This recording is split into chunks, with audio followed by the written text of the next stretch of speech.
Now, this video isn't quite normal. You might see that it is very long. And that is because I decided to make all of my hardcore videos into one movie. So, here is how I survived 1500 days in hardcore Minecraft. Also, just leaving this video on in the background or when you're sleeping helps me out a ton. And I personally thought it was awesome to see how my editing and building has improved over the last year. So also keep that in mind. When I started the first episode of this hardcore world, my editing was not great. We aren't even 10 minutes into this world, and we already have full iron armor and full iron tools. This is going to be a great start.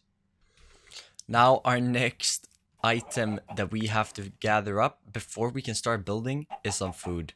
And some eggs might be good to make an old-fashioned chicken farm later on. But for now, I think we're gonna murder these. And this, right here, as we are looking for some food, is where we are going to be building our civilization. I don't have that big of a plan so far. All I know is that I want to start a base, and I know where I want my starter base, and it's not actually here. I'm going to show you that, but first, I see a sheep over there, and it's getting nighttime, and we need to sleep. And our first enemy here, it's going to be a skeleton. Luckily not a creeper, which probably will explode if it was one. But there we go. Monster Hunter, and we have killed the first mob in this world. And oh, that's a lot of pigs actually. That's going to be really good for some food here in a bit. But let's shear the sheep again. Yes, it gave us 2. And I don't want any plain old white beds, so we're going to make a magenta one. And we need more wood.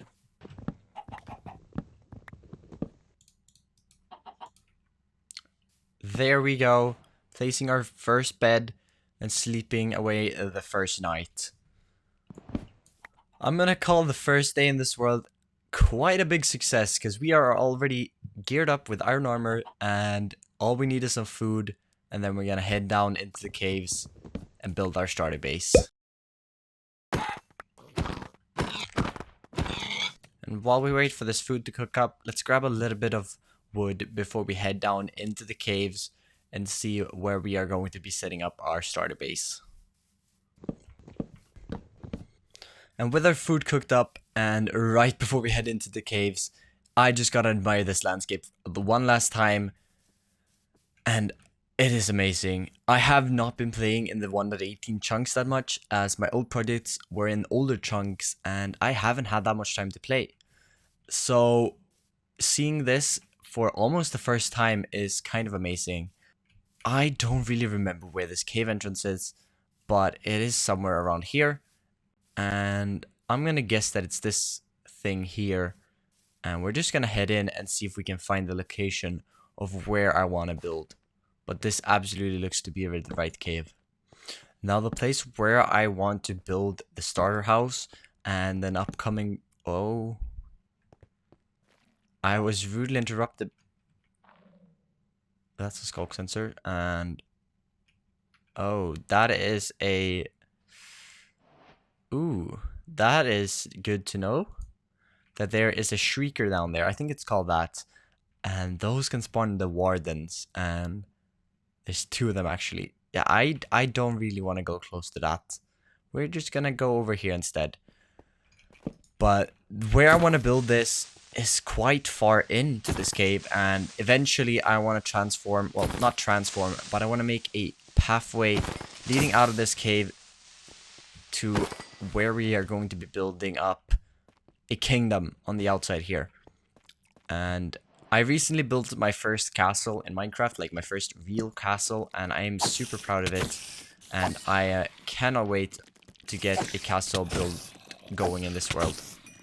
And would you look at that, I had actually completely forgot about this, but we actually have a zombie spawner here. I remember seeing this as I was flying out of this cave. Oh, and this actually... I should probably focus a little bit more on my health. It would be a bad idea to lose the world this early. Gotta remember that I am playing hardcore here. There we go. We're fine though.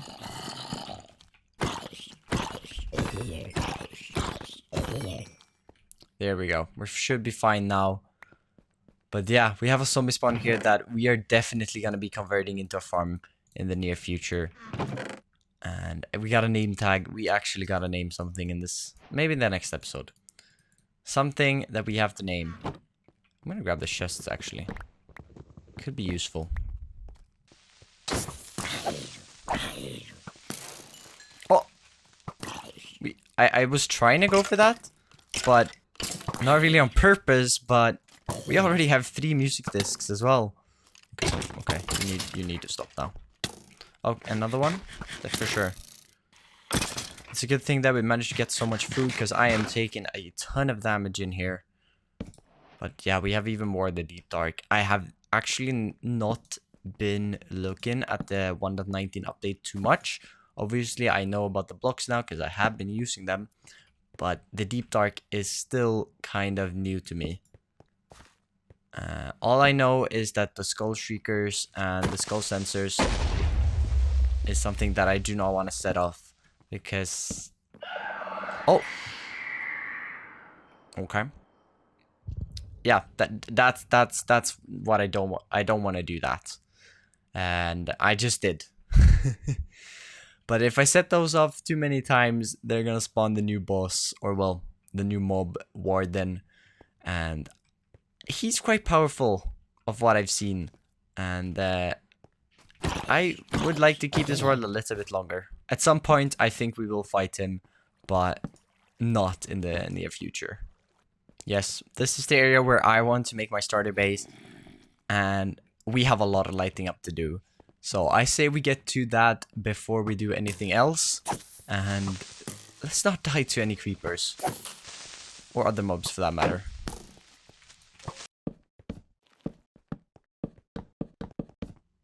There we go. I think this area is lit up nicely enough now.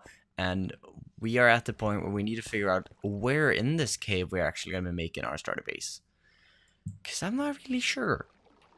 And I'm going to have to give this a think. And figure out where we want to place this. And also where we want to build the rest of this cave project that I have planned in. Now, I think I want to make it right here. Because this is kind of an open area. And I want to bring some kind of path going through here. Into a aquifer, I think they're called. Basically one of those bodies of water that's going to be filling this area here, and then we're going to have some other cool things in this area, and I think this area is going to be the best one to start off with, but we have to get going on a lot of resource gathering to actually build this house up, and I have to mainly find a mangrove grove swamp. Also spruce is going to be very important, so I think it's time for us to venture out of the cave and into the wild and see what we can find. Well, yeah, we didn't really get far from our cave before we found some spruce here. And yeah, I will be grabbing this a little bit later as I don't want to waste the inventory space on it right now. And oh, we should definitely try to get a goat horn. We should definitely.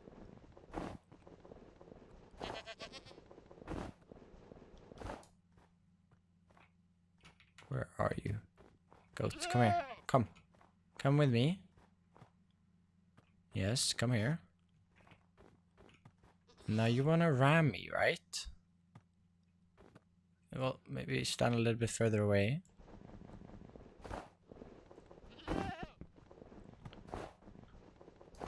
Oh. Right. No. I didn't do it. Alright, come back out here. I really would need some wheat for this, wouldn't I? Or get some stone. Ooh, and a Celia tree. We could probably get some moss there. I've now been here for about 10 minutes trying to get this to work, and I think we'll have to do this at another time. So I guess we'll continue instead. But I will grab this rooted dirt over here. I ran out of shovel now. But I would really like to get down to the moss. So I think I'm gonna keep going. Without one. Because I would really like to have some moss. Oh, and That was a good call, because the moss is right here. And there's some glowberries too. Oh, and a spore blossom. I don't know if you need to break these with a shear, but I have shears. And it would be a shame if we broke one and we didn't get it. But yeah, a spore blossom, that is absolutely amazing. Perfect. We're free. This is a really big cave as well, which we might be able to do something in the future if we want to.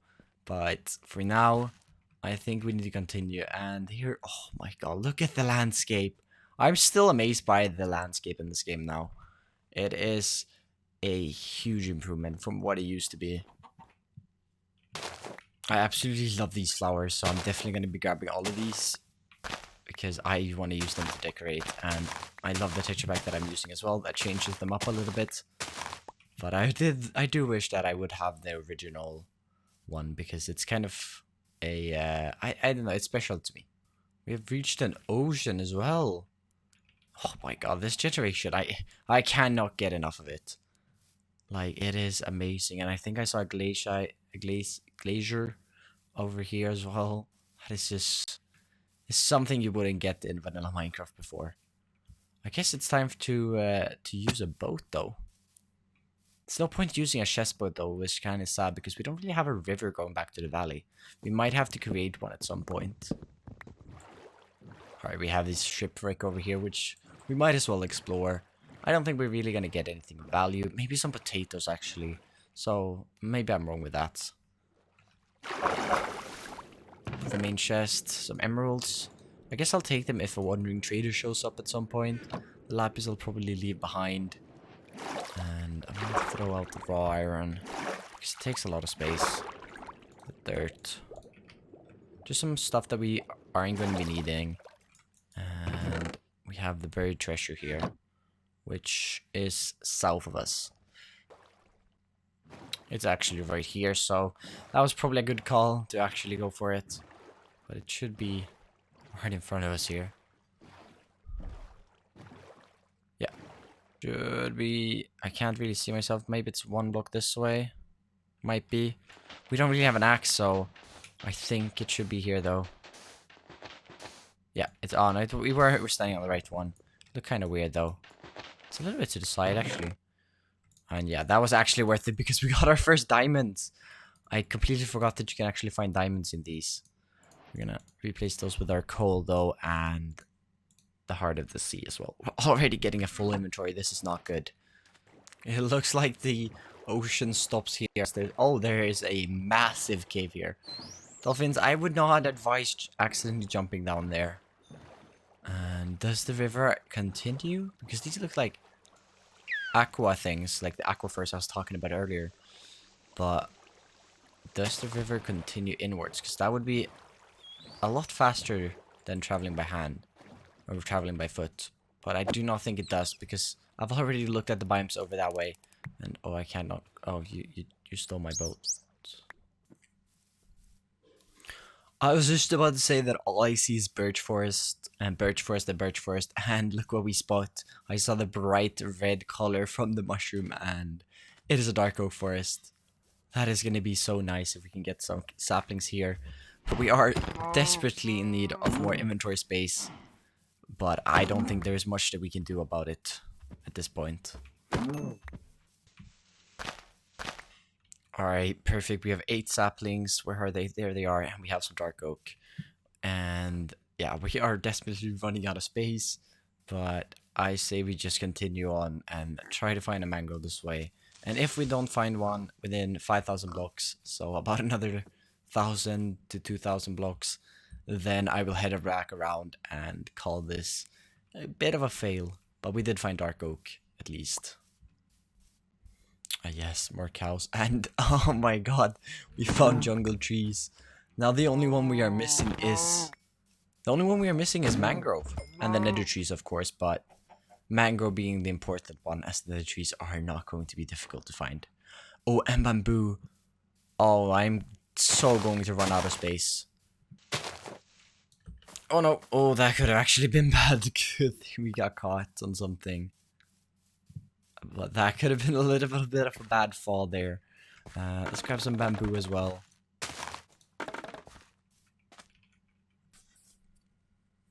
The flowering azalea we can easily get back as we have moss now. Let's see if we can get some more jungle saplings. 5 should do. And let's just... I say we're gonna go to the end of this ocean here. We're gonna go straight that way. Once we reach the end, if it's not a mangrove or... Well, maybe if it's a swamp as well. We'll check a little bit further, but if it's not, we're gonna head back and get some building without the mangrove, which is so sad because I really wanted to use some mud and mangrove in our starter base, but what can you do if you don't find the biome? No, that is actually amazing. Oh my god, I was just about to give up. It's a huge one. I've never seen the one this big. The ones I've found in my worlds have been tiny.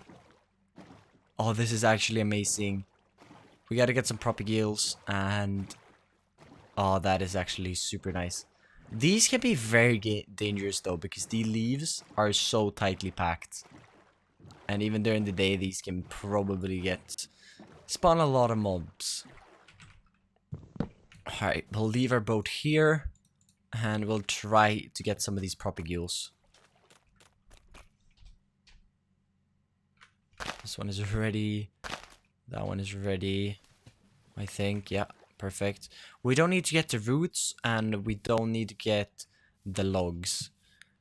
But we're not going to be able to bring back with us a lot of mud, which is so sad, because I would like to use a bunch of mud, but we're going to have to be sparse with how we use it now. Because I don't really want to travel. How many blocks are we away? We're about... I'd say about 6,000 blocks away, as our base is basically at 0, 0. Boom. Yeah, that's enough. 4 stacks. I don't think we're getting more unless we're throwing out some more stuff. So I think we're gonna just have to take 4 stacks and that be enough. But 4 stacks is at least something. It's more than I thought we would get. And here's our boat. And I think an hour of exploring is gonna be enough for today's episode. But yeah, there is some other biomes that I would like to find at some point in this world, such as a mesa and probably a desert. But I want to get back to the base and start building a little bit because, yeah, I've been exploring for an hour now and I still have about 6,000 blocks to head back home. What is this? I'm out exploring. Oh, whoa. I was gonna say that I'm out exploring our area a little bit before I start building the starter base, just to make sure that there's nothing that we're missing that I'd rather build in. And what do we stumble upon? So we spawned right over these mountain peaks here, and I went down on the opposite side to this, but what did we miss out on?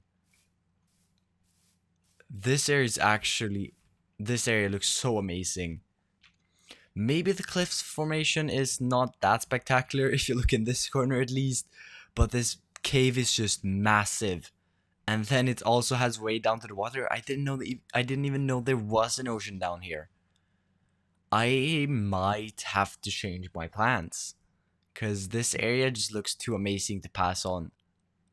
Imagine a big forge in here, having a village on this side over here, and then roads and bridges passing out and into this kind of valley thing here, because there's mountains all around here, and then there's a lake or an ocean. I haven't really seen it yet.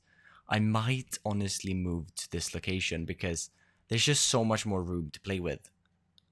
And also this area up here looks amazing, and we're closer to the mountains. We're higher up in the world. I'm gonna have to give this one a think. And I've already done it. I didn't even do, but this actually looks amazing, and I think we're gonna set up home here instead. So I'm gonna leave the stuff that I have in my inventory right now here, and we're gonna head back down to the cave, which I gotta travel over the mountains to get to. And not only that, there's some aquifers in here as well. Yeah, I think this is gonna be absolutely amazing.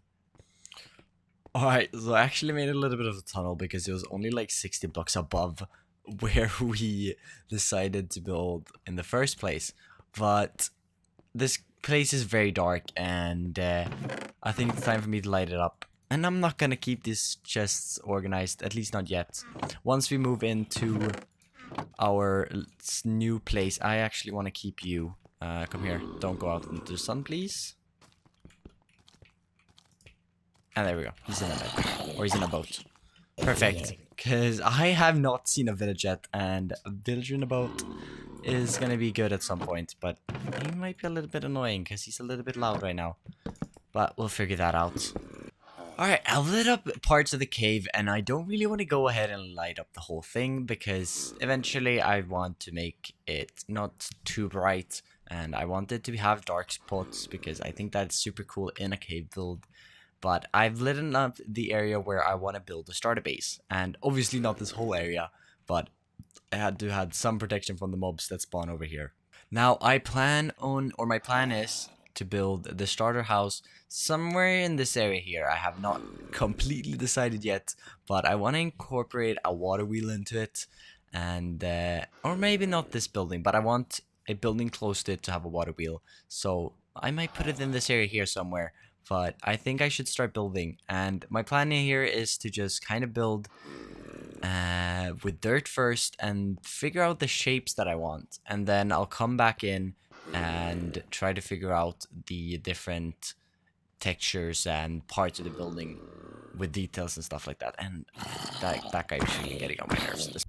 My recording decided to not pick up the audio in the next clip, but luckily I was recording with the replay mod and I have a time lapse to show instead.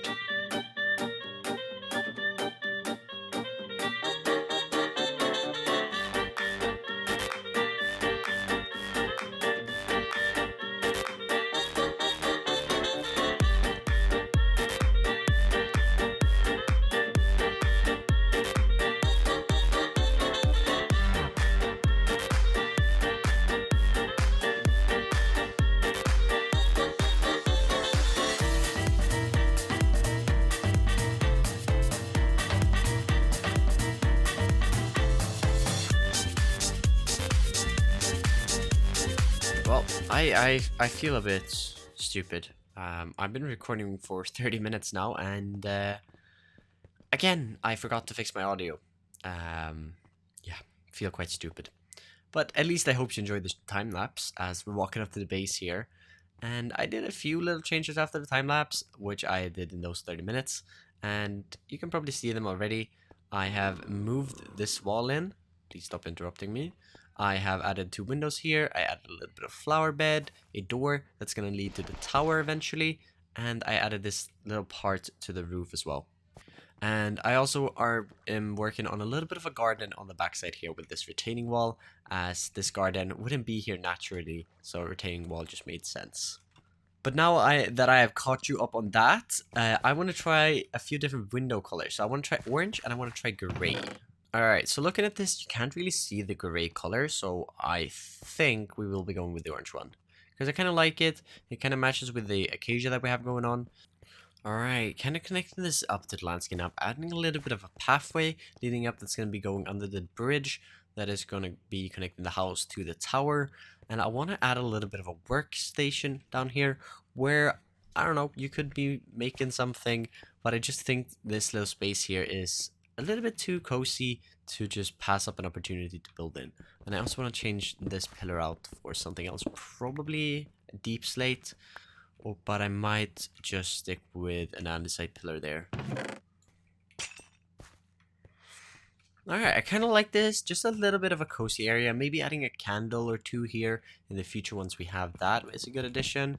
And if we just break down the wall here, adding another door into this place, I don't think it's a half bad idea.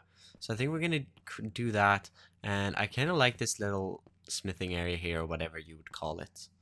Alright, this little pathway going over in this direction, we will eventually expand on it.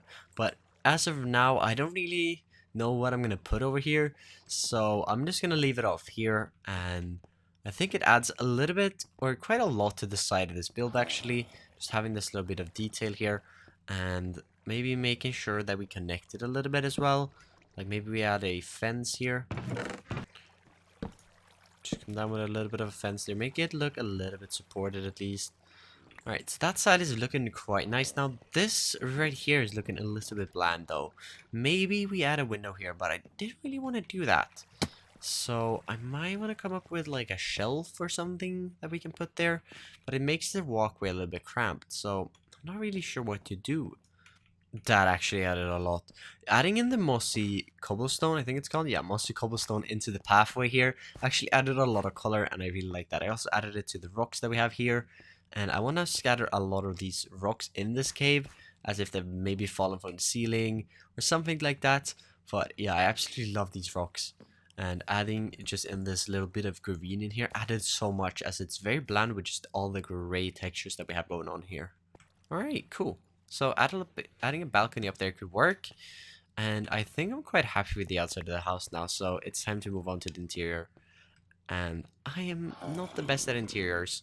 I also need to make that beam go down into the roof, because it looks a little bit weird. So if we go ahead and walk into the house now, I've added a floor in, first of all, and also one way up to the second story, which up here is where we're going to have the bedroom. Still need to add one more of the trapdoors out here on the little bit of a balcony that we built. But this is going to be the bedroom, and behind this little cranny here, we have the garden out here, and I love how just... But I don't know the word I want to say here, but it's just crammed. That's it. It's crammed in the corner here, and I kind of like it. And I was thinking, since we have this little working area out here, and we have the staircase leading up there, we might as well use this to get up to the second floor. We're making a staircase up here. And now it's time to make this interior down here. So I want this to be my storage area, because accessing this will be super easy. I just run in here, close the door behind me, and then I have my storage area here. And I want to make a kitchen on the second floor. How can I place this stone cutter in here? Because I want to have a little bit of an island here. Maybe have it suspended from the ceiling. I think that might be a good idea, actually.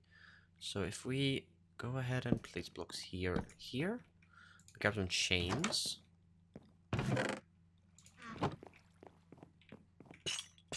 Just like that. Perfect. Then we add some there. Perfect. Or maybe we even add the stone cutter right here. No, we do not do that.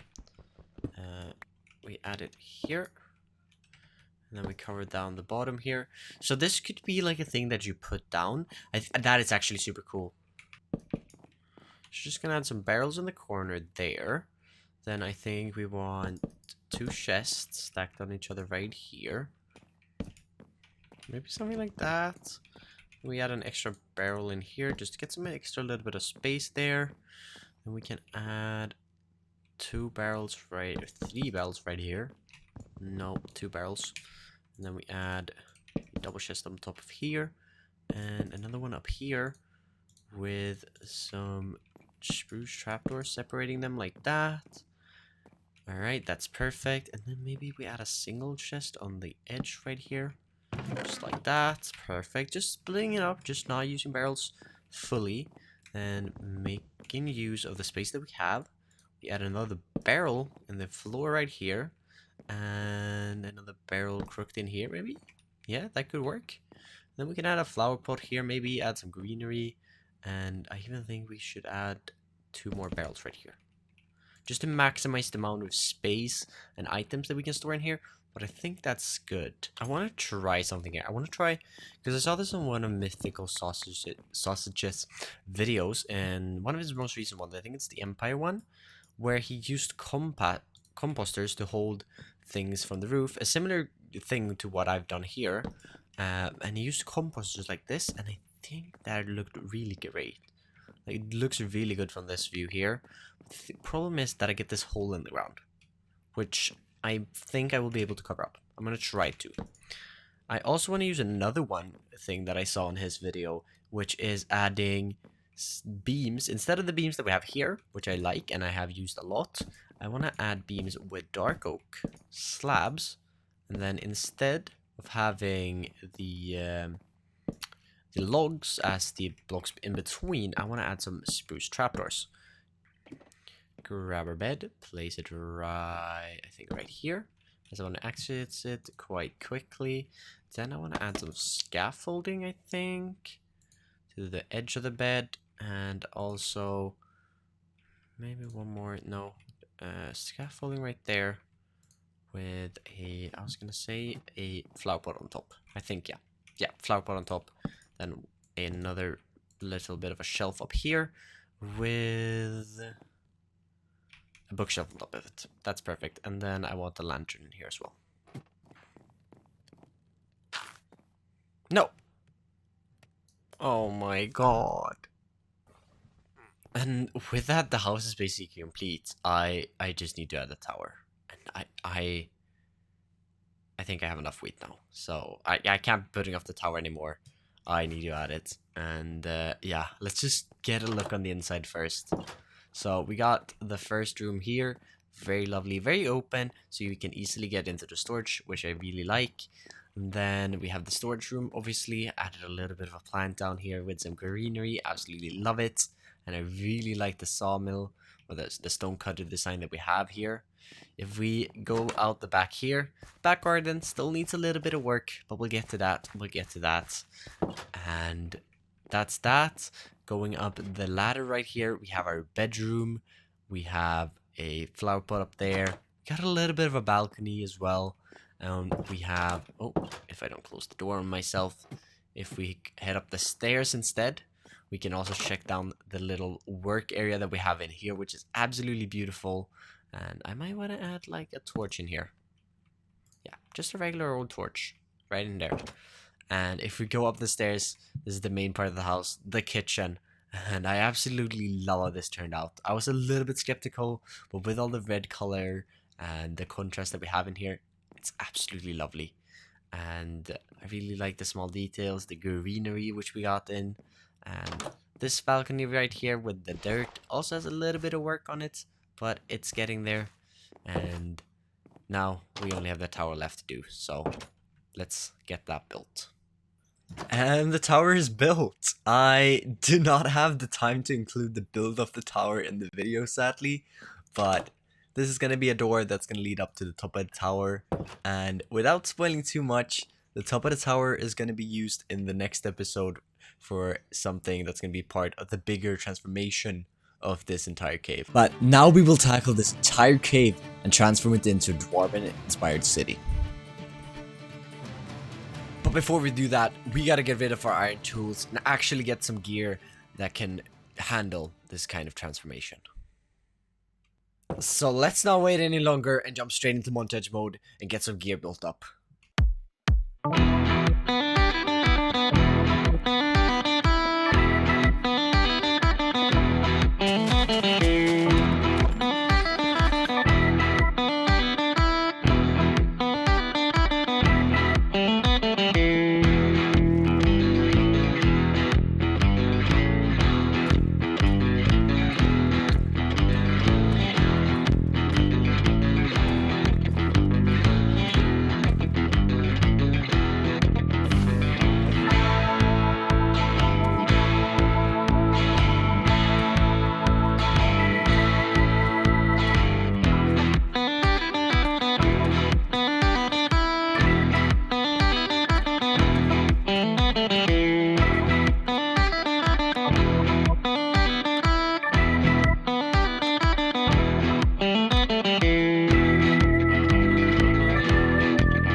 Well, that has got to be enough gear.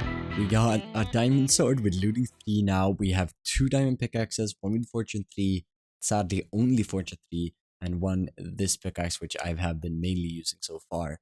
And we got a shovel and an axe and a bit of basic armor. Sadly also no feather falling on our boots. I tried to get it a few times. I even have some extra boots here. I mean, I have 11 levels. We could probably give it another go right now.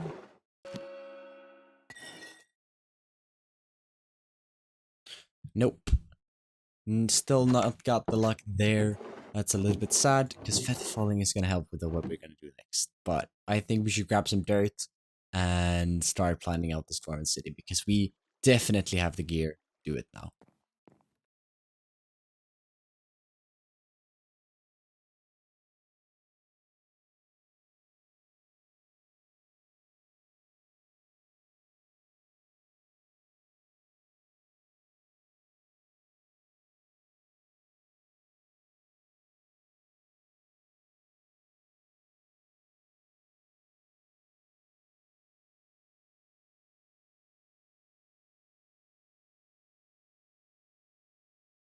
I am yet again stupid.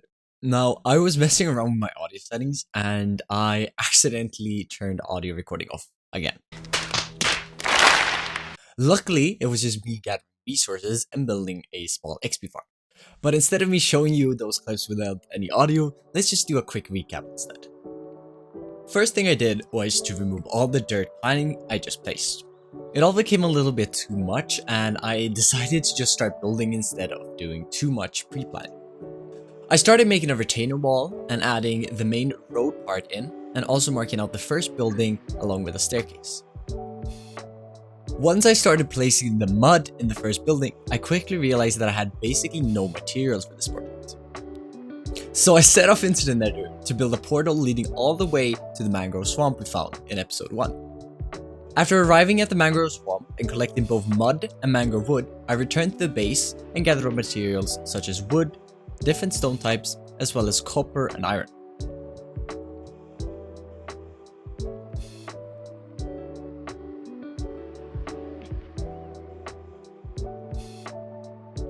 Once this was all done, I realized my tools were close to breaking. So I decided to turn the zombie spawner we had in our old cave into an XP farm. It is nothing special, but gets me some experience at least. And as I was fixing my tools, I also managed to fix my audio, so let's continue the video. Why only on breaking 3? Alright, I'm not gonna re-roll it in. I've spent way too long in here. It's time to go up and put that on. Alright, let's add these two together. We got 8 levels there, and I'm gonna pick the 8 ones. Perfect, we now have unbreaking on that one as well. And I repaired this one. It got efficiency 5 now. And I have an extra shovel in here that I will be pairing with this one once this one gets low on HP. Well, I've now spent 2 hours fixing these tools in that mob grinder because it is incredibly slow. So we'll definitely need a better XP farm in the future. But we do have a little bit nicer tools now. And they're at least repaired. I also spent an extra 3 hours gathering up materials. And yeah, we have quite a bit now. So I don't think we should wait around any longer. I think we should start building this Dwarven-inspired village. For the first building, I decided to go with mud walls, and to complement this, I used stripped dark oak as the support for the roof. With the roof itself, I first tried out a wood trim made of dark oak, and tried using deep slate tiles as the main block for the roof. However, I wasn't really happy with this design, so I decided to tear it all down and rethink. Instead of having the dark oak trim, I instead added some stonework details to the build to expand the build palette and also to support the roof. By adding some detail using spruce fence gates, I started to get a design that I really liked. I decided to bring back the deep slate tiles for the roof, but without the dark oak trim this time. Continuing with the same design as below, I made a second floor one block in from the first floor, in order to create an illusion that the village is resting on a mountainside. I then built a new retainer wall made out of tuff higher up than the first one, in order to create a new area for the street and to be able to connect more houses. I mean, for just sending it randomly when the time is like 12 on a random Thursday, I kind of like where this is going. I was a little bit sad at the beginning when it didn't really work out with the dark oak. And obviously, I still have to do a lot of work. But just this building here, I kind of like. And I mean, the door might not be that functional. Once I might be. But now, I've been really scared to just start building in this project. But I've just forced myself to get into it and just start. Because all of my previous builds, well, not all of them, but most of my previous builds are pre-planned, and I have built the base already in a creative world, so I just kind of pasted in the world, such as this one, where I built the main part of it. I didn't build the roofs, and I didn't build like details and stuff like that, which came later, obviously. But here, I really want to just focus on doing it all in survival, because I did try to plan it out from the dirt thing that I made in the beginning, but that didn't really work out, and I was just too overwhelmed. So instead, I think this is a much better approach to this whole project. And I really just want to try to force myself and get better at just winging stuff, because it's so nice to just seeing something and knowing exactly how to make it. So yeah, I think we should continue with this though. And I do want to connect this little railway bit up to a tunnel up here. So that's what I think I will work on next, but I'm not sure.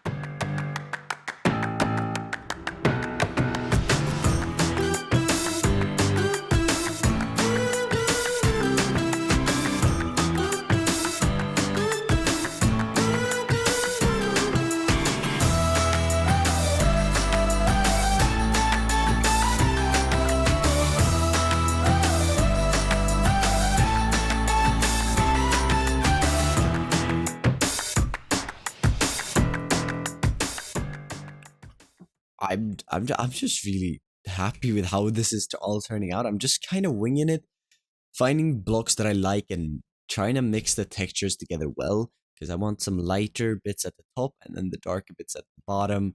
And oh my, I'm really loving this build. And if you cannot tell, I woke up about an hour ago and I haven't done a lot of talking because I've just been building, and I don't know, I've been really happy with this so far. So yeah, I'm trying to get this building tower thing here that's going to go up and connect into the railroad. And I also wanted a walkway through this building, which I think looks so nice. And I want to connect this all the way over to some kind of entrance into the city, as well as this one, obviously. But you can choose to enter up here as well, which I absolutely love. And I don't know, I'm just really happy, and I don't know, I'm really excited to see this project when it's done. So I think it's just time for me to get back into it and just keep on building. Alright, after working a little bit over an hour on this, I think I want to move up over to the railroad a little bit and take a little bit of a break and let my brain refresh so I kind of know what to do next. So I need to grab some of the mangrove. And I'm going to need some deep slate, which I'm going to make into polished deep slate walls and blocks.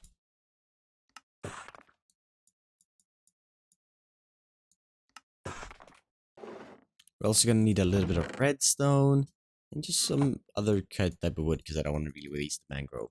So let's make a stack of sticks, make some redstone torches, because I think it really fits with the red. So let's go up there and see if we can get this started. Alright, so up here, I think we are going to first need to place this down.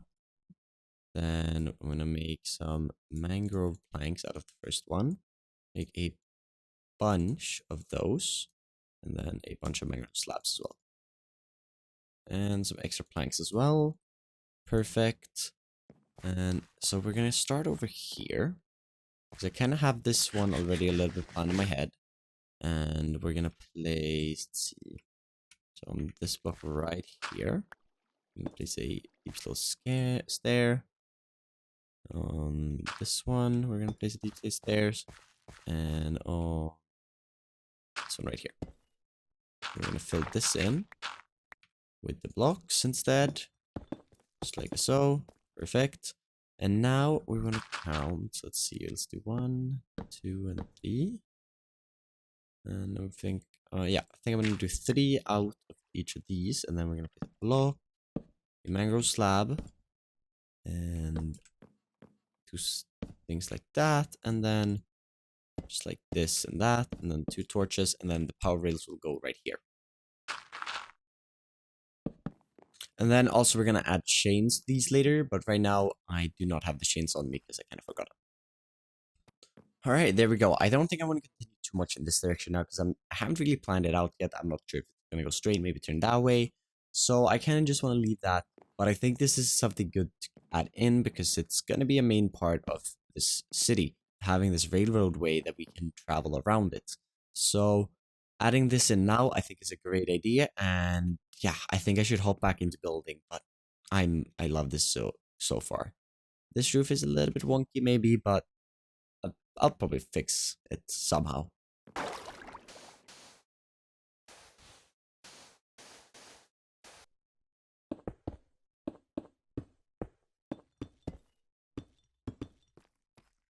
So the next thing I want to do is try to make this village incorporated a little bit into the nature of this cave. And in order to do that, I want to add a waterfall. So my plan is to add a waterfall that starts somewhere up here. It's going to run down next to here, and then it's going to run down and into something that we're going to build later. But I wanted to start up here and going kind of through the village here, just break it up from just buildings and add a little bit of nature in it. Now, first of all, I want to make sure that we can add another building in this area right here, and I want the waterfall to kind of originate from up here. So the first thing I'm going to do is make a little bit of a path. So we're going to have 2 blocks, just going a little bit this way. Say, I think 3 blocks should be good enough. Maybe we add an extra one. Yeah. Maybe a little bit of an area just like this, and then we have the water coming down right here. So the question now is if we make the water go over this and drop down here, or if we make a little bit of a bridge. We're gonna have a bridge down here later on anyways, so we might go with the water dropping over, as I think that will be the cooler choice. I think it's gonna look better. So we're gonna grab a bunch of stone. We're gonna bring this stone cutter with us up, because we're most likely going to be needing it. And I'm going to place that there. And let's see what we want to do now. So let's get some stone bricks, because I think that's what I want to build the main aqua fur thing out of. And especially some stairs, which we might have had down there, but I forgot to check. I think we're going to go ahead and extend this one over 1 more block, just like that. So we kind of have this 3 wide here, and then we go ahead and just use any block. We're going to use some scaffolding. Then we're going to make a little bit of waterway just like this. And I'm not sure. 3 blocks might be a bit too much now that I think of it. So instead, we're just going to have the 2 just like this. And I think that's going to look a lot better. Next thing is to bring this over this way a little bit. And I think having it go to around here might make sense. And now we kind of just need to make the natural waterfall run down into this. And then this needs to continue off over here and then drop down. Let's go ahead and grab some more water. Ouch. We're adding a little bit of water now. Got to make a little bit of a special pool right there. And question is now, how do we bring the water into this? So I think we're going to set up a little bit of let's bring this out 1 block. And we're going to set up a little bit of a barrier. I think we might just use some stone bricks.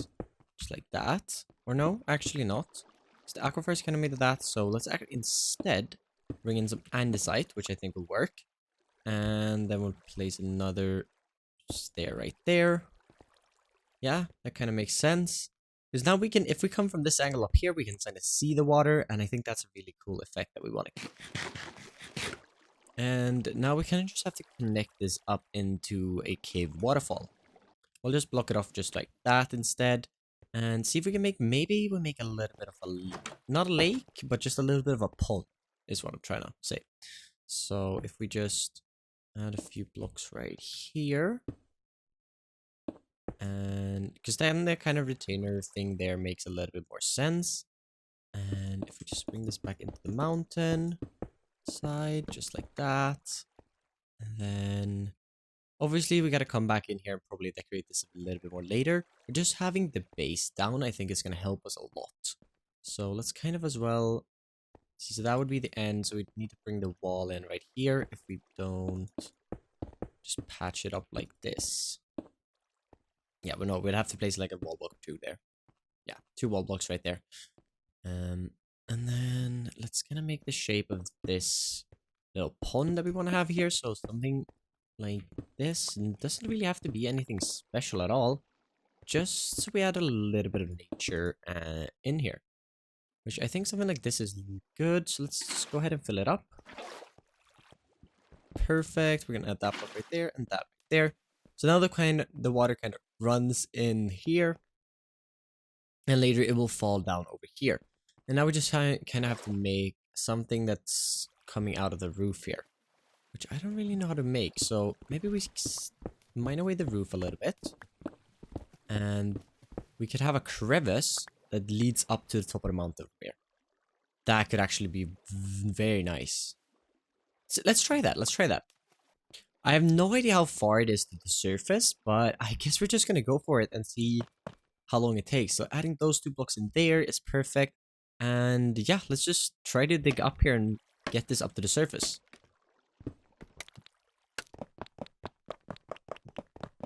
Because if we find like a glacier up here, we can have this being one of the sources of fresh water down into this place. And oh, that would be so lovely. That is just, oh, thinking of some lore in the world just makes the word pop, in my opinion. Or like pop, I don't know. I'm trying to, oh, oops.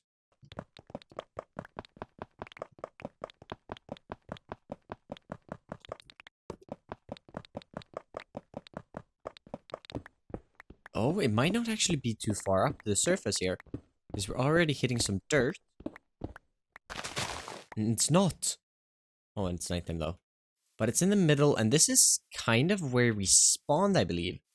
I'm not really quite sure exactly where we did spawn, but it was in a similar place to this, at least.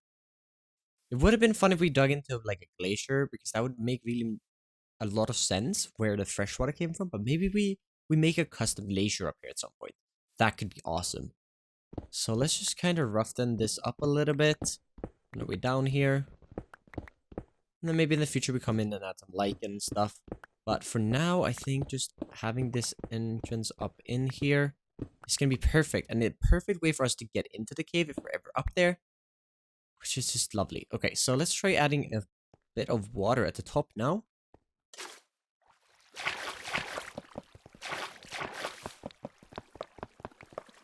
Perfect. Goes all the way down. And then it would fall in to the water right here. So let's see if that looks, if you can just look up and you see it coming from somewhere up there. Okay, I think I really like that. Now, I'm going to come back to this area in a little bit, but I want to get working on some more houses now. Because I want to add some moss and stuff up here, which really would fit. And maybe some crimson roots and stuff, because I absolutely love the splashes of red that you can get with that. So, yeah.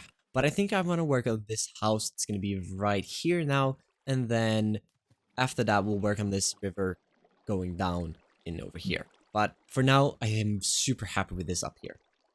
Alright, with the thunder going on in the background now, I think it is a great time to come in and give you guys some updates here. So, I don't really know what I'm doing. I'm just sending it and hoping that it turns out well. And so far, it's working out for me. So, up here we have this little bit of a platform that you're going to be able to access from the roof of this building. But also probably from something in the wall. And we had the railway enter over there. And we could have it come out and then go off over in this direction again. Because that would kind of make sense. Maybe there is something it's stopping here for. And then it goes through the mountain and it comes out in the background over here. But if we do that, I want to make sure that it's visible. So maybe sending it out through the side of this building right here instead. So this would be maybe just a little bit of an area where you could hang out. And we could open this up and you could see the railway. It's going to go through this building right here and come out at the side of it. And then we have some supports that's going to lead it over to the area that we're going to be working on in the next video. And I might not have mentioned it yet, but we will be transforming this cave in 2 separate videos and maybe even 3. I have not really decided yet. It depends on how long it takes to do this part that I want to do over here. But as of right now, the plan is to create this side of the dwarven village all the way to around this point over here, and then come in and decorate just this area and kind of just make this look good. And then in the next episode, the plan is to transform this whole area of this cave right over here. And then in the third and the last episode of just this cave transformation, we're going to come in and decorate the whole place. And what I mean with that is to just finish it up, connect everything together, and make sure that everything makes sense, and then maybe try to figure out some kind of lore pieces through here, and I think that could really help develop this world. Moving on from episode 4, which will be the one where we tie this whole project together, and you're interrupting. Pow. Pow. Pow. Bam. Boom. Pow. Okay, thank you. Anyways, after episode 4, I don't really have much plan on what we're gonna do in this world. But the plan is that we're gonna be finishing this whole cave transformation by episode 4, and then we're gonna be moving our focus, or shifting our focus, I should say, to the outside part of this cave. But that's enough rambling about future plans, as I think we need to continue on with this project now. And looking at it now, I actually love this, but I want to get some more different kind of buildings in there, some more brick ones, definitely, because they add such a nice color to the whole build. But the next thing I definitely have to work on is to finish up this house up here, but also bring in the waterfall down and kind of figuring out where I want that to go, because I can't really make a house in this area before I know where I want the water to go. And I might just have figured it out. I'm gonna try something, so let's build a house right here, and then I want the water to go on top of the house. I think that might look really cool, and I fell again. For this building, I decided to go with a similar design to the first one, switching out the stripped dark oak for regular dark oak and the walls for tough.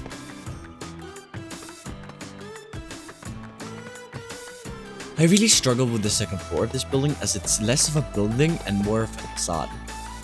Running out of space, I decided to add 2 small flower plots on the back. Now finishing up the river running through this house instead of over it.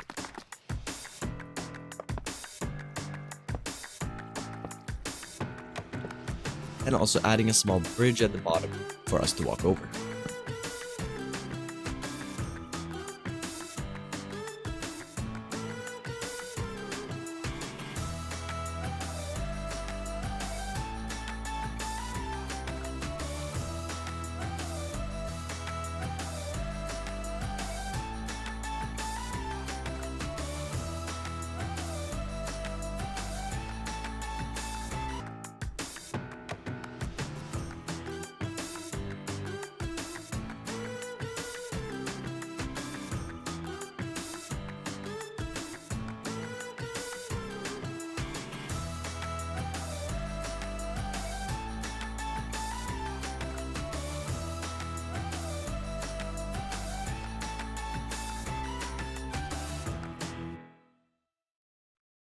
We have some visitors. I don't know what's going on over here, but they've kind of just been chilling here for an hour now, and I don't know, they haven't really moved from this rock.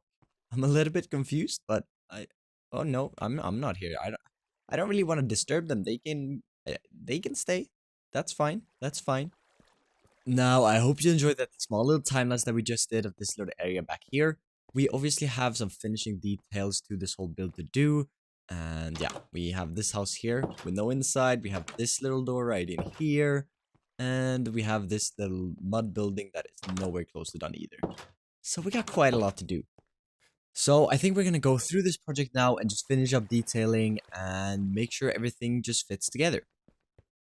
Alright, so the plan is to add glowstone behind most of the windows for now. And later on I want to change these to frog lights, but right now I have really no idea how you get frog lights. I know it's something to do with frogs and magma cubes, I believe, but more than that, I don't really know. So for now on, we have to use glowstone, but in the future, I definitely want to use some frog lights to light up these windows. This building here that we made earlier, and adding in some wood details here instead of windows, I think it's gonna work. Do we want them all the way down? Yes, we do. So we're gonna add it here as well, because this building was very boring, in my opinion, so I really wanted just to spruce it up a little bit, literally. By adding some spruce in, I also added this little bit of a window here. We'll need to keep that block right there, and I think we just keep that front and go up to the second floor. I think I don't want to texture this building too much because Tough Texture already has a great texture to it. But I want to come in and texturize some of these buildings that don't really have too much going on. Such as this one that's plain stone. And I wanted to keep most of the buildings away from stone because it kind of just fits in too well. Or well, it kind of just blends in is what I'm trying to say. Also need some extra block right there. But I just decided to make this one right here, and I think it kind of works at least. Alright, so instead of making some complicated thingy at the top here, I think I just want to kind of enclose this building into the rock. So making it, maybe we make this an entrance that we can get up to the surface with. Could be cool. Because yeah, if we just kind of enclose it into the rock here, it will make a little bit more sense, and I don't really know how to end it off, so this is just a simpler way to do it. But I think something like that works, and we'll have to continue this side though, and finishing up the retainer wall right over here, and starting to come in with some patches of mossy cobblestone into the road to make it look like it's been here for a while. And yeah, I think this is gonna lighten up the build with some greenery as well, which is always nice. We will be conquering the underground world by building not only a quarry, but a massive forge too. Not only will this build look amazing, I want to make it functional by including a super smelter, a dripstone farm, and other automatic farms based around mining. The forge will also make it possible to craft the most powerful tools and armor in Minecraft. If you are as excited as I am for this episode, please leave a like and be sure to subscribe to not miss an episode. But without further ado, let's get into the episode. We have so much stuff to do today, but the first thing that we have to fix is the villagers. Currently, our tools are lacking one crucial enchantment, which is mending. And the easiest and one of the only ways to get mending is from villagers. There we go. Now we have to... Ooh. Kill one of those. I feel like finding some brown mushrooms really shouldn't take me 20 minutes, but it did. And yeah, well, we have them now at least. So let's try this. Do we need it? No, it doesn't seem like it. Okay, good. While that is brewing, let's see if we have any apples. Yes, we do. We're gonna need 2 of those. Oh, and actually we have a golden apple. So we're only gonna be needing 1. And a little bit of gold. And that is done. Perfect. So let's take those out. And let's brew another set that we can use later on. And I think we're only gonna be needing 1 of these right now. So let's see. If we just throw this one right here. Perfect. Now they're both curing. Not only that, but we're curing our first villagers on day 100 of this world. We just hit it. And oh, that is amazing. Day 100. Right now, the playtime that I have in this world is... Where is it? There it is. It's over 24 hours now that I've spent in this world. I'm gonna skip the process of building the actual villager beater as I don't want to bore you, since I had some issues getting it to work and it took some time. Hello, zombie. Do you want to pick this up? No, I don't think you can pick items up. Oh, and I have thorns. Oops.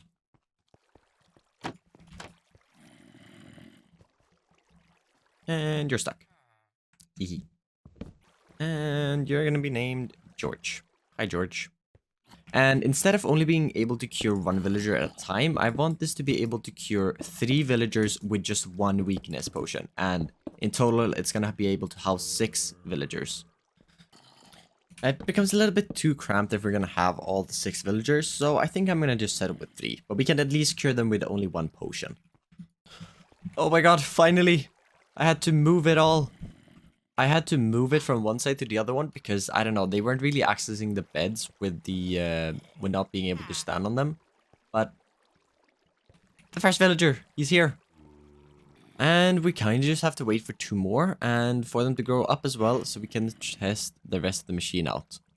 But that's probably gonna take, hopefully it doesn't take another 40 minutes. Yeah, you don't want to be a librarian again? I hate villagers. I hate them so much. Oh, it's working.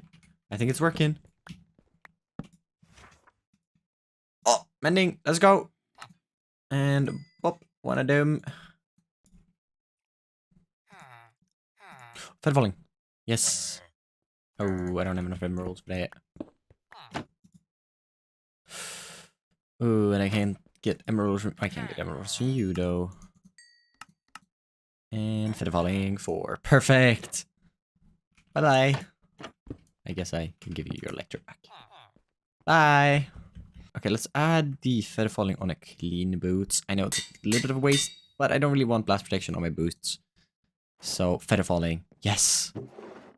I actually feel like I'm not gonna die now when I'm building on heights, because, oh my god, feather falling is definitely one of the best enchantments in the game for not dying.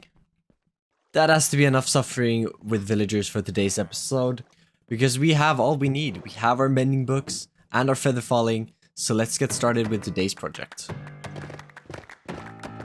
To get this build started, I prepared the area by removing all the pointed dripstone and extended the deep slate retainer wall.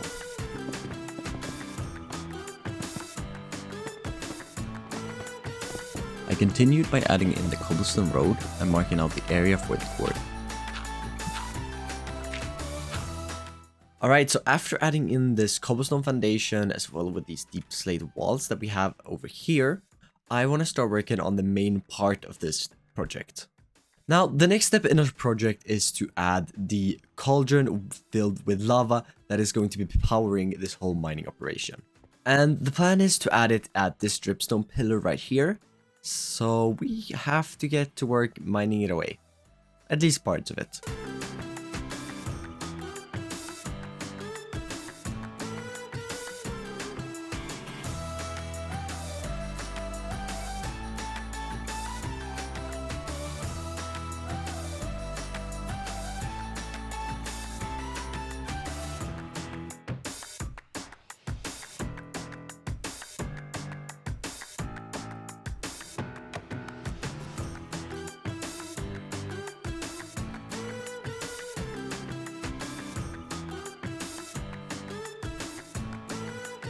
This cauldron and its lava will be the heart of the Dwarven Empire, allowing it to produce metals and stone of various types. But in order for us to forge all of these metals, we're gonna need an anvil. So I wanna level this dripstone, or this dripstone pillar down a little bit more, and then I wanna make some kind of symbolic way up there. That's a weird word, maybe shouldn't have used that, I don't know. But I wanna make an anvil under the cauldron, and then I wanna have some pipes and stuff that can leave lava there if you need to heat something up, and I think it's gonna look amazing. So I think we have to beat this mount or this dripstone pillar down a bit more to around maybe this layer right here, and then I'll get working on an anvil design that we can use there.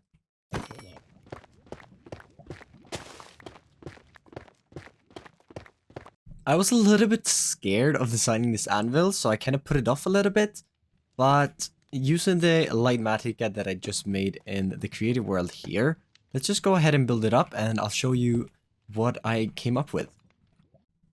Alright, just gonna add the finishing touches with a little bit of a clock there. I don't know what that symbolizes, but I tried out a compass, a lot of different things, and the clock worked the best, so that's what I'm gonna keep. But oh my god, I am really happy with this anvil design. And I stopped getting attacked by zombies. But we have so much to do in this project, but now that we have the two most crucial parts to it, being the anvil, which we in the future will be using to create our netherite gear, and the lava that sources the entire Dwarven kingdom, we need to work on the rest. And there's quite a lot to do. To finish the anvil off, I added a stone brick floor with a deep slate border, adding in a staircase and some pointed dripstone for detail, and the anvil is done. I messed up yet again.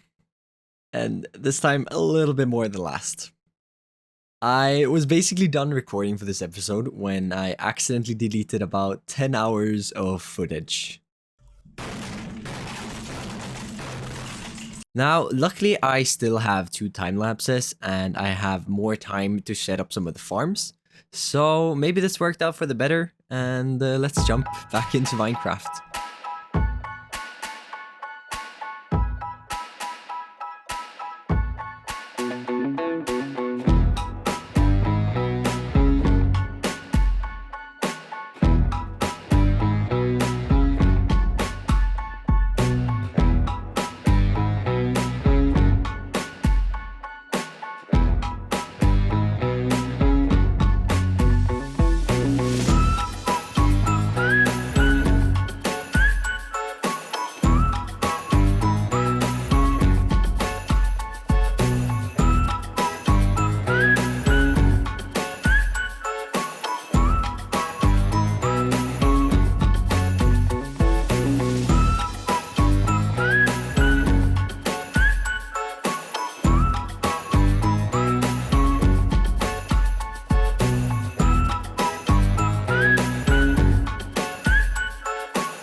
Well, I'm a little bit sad.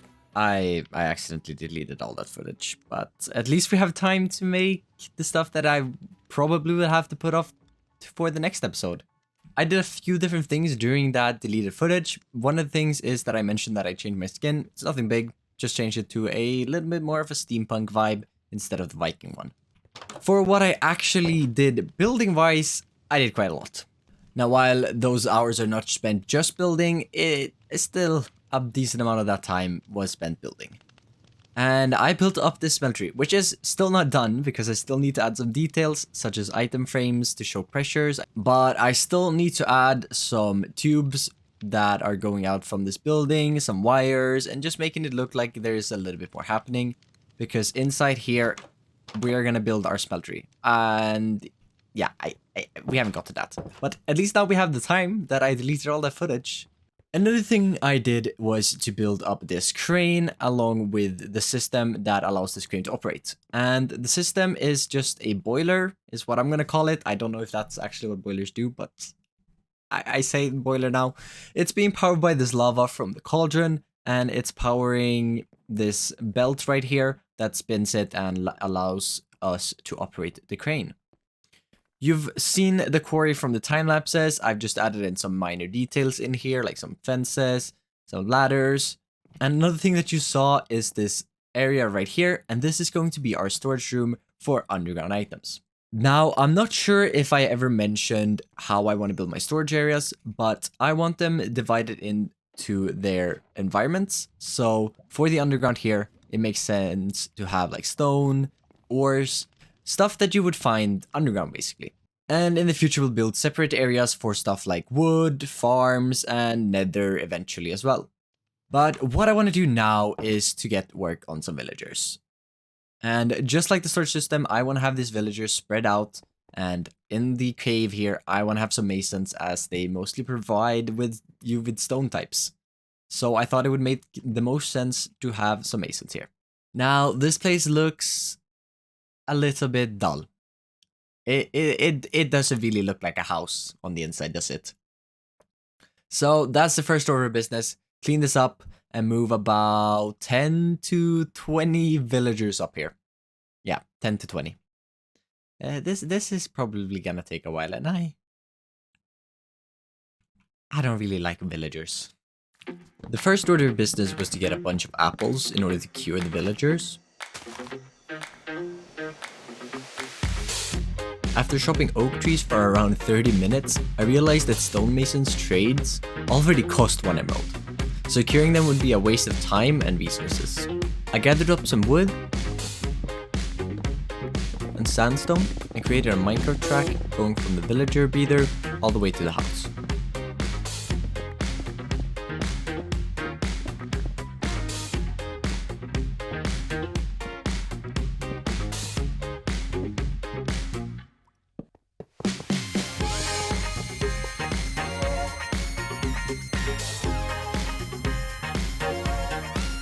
Building up a simple interior on the inside using the spruce and sandstone we gather up.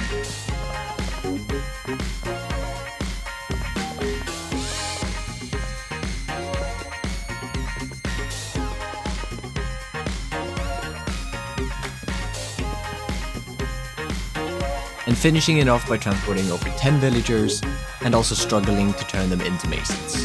Villagers really are a pain.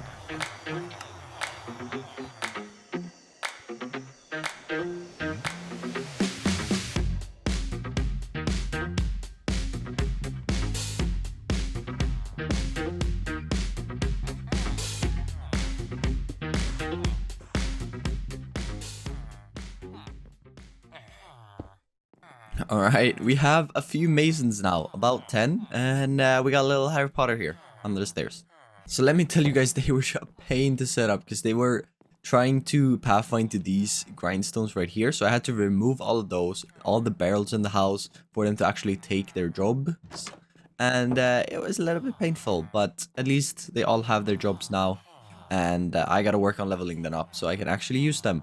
But now we can get bricks, and I don't really know what more, but there's probably something more.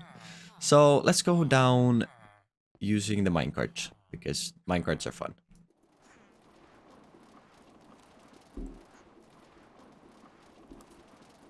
So I have quite a few villagers. There's probably about 60 in there. So I turned off the breather, and I might need to kill some of these at some point.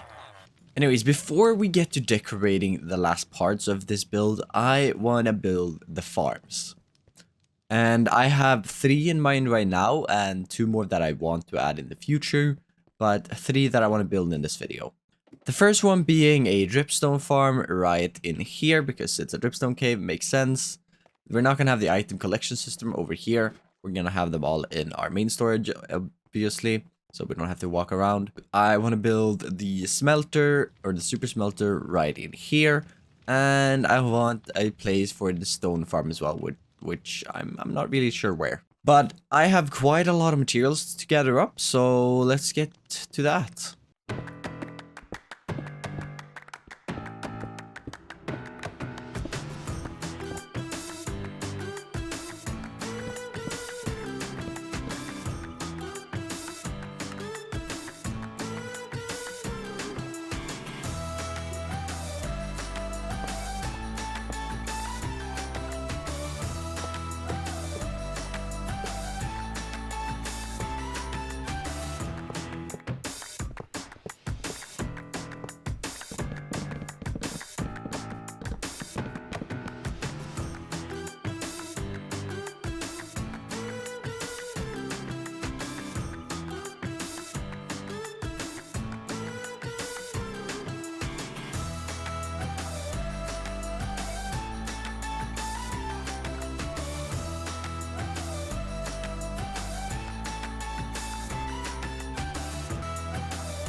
Alright, I think we have everything. So this right here is our super smelter, a few hoppers, just a few. And this here is our stone farm as well as the dripstone farm. I kind of accidentally put them in the same chest, so. I'm missing a few items for the dripstone farm, but I don't really know what size I want for it yet, so I'll figure that out once I get there. But I need one more thing for the stone farm, and that is a coral reef, because I need a bubble coral fan to make a TNT duper. Yes, I was correct. So it's a lukewarm ocean right at the mangrove swamp, and luckily we have a portal here, so I don't have to walk the thousands of blocks to get here. Now, I've explored that way a little bit, and I didn't find a coral reef last time I did, so we're gonna go this one, and we'll see if we can find one.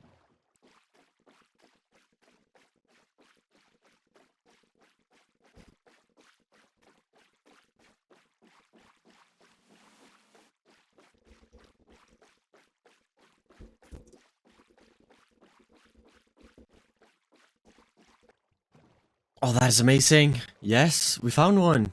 That wasn't actually too far, only a few thousand blocks. And oh, no way. No, there's no way there's a mesa here too. And the desert. Oh my god. Yes. Alright, let's grab what we need. Think this is what I need? One of these? No. Oh, this is just perfect. 3 biomes that I've been looking for. Well, this one I just started looking for now, but these 2? Oh, that is amazing.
farm building is complete. I have now been building farms for about 4 hours, if not even more than that, if you include the slime farm.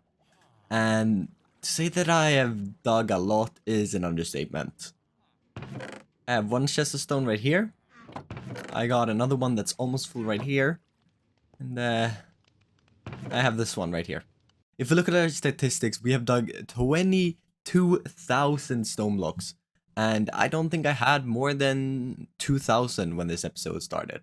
But we're not done just yet. I still have some final decorations to get going, and I need to get some beeswax because that's supposed to be not oxidized. Well, some parts maybe. But we need to finish up decorating this area. And I was hoping that I was going to be able to finish up the storage area today too. But I think I'm going to have to postpone that for the next episode. And, oh, you heard the dripstone farm working. Before we go ahead and start decorating, I just want to show off the farms that we built. So this is the stone farm that I decided to go with. It makes about 12,000 stone an hour, which is okay for a single player. And I don't think I'm going to be needing that much stone anyways. But I absolutely love this design. I've used it before. And I was going to make one that makes like 120,000. But I thought that would be a little bit overkill. And here is the dripstone farm. So it's quite small actually. But I think this will be fine. If we're in the area, it's going to be running constantly. And I think this will work. Now, all the links to all of these farms and their creators will be in the description if you want to check out the farms and support their content. To finish this project up, I continued the custom rail tracks using barrels and some rails. I then had to venture out of the cave to capture a few cows in order to supply me with leather.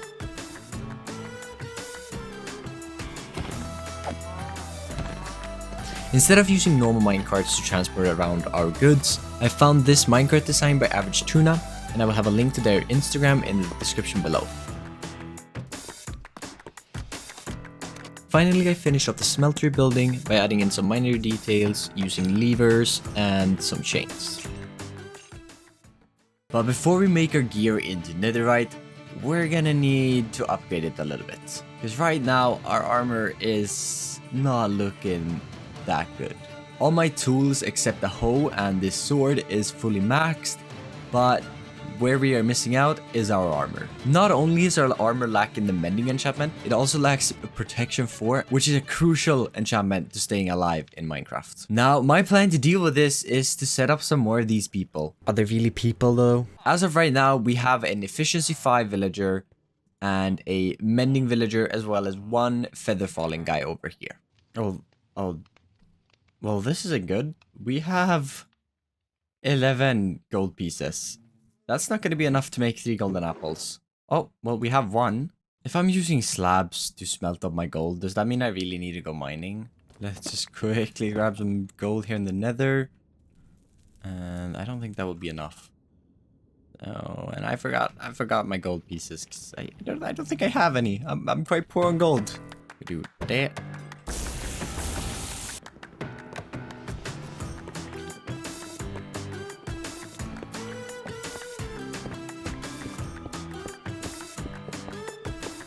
I can hit the button. There we go. First one, second one, and the third one. Off you go. No. Oh, no. You see, I forgot about this turn here. Now I have to go get him.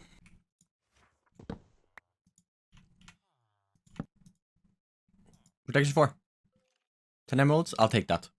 I've seen people break the lectern about 700 times before they got protection 4. So getting it within, I don't know, 20 maybe, that's really good. Why are you being so difficult?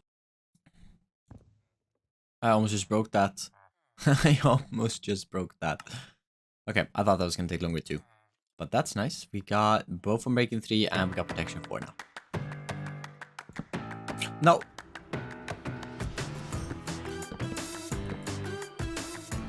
That's what I want. Okay, we don't need this guy to have blast protection anymore. Let's just quickly put mending on this helmet as it is about to break.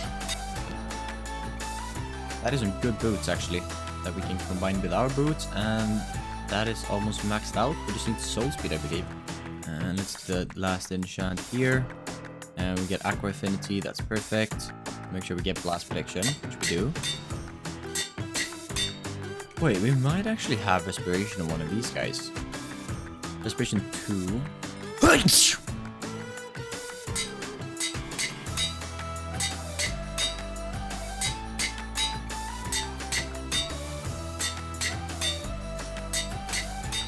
Last book. Here we go. And now we just need to repair it. Alright, our gear is looking a lot better than when we started this episode. But let me tell you, I still hate villagers.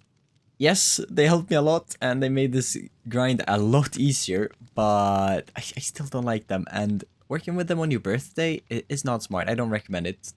Meet someone, do something, go outside. I can't because it's pouring down rain. I probably would play Minecraft anyways. But we have quite a lot more to do in this episode, and I want to start getting some netherite next. Now, I haven't mined netherite in a while, but I also haven't set up a sheep farm or any sort of gunpowder farm to get TNT or beds. So I'm going to try a new strategy that might even work better. Oh, Y level 15 right here. And I've seen this strategy where you mine along a chunk border. So we're right on a chunk border right here. So I think we're just going to go straight this way. Oh, we found some. That took a little bit longer than I wanted it to, but it's working. Yes. So I guess we're going to keep going. Ooh, got more. Got 2 more pieces. That will be enough to make 1 ingot. So I want this netherite.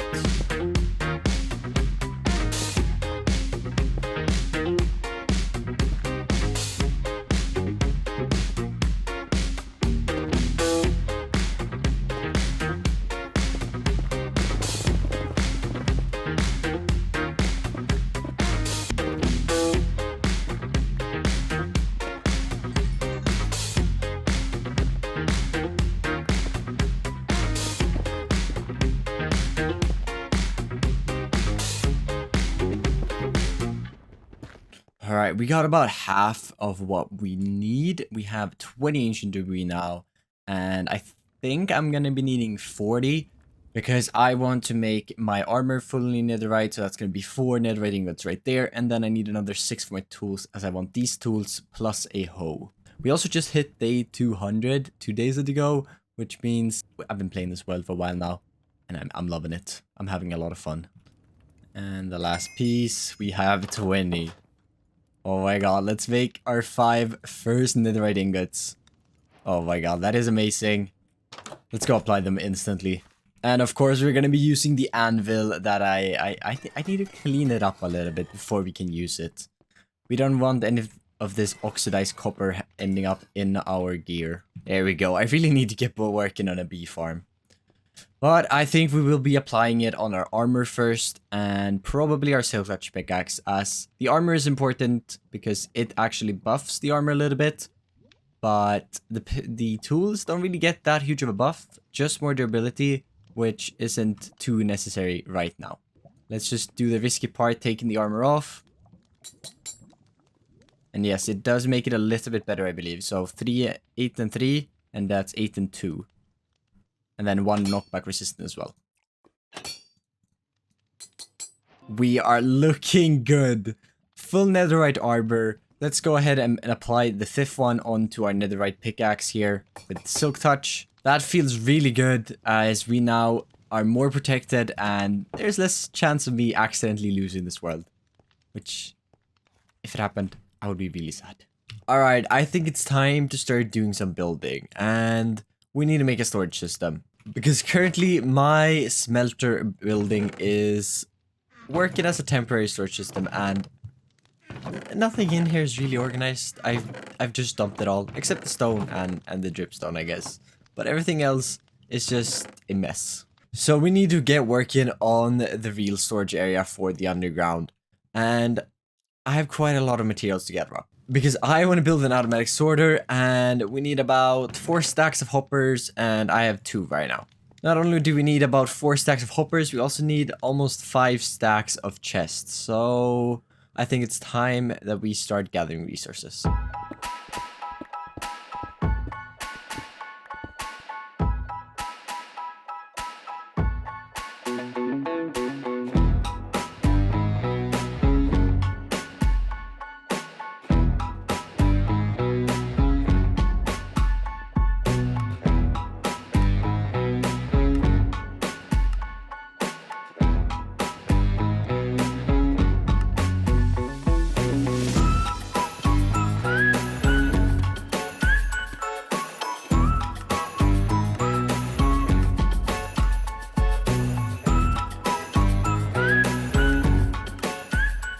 And material gathering over. We have gathered a lot of stuff, and I'm not really sure why I need a cake, but it told me I needed a cake, and I have a cake now.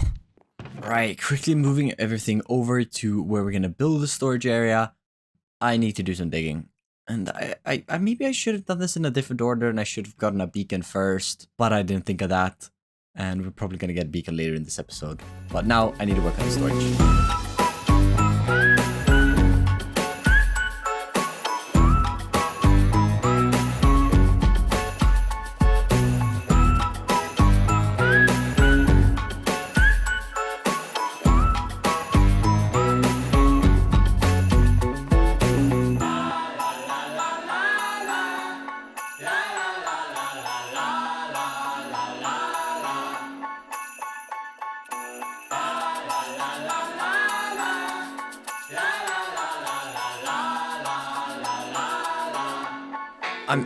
I don't know what's going on. I've been following a tutorial and I've had a Linematica. I'm doubling down here trying to understand.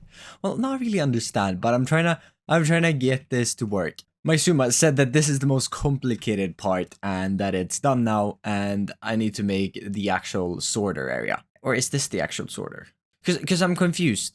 Because there's a part that goes off in this direction that gets the filter for the item, and then the items come through here, but never through that part. It's all very confusing.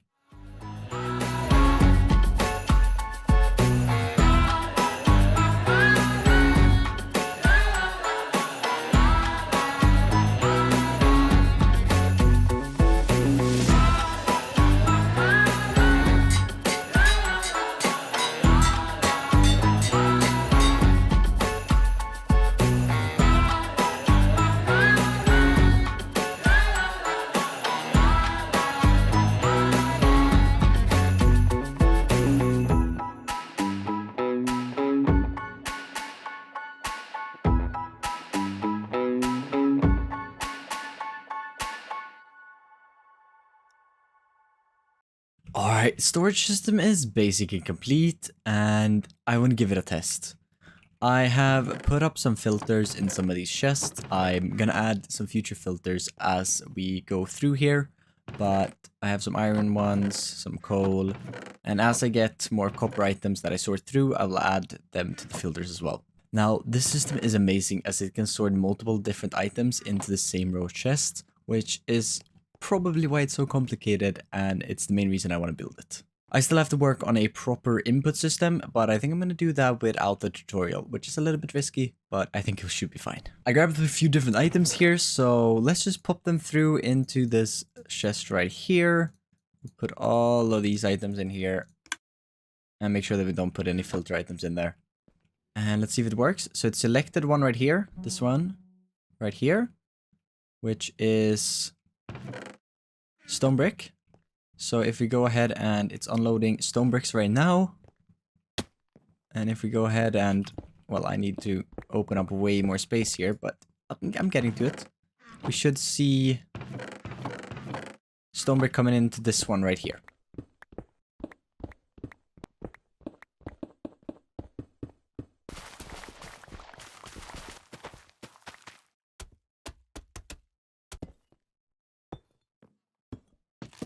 Alright, I've already customized this a little bit now by moving the input system from here to where it used to be, which is right here, where this chest is. But I feel like it fits more if we have it on the side here, And it's actually properly hooked up now, so we can input items here instead of having to go all the way up over there. Now, in the main design, we have the filter for non-stackable items also end up over here. And I don't really want that. My plan is for the items that I don't have any sorting for, which are the chests behind here, and also these right here. I want them to be on this wall right here, so not to mess with all of this.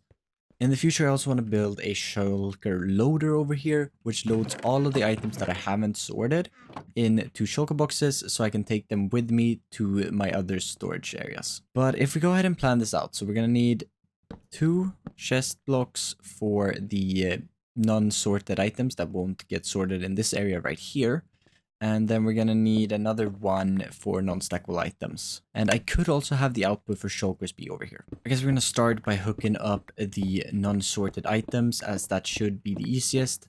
As I should just need to grab the hopper line from over here and transfer it over to this area instead. Alright, it shouldn't have broken anything right now, and I need to push the chests back one though. And add that up, and unsorted items should now go here. We can try it real quick by adding in a random item that I know for sure is not added. Man, I should have really had to bed. It's 4 AM and why am I playing Minecraft? Alright, we're gonna have to continue working on this in the morning because it's 4 AM and I really need some sleep. And this video is going up in 2 days and I don't even know if I'm halfway done.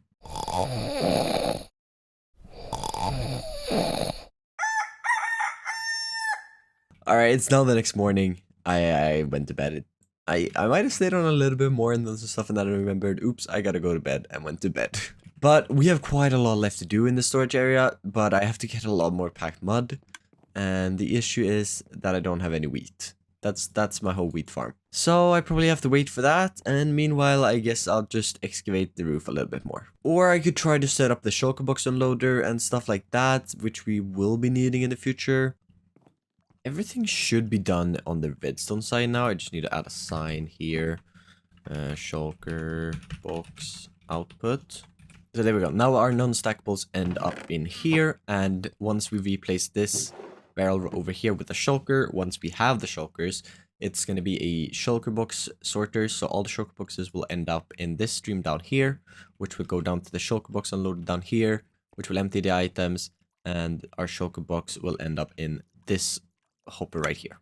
Now in the original design, the place to grab the non-stackable items and the shulker boxes is around here, but I don't really want to do that because I want them all the way over here. In order to finish the walls of the storage room, I expanded the wheat farm, allowing me to craft more packed mud. I also chopped down a few jungle trees while waiting for the wheat to grow. I then placed the jungle logs behind the chest to hide all of the stone, connecting the shulker boxes and non-stackable items output to their chest using a hopper line leading to an item elevator. Continuing to build up the walls around the chest and raising the height of the ceiling. By stacking carpets on top of a torch, mobs are no longer able to enter the storage room. I decided to make the ceiling dark using stripped dark oak logs and deep slate tiles. To finish the room off, I added texture into the walls, and now all that is left is to add the interior. Alright, well, the storage system and the room is basically done. We need to add some decorations, but we have the service door over here, which we can enter into the machinery and add new items to filter, and if something gets stuck or something breaks, you can go check that out super easily in there. Anyhow, this room is still not done as I want to add in some more decorations because it's still kind of empty. Yes, it does function as I wanted to, but it's still kind of empty and I want to add some life into it. Alright, so first thing I want to try to do is add some kind of crane system. I think something like that. Let's try one block down actually. I think that's what I want, and then I want that going all the way over there. And then we're gonna have some grindstones. So this crane right here takes items from the shelves and put them on the minecarts to travel off in that direction, while this crane over here, or well, this grabber, I guess you could call it, grabs the items and puts them on the side so we can put them on the shelves. And then I'm going to need some stone slabs, I think I want to put right here as the actual shelf. Then let's see, we can do maybe this many. 1, 2, 3, 4, 5, 6. I guess that could work, but in here, to save some space, we have some oak trap doors. We put them right here, and then eventually they will go up even further. But we can also put them right here to split off the shelves a little bit, but we can also walk through here without any problems, which is going to be crucial because we want our storage area to be accessible. Okay, just like that. And then we can add in another layer of slabs up here, maybe? Because I do want to have the space to store some things on these layers. So maybe not. So we can have a big one there, and another big one right here. And then the ones above this can be a little bit smaller. Now we need to add in some blocks and stuff in here to actually make it look like we're storing something here. Alright, so that looks a little bit populated. Let's add some barrels too, because barrels always look good. And before I forget, what these crane designs, or well, this gantry, is that what you call it, is inspired by a build of Scar in Season 8 of Hermitcraft in one of his factories, which I think really look cool, and it does kind of fit, so I'm happy with it. Iron that this one will be holding, and then we could make this one in the process of grabbing something from a minecart as well. So we add in a minecart in here as well. Let's actually do that. And why don't we just open this side up, just like that, so it looks like it is actually, we can see it grabbing it. And now we just need some item frames.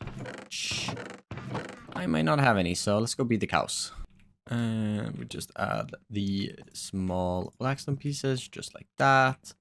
And then I want to add in a little bit of lighting using this little technique right here, which I saw somewhere. Might also have been Scar. I don't really remember.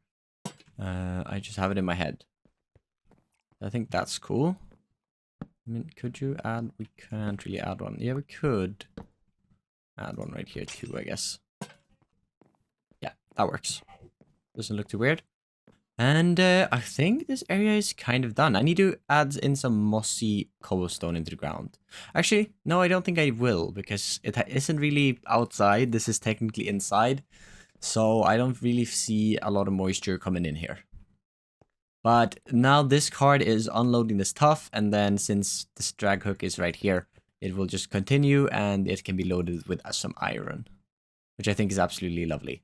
But now that our first storage room is done, I think it's time that we get to working on a few other things before we end up this episode. And the first one being, I need to fix the bottom of the quarry. I left it like this last episode, and I really want to fix it.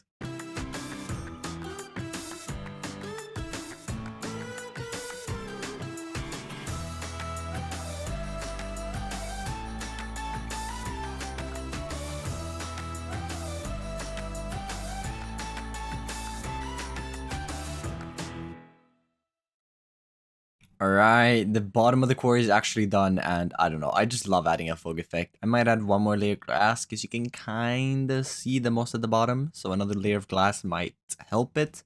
But I think it's fine if you're just looking at it here, you're not really going to notice it, and it looks amazing. But not only that, I also got a Sharpness 5 book, which I want to put on my axe, and this guy sells them, and I also want to put one on my sword in a little bit when we fix that up. But this guy is an absolute pain. I've tried for about an hour to get Sharpness 5. I got Sharpness 4, and then I accidentally removed it, and I was like, no, that was really bad. But then I placed one, got some random thing, and then I placed it again, and I got Sharpness 5. So it worked out in the end. My base really is a mess over here. Might have to clean this up at some point. But the next thing that we have to do is to get the last of our netherite gear. And we still have 4 more tools that I have on me, and a hoe as well. So that's another 5 tools, so I need another 20 ancient debris. So let's head back into the nether. Alright, let's craft up the last 5 netherite ingots to transform our gear. The anvil and the cauldron is looking a little bit green, but I don't really have that much beeswax just yet.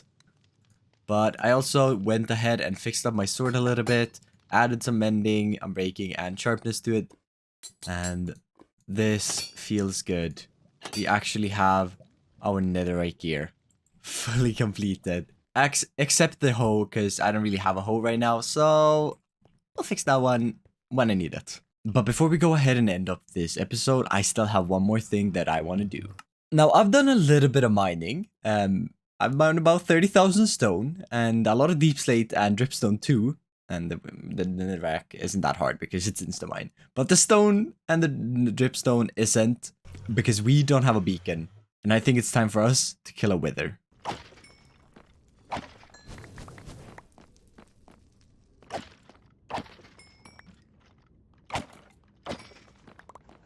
Alright, 3 skulls acquired and just gonna get ready and then we're gonna fight this guy.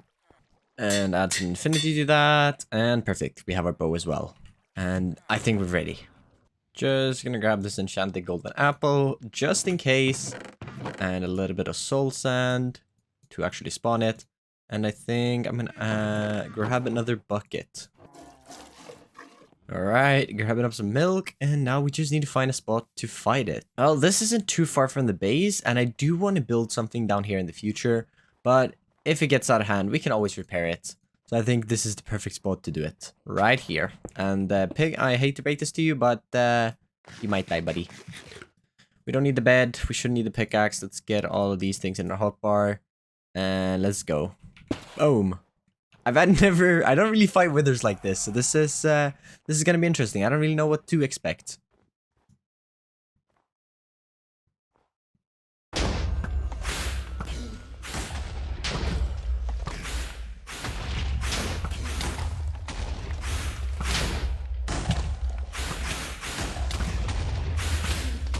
I think it's easier if I just get its HP down and not focus too much on getting hit, because I'm not really taking damage.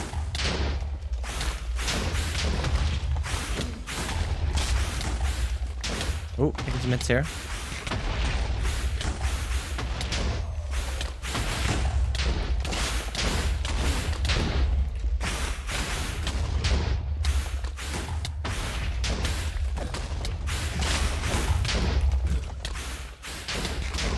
I'm gonna pop this so I don't die. And it's dead. Now, I probably could have done that without popping the god apple, but I don't really feel like losing the world. Alright, let's craft this beacon up. There we have it, a beacon. That is amazing. Today, I will be building a giant underground castle to finish off this cave transformation. I'm so excited to get this episode started, and oh my god, I think you guys are gonna absolutely love this castle. But first, we're definitely gonna have to tear down all of these pillars.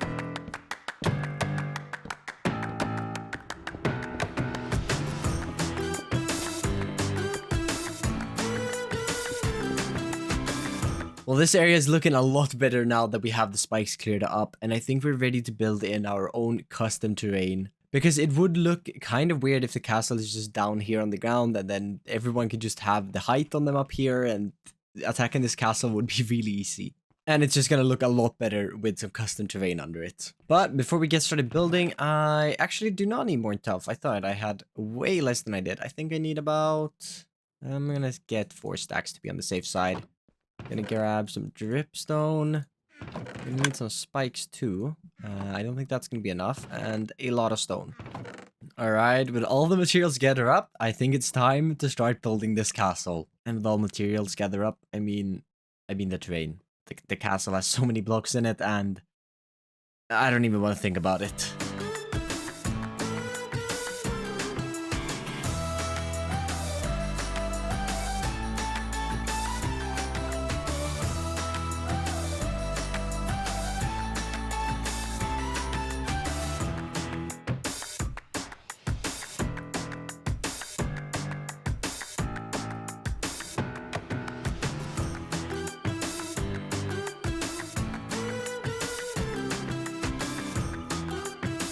I gotta say, this is looking a lot better now with the terrain in.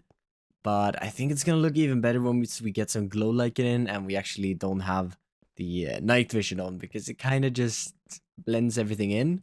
So adding in some glow lichen, these dark spots around here, and then adding in the water that's gonna be at the bottom of this is also gonna be amazing. Now, I also added this cavern thing under the whole mountain here, or well, the terraforming, for the castle. And we have these 2 entrances right here that we're going to be able to link up into the castle. This one's going to go into one of the entrance towers, and this one's going to lead back into another room, which I haven't really figured out yet. But it's 3 a.m. again, and I'm playing Minecraft.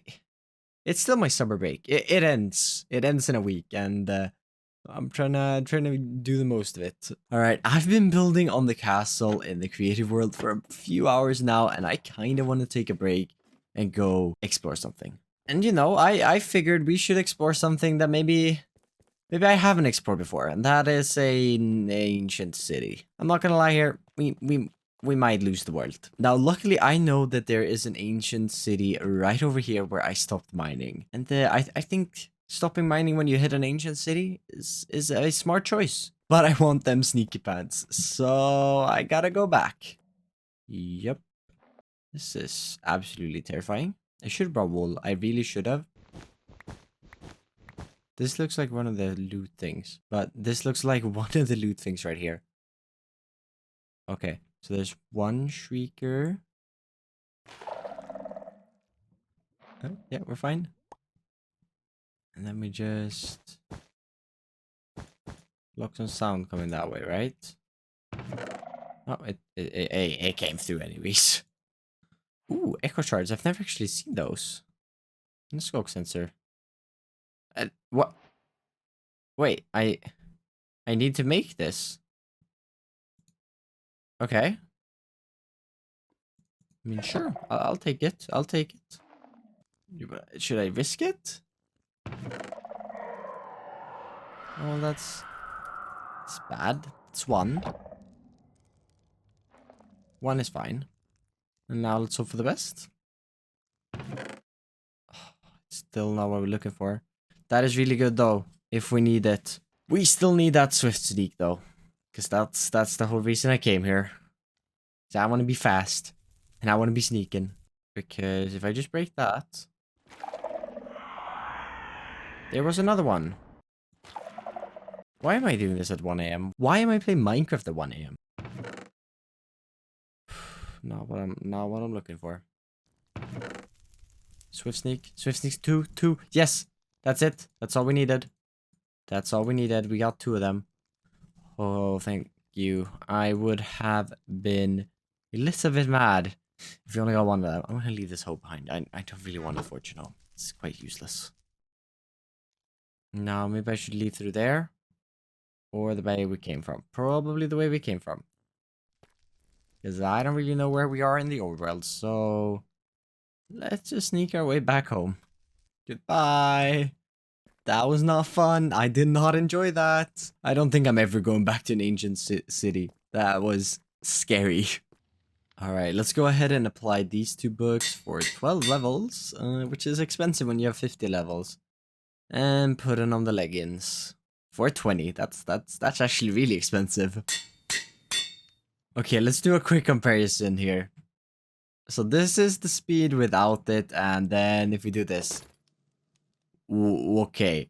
Whoa. That is absolutely night and day. What? This is definitely one of my new favorite enchantments, because you're so fast. But I think it's time for us to gather up some new blocks and actually build a part of the castle now. So for some odd reason, my recording software decided to switch which microphone it was inputting my audio from. It switched that from my Blue Yeti to a quite bad webcam microphone, and the audio was just so bad. I couldn't use it. It was beyond bad. And to add to the pain of that, I also lost the replay footage to because it got corrupted, so you guys never saw the gatehouse being built, and I'm sad. But it's fine because we still have a whole castle to build. This is just the gatehouse, and I actually have the main parts of the rest of the castle all planned out, and I'm ready to build them. But before we do that, we're gonna need a few more blocks, because I don't think this is gonna be enough to build the whole castle.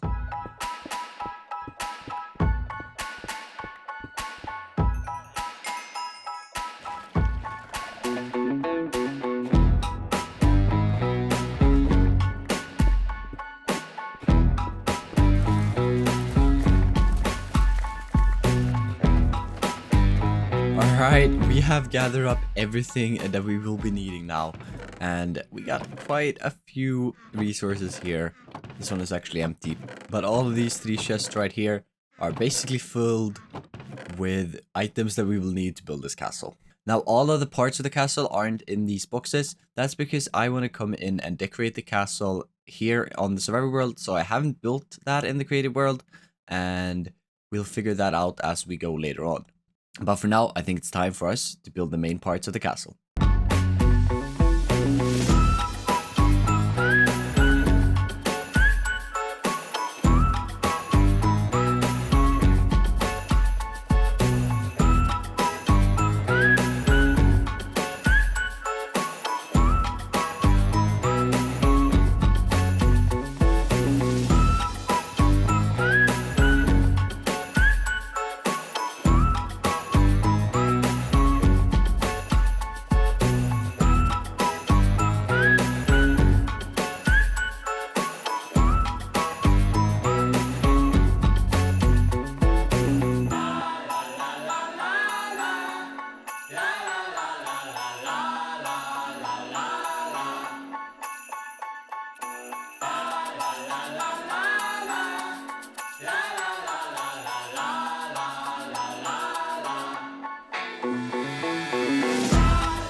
Alright, and the main part of the castle is fully built, and it's a little bit dark right now, so we're gonna have to fix that. Because I'm having an issue with a lot of mobs spawning and falling down on me, and it's not very pleasant when a creeper drops on you and just blows up the build you've just built. Luckily, since we got this netherite armor last episode, I am absolutely safe and I won't die as long as there isn't like 4 creepers at the same time. Alright, so to finish off this castle build, I want to connect the few different buildings so that we can easily walk through and have it make a little bit more sense. Because going into this castle from here and it not leading anywhere doesn't really make a whole lot of sense.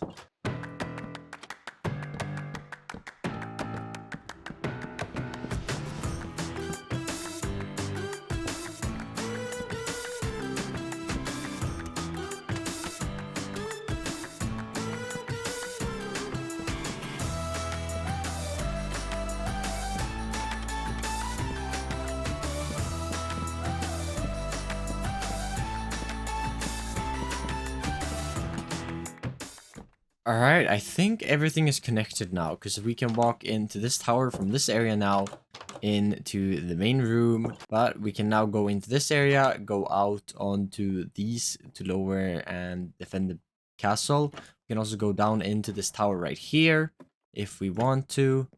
We can also enter over to this building by the staircase over here, and also exit that one, of course, and enter the main one from over here, which we still need to work on an entrance though. Now that all of the walkways are fixed up, our next order of business is gonna have to be fixing these roofs because they are really dark. So my plan for this is to use the glow lichen instead of some skull vein in a few different spots to try and light up the roofs and also stop mobs from spawning. And when I see if I can get some nookies in like this one right here and maybe hide a lantern in there. I'm actually really happy now with the light changes that they made. And I don't remember which update that was anymore. It was 1.18, right? Not 1.19. Because it's so much easier to light up areas like this now. And I need like one lantern there. There's one up there and that's it. That's it. It's amazing. Oh my god. That scared me. Alright, I think this is looking a lot better now that you can actually see the roofs. And the glow lichen doesn't really disrupt it too much because it's kind of a similar texture. but actually being able to see the roofs adds a lot. And not only that, but also not having mobs fall on my head 24/7 is going to be a really nice change. But there's still more that we need to do to this castle, because this wall right here is super flat. And we definitely have to change that up, and I want to add a small little forge in this area right here.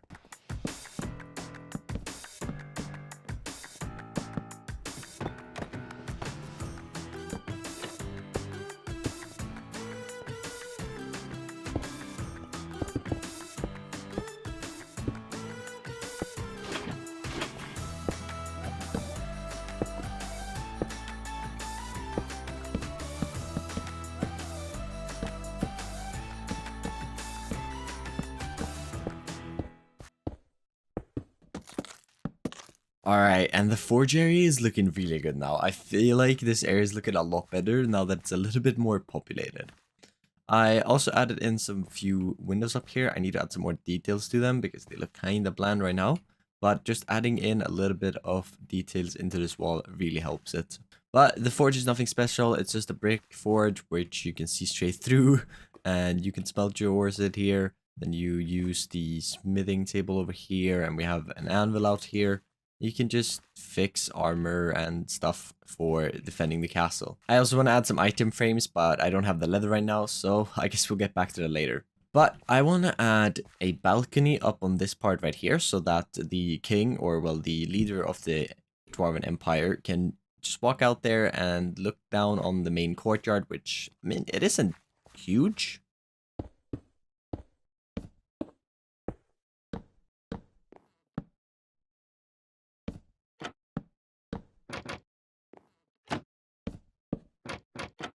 Alright, so I think that looks good. That's kind of what I'm looking for.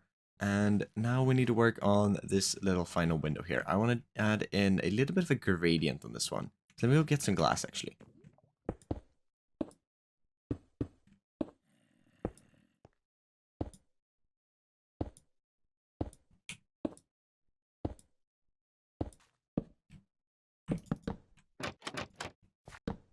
Alright, let's finish this little area off by adding in some barrels. Now, I don't want to clog the area too much because I still want them to be able to bring through items and like wagons through here. So I think this is good, and I think this area is kind of complete. I want to add the item frames, like I said earlier. Alright, also decorating that window up there. Gotta add some flowers in those pots and all the other pots that I'm adding around. But I'll do that last, I think. But for now, I think this area is done. So I think it's time that we move on over here and start making some sort of entrance in here. This area over here is now the last area of the castle that we need to fix, at least on the outside. And where did you come from? I think you spawned up there. Well, I'll have to fix that in a second, because I kind of want to work on this outside area first. And I think I need to clear away a little bit of the cave here, because I think that I want the main entrance into this cave to be right here. And yes, that may sound a little bit weird, and right now it doesn't make a whole lot of sense. But if we come out here, we see that if we bring the road behind over here and below, and then we can wrap it around, either around the edge over here, or maybe we could even dig a way up here. And eventually ending up out here, because it's only one block right here, and the rest I can easily mine away. And I think this is the perfect entrance and exit to the castle out of the cave, and probably the entrance and exit to the main part of the cave as well. Or if we don't add another pathway on this side, which we might do, to be honest. But I think I'm going to leave this area for the next episode, when I actually tie the whole cave together and kind of finish off the cave transformation. Because right now, I kind of just want to finish the parts of the castle, and I don't really care about the way out of the cave or the way out of the castle on that side, because I kind of just want to finish the castle itself. And then in the next episode, we're going to come back here and finish off this cave transformation. Because right now, we're on day 300, and I feel like I'm kind of done with this project soon. I need to finish the castle, and then I need to tie some things together in here so everything connects. But for now, I need to work on this entrance here and probably clear away a little bit of gravel and stone.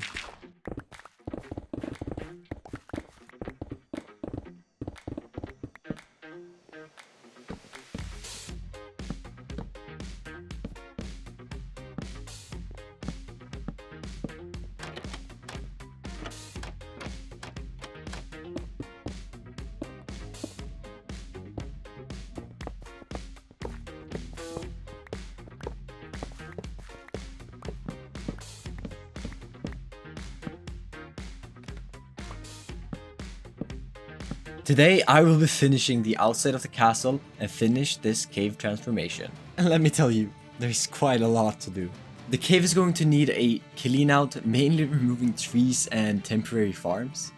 Connect everything together so I don't fall to my death.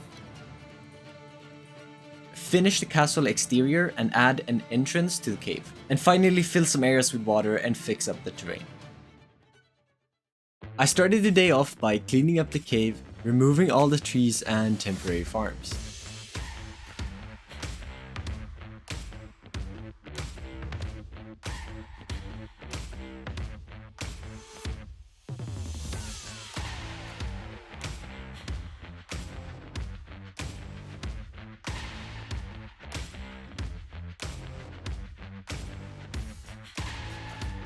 I also took the time to clear a few chests and move the nether portal.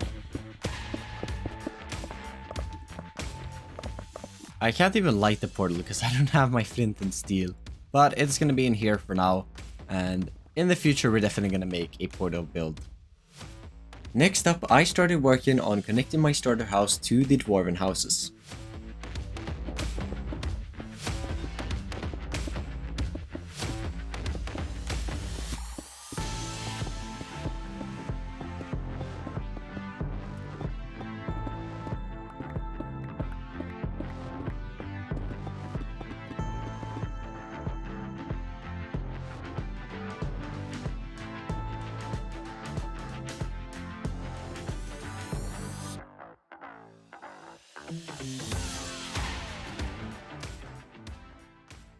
The next area we need to connect is our storage room over to the castle. In order to connect the storage room to the castle, I extended the retainer wall using deep slate and filled the floor in with cobblestone.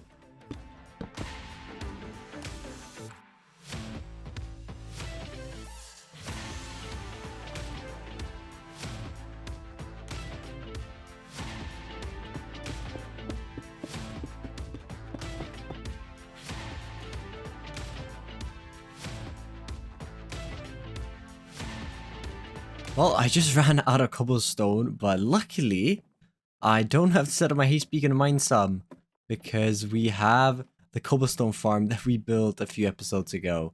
We don't have any cobblestone in it at the moment, so let's just leave it running for a little bit and get back to building. That should be enough stone, so let's go ahead and turn the farm off, because it's very loud.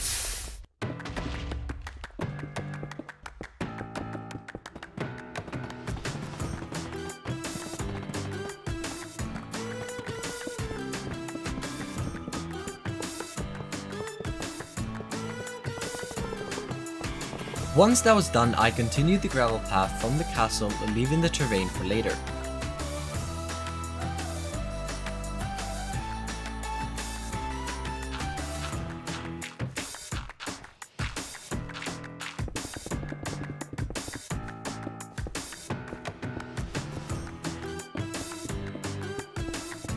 I quickly started work on a train tunnel that's going to connect the railroad coming from the storage room over to the castle. I decided to build 2 traveling merchants' wagons to decorate and fill the empty area.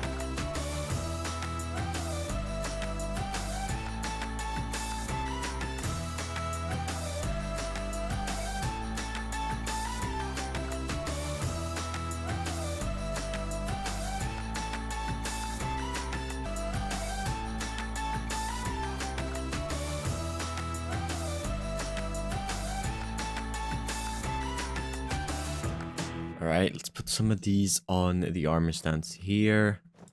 Just have it like that. And the leather tunic right over here. Perfect. I wasn't really sure what I wanted to add in this area here. So I decided to add some merchant wagons that are in the cave here. Trying to sell some clothes. And I think it turned out pretty well.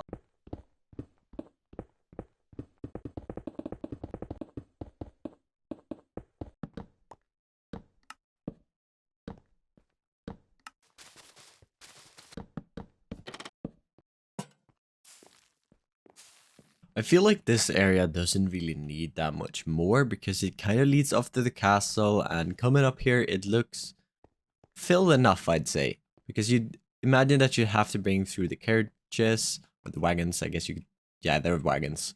You'd bring the wagons through here, most likely, and then through the castle, which, I mean, we don't have to talk about the fact that they probably don't fit through the gates, but we'll use a little bit of imagination there.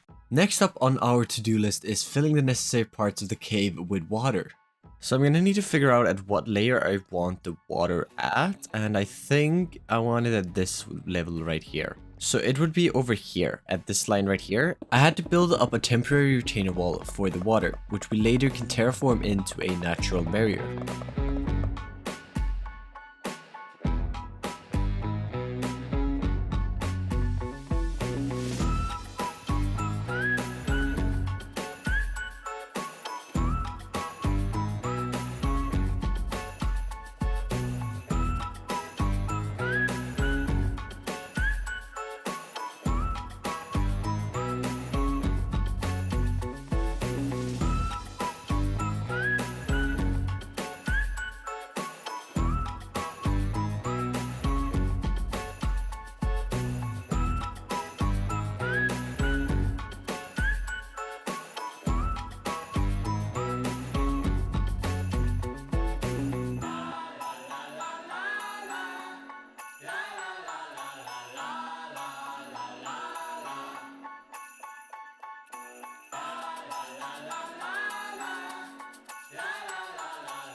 I think I got a little bit carried away because there used to be a lot of stone here. And none of this was filled in with water. But I absolutely love how it turned out. Next up, I need to fix the temporary retainer and add a bit of terrain around the lake.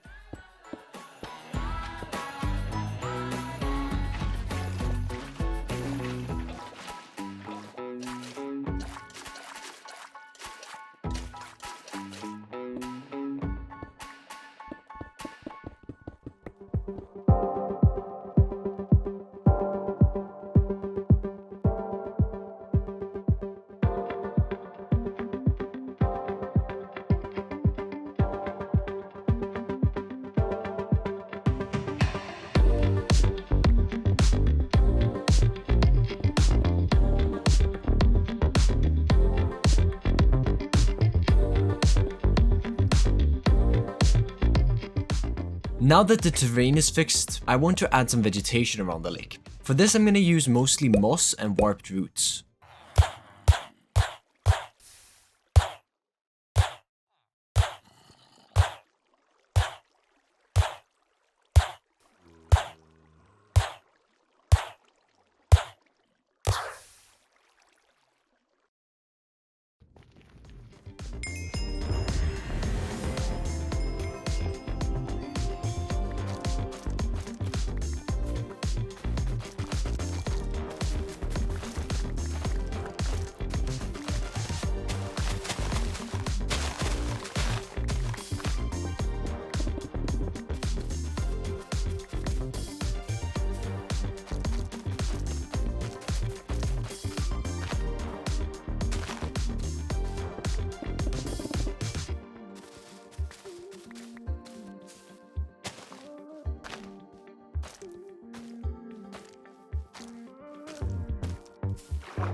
I forgot to press the recording button when I built one of the entrances, so enjoy this time lapse.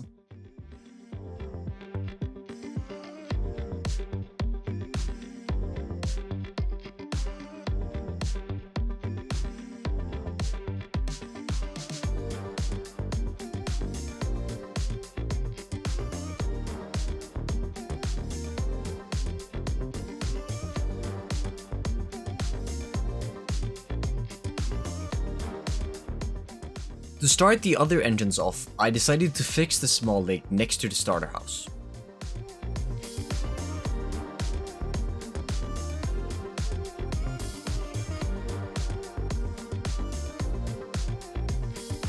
I then continued by extending the deep slate path into a spruce walkway leading out of the cave.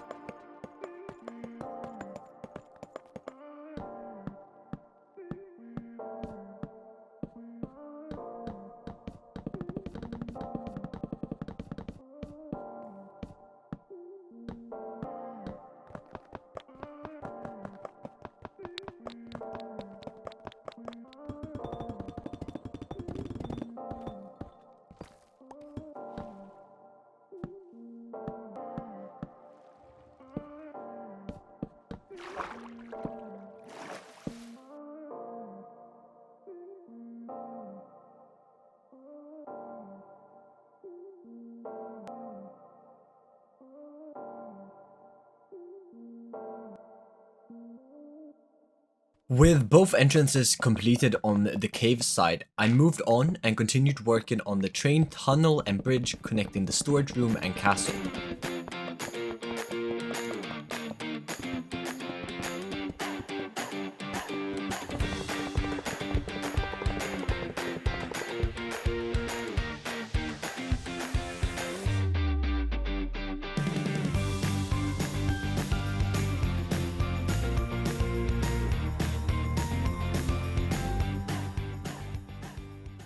With this bridge taking up this much space on this wall now, I feel like there really is no point of adding a window here because I think it would look out of place.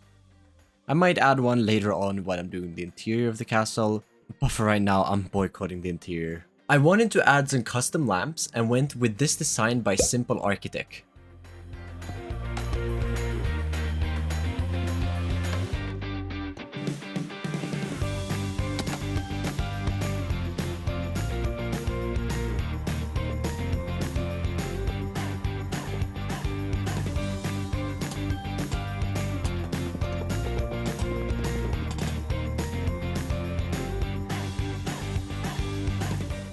I quickly fixed the both entrances to the castle.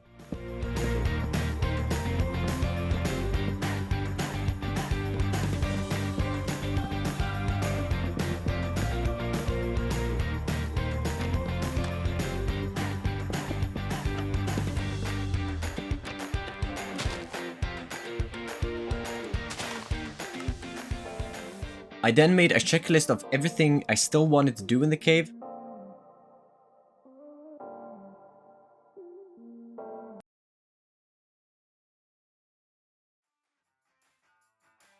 And quickly fulfilled the first item on the list, being a railroad.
straight to work on the lava farm.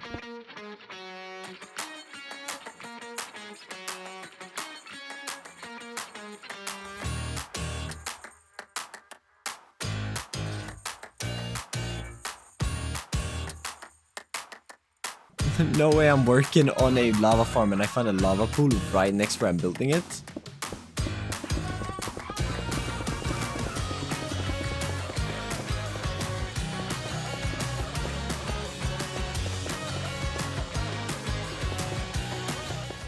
I gather up some acacia and deep slate to help me with the build.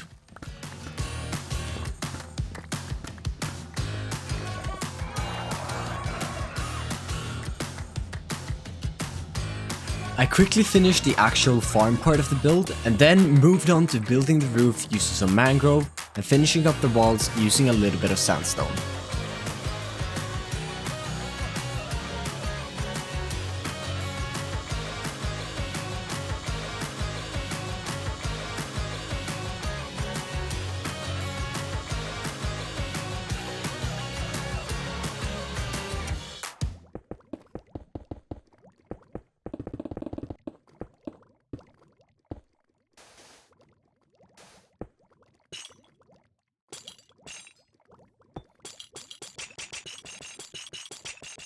For the floor, I decided to go super simple and added in a cobblestone one. For the exterior, I added a quick brick building with a few pipes of lava.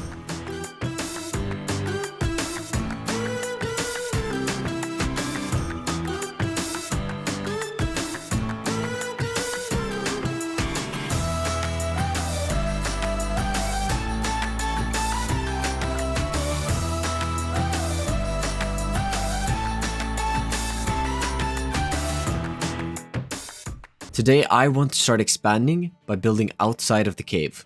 But the first thing that we have to do in this episode is find my ender chest because I've completely lost it and I have no idea where it is.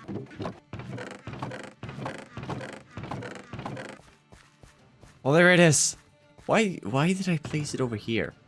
I just had to bought a chip junk and I could have made a new one, but I'm also gonna need a little bit more food before this episode gets started because I don't think 6 golden carrots is gonna do it.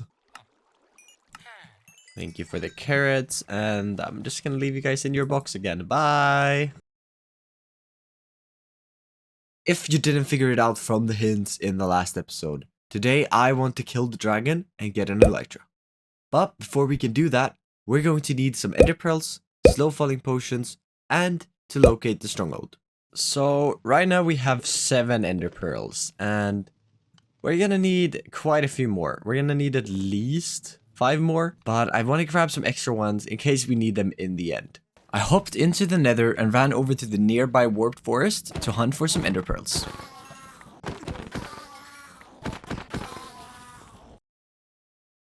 With the ender pearls, I followed the Eye of Enders towards the stronghold. The eyes led me towards my slime farm, but when I reached the slime farm, I had gone too far and I had to turn around back into the sea. Oh, it went down. Wait, it's right next to the ocean monument. And to my slime farm. Slime farm is right over there. Oh, this is amazing.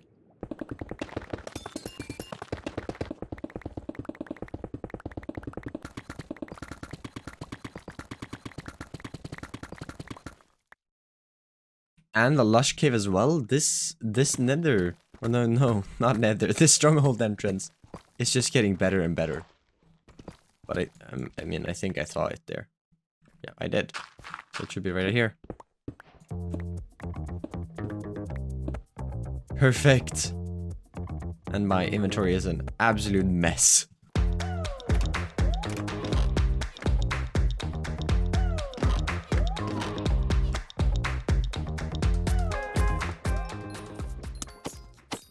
I won't have enough eyes to open this right now. I'll be missing 1. Well, luckily I wasn't planning on killing it right now anyways. So let's make a portal and let's get out of here.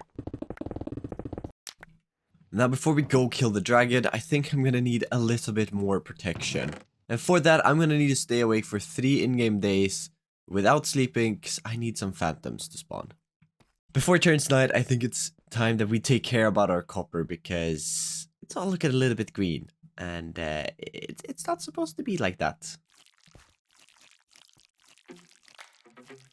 With waxing all complete and nighttime fast approaching, I headed out to look for phantoms.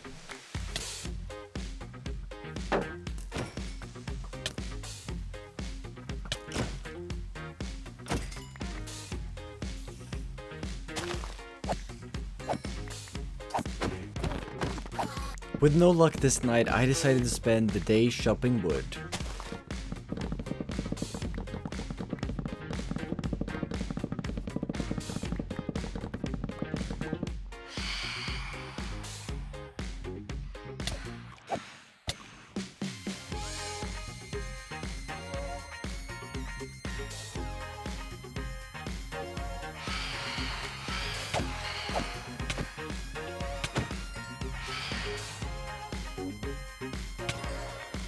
Why are there just a horde of zombies here? What? I think that's quite rude of you guys. And one of them had a sword too. Or a shovel, I don't know. Shovels are probably just as dangerous. Oh. That's rude. Alright, let's fill up these bottles. And do we even have some nether wart? I never really know if we gathered up any. Uh-oh. This could be bad. So, do we have any nether warts in here? Because if we don't, we're gonna have to take another adventure. Oh, we do. Okay, cool. So this should not be into awkward potions, and if we add a phantom membrane to that, we should get slow falling. We should, as long as I'm not stupid. That is slow falling. Perfect. Let's grab the last couple of slow falling potions here, put them in our ender chest, and I think we're almost prepared to go kill the dragon.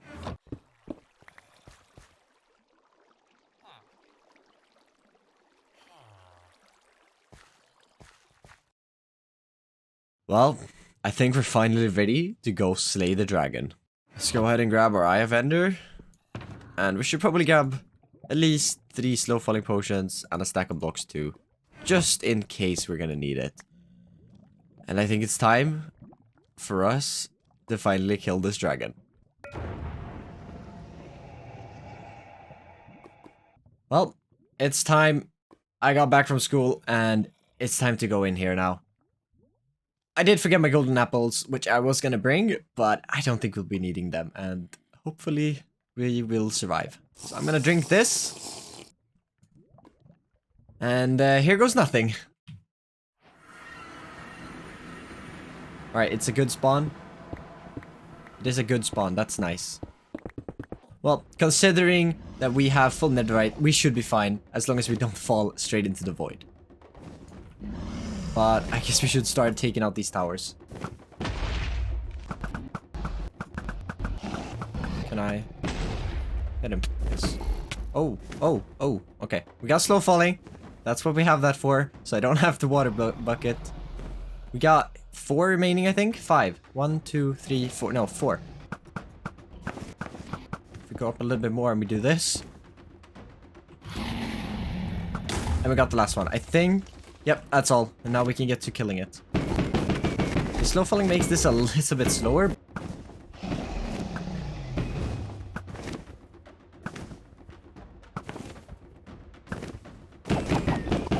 I don't want to kill it like this.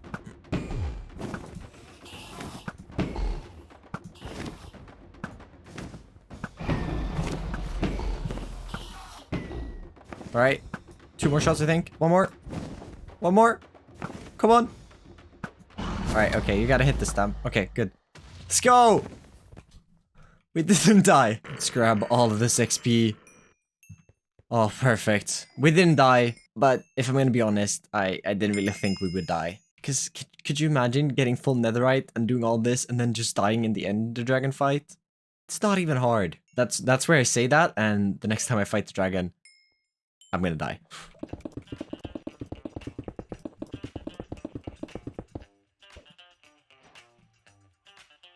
We're here.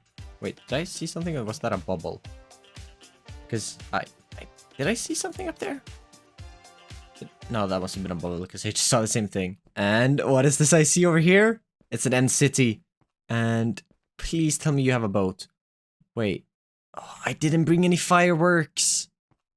But this one doesn't even have a boat. But I'm still gonna raid it because I definitely want chokers. That's one. Yes, that's. I was gonna say that's a slot, which means castle in Swedish, but that's not what it is. That's a boat stamp. It's finally time to actually go over to the boat, and I'm gonna need a few blocks because I don't really have any. I found out a cobblestone quite early. If I do this, I'm in the middle, and boom, we're on. Just gotta kill the shulkers. Oh, okay. Now I just need to wait. Well, we have another 50 shulker shells. I'm gonna grab the potions because I can. And we need to kill one more shulker.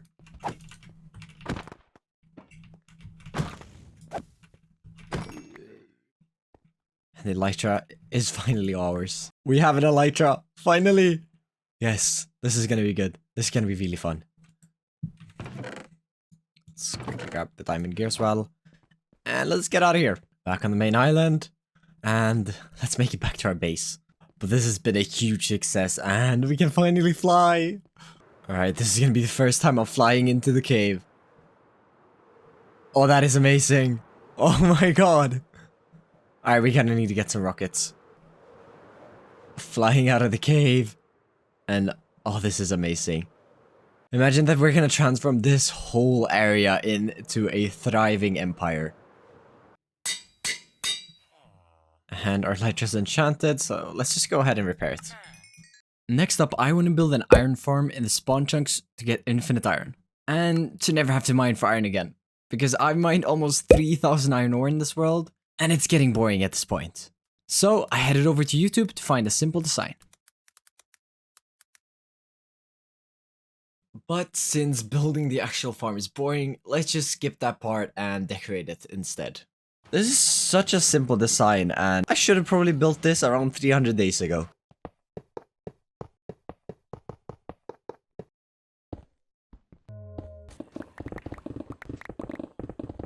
This is really ugly, and since it's so close to my base, I really want to decorate it.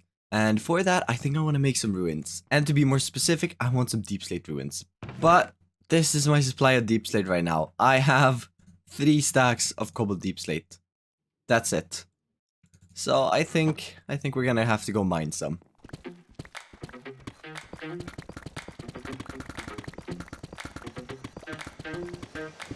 Deep slate all gathered up, and I think it's time for us to start building these ruins.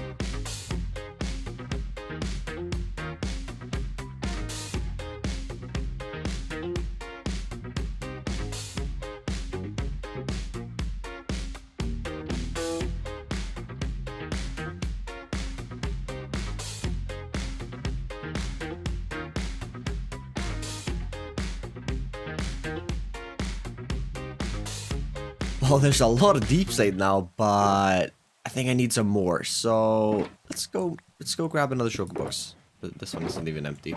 Off to buy more deep slate. I really don't like mining deep slate, but it's such a nice block.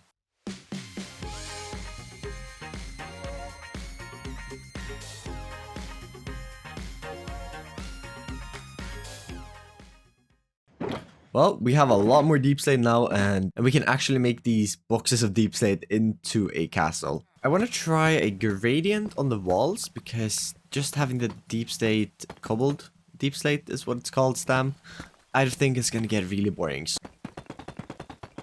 So something like this, but we could probably drag it out a little bit more on these bigger walls. But yeah, I think this is going to work out. Now I just need to apply it to all the other faces. Oh, this is going to take a while.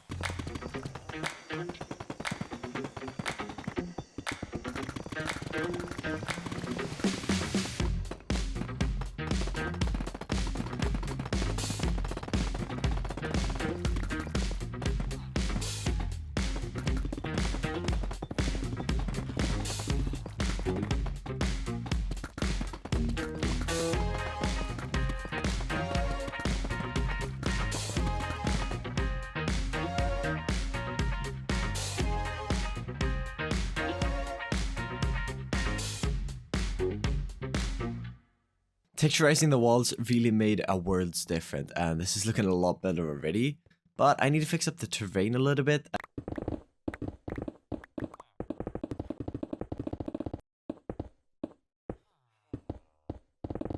I'm gonna need some glass now because I want to add some kind of windows, but not really windows. You'll see what I mean, but I gotta go grab some glass, and I think I know where there's a desert.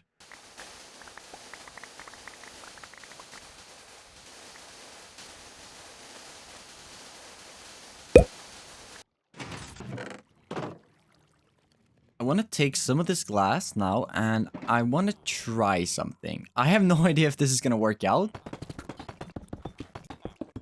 Kind of like this, and if you add it in more spots, I think it will work. But I don't think we can have it looking straight into the farm. Yeah, that could work. I think I want to replace all of it with gray glass, though, so you can actually see the glass.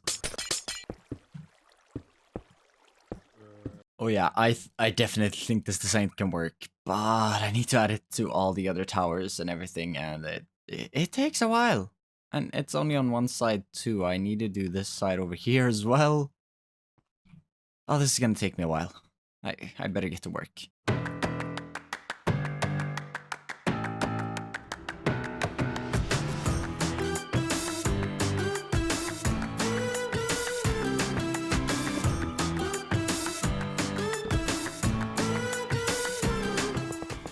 I'm actually really starting to like how this build is turning out, and I think the iron farm is functioning. I turned it back on, and the iron golems seem to be spawning at the top. But this should now generate iron while we're just on this world because it's in the spawn chunks. But I have to work on the pathway now.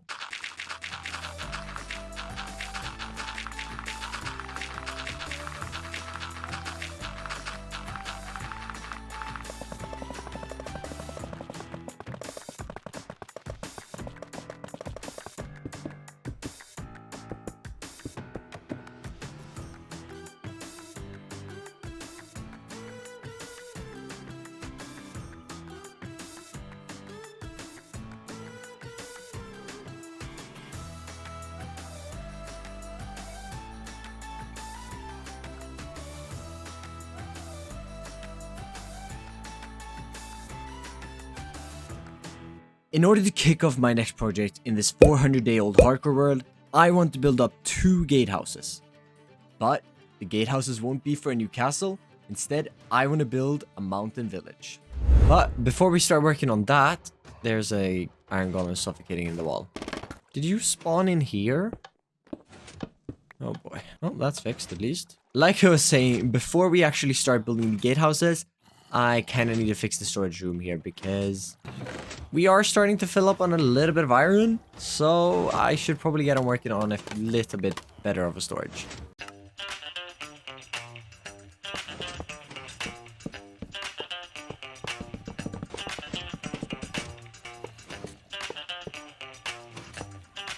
Alright, that should work for now. Super simple, but at least we have a few more chests. But with the iron farm now fixed up, I think it's time that we start on the next project. And I want to build a gatehouse. I actually want to build 2 gatehouses. And I got this idea from Fwip when I was thinking of what I was going to do for this episode. And he just posted a video where he's building a gatehouse for a town. And I also want to build a town. It's probably not going to be as big as this, but it's going to be a small little mountain town up here in the mountain. Surprised, right? A mountain town in the mountains. And I actually want to try a building technique that he used in his video, which is making a outline or, well, the shapes of the build before you actually start building in with real blocks. So let's go grab some dirt.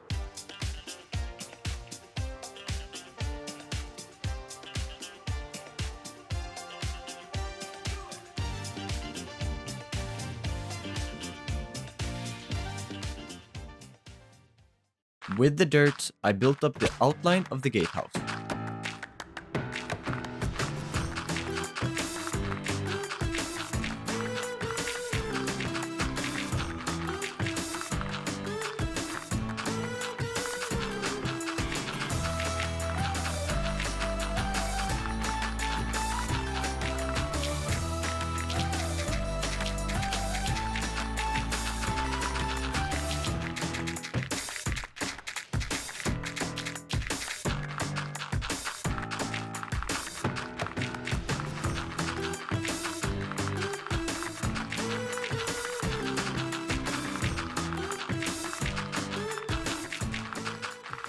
This looks a little bit interesting right now. It's a lot of dirt, but I think I'm really liking the shape that I have here. But I need to start working on an actual block palette for this gatehouse, as I still don't know what blocks I want this whole time to use.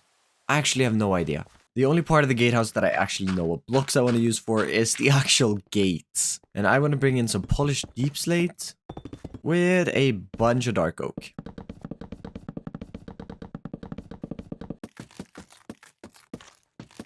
And then I want to try adding some door handles using some levers. And let's see, it should be right here. And I want to try adding some buttons as well on the bottom here, just so that it looks a little bit more sturdy. And maybe we can even add some trapdoors in on the sides right here. Now I just have to fix the rest of the build. For the gatehouse, I need to gather up moss, green wool, green concrete, mossy and normal cobblestone, andesite, stone, light grey concrete, and also a bunch of deep slate, mud, and jungle wood. I'm gonna need some more sand now because I might have smelted it all into glass last episode.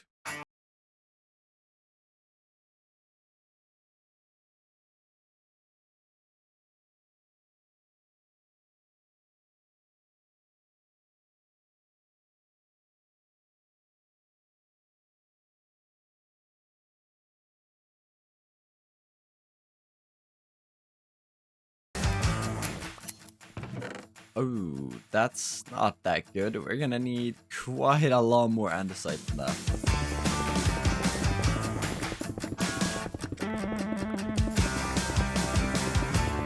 Well, that's a little bit better. A shulker box of andesite. And I still need more things.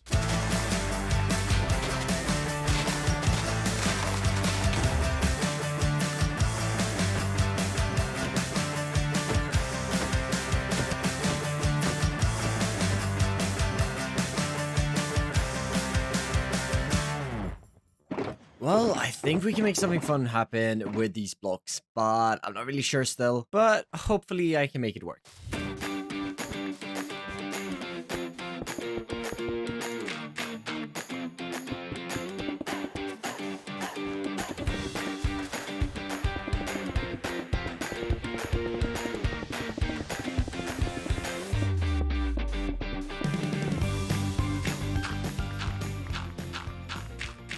Yeah, I think this is gonna look good. I mean, it blends a little bit into the mountain, but with the roofs on later, I think it should stick out. And as any good Minecraft builder, I haven't touched the back that much. At least I did the bottom. I actually completed the back, but it doesn't really feel like too much of a structure right now. I think I need some more supports. So let's grab some polished andesite and let's try to reinforce these sides here by adding in this every like 2 or 1 block here.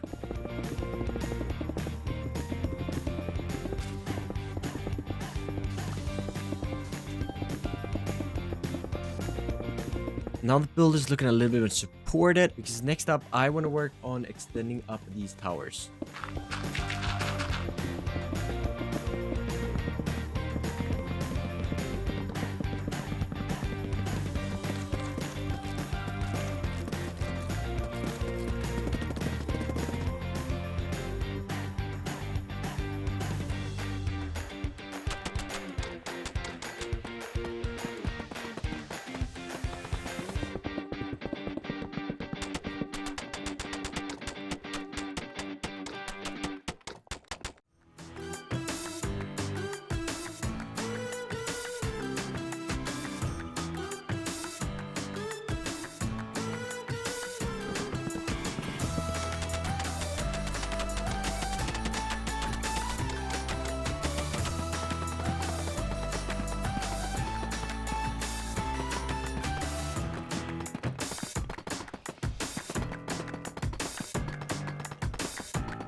Yeah, these roofs definitely added a lot, but I still need to add a lot more decoration because there's windows missing.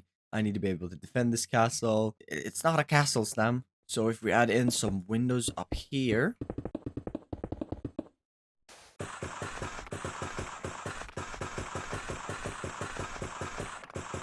And we add some defenses down here. Well, now this front side looks a little bit bland. Let's grab some more polished andesite and let's maybe create a trim. Yeah, I think that looks better, but it still looks a little bit bland up here.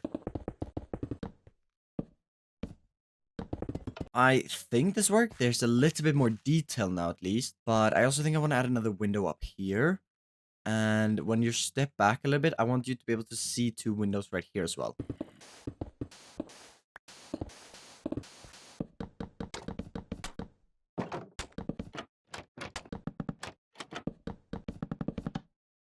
I think I'm happy with the front now. A little bit less defensive. That's why I added some glass, and I don't think we need any shoot holes because we don't want to give the enemies an advantage if they actually do take over the gatehouse to shoot down into the city. Alright, perfect. Might be a few too many ladders, but I kind of like it, so I'm gonna keep it. Now, all I need to fix is the roof in here. Okay, the roof in here is a little bit bland. And, oh, I know what I need to add. Yep, that's what we needed. Looking at this with a bit of shaders, and I really like these shaders that I recently found. And it's actually really cozy. But I think this gatehouse is looking amazing. I think it's gonna look even better once we get these walls built out and this tower over here. And we can't forget that we're gonna build a second gatehouse in this episode right over here.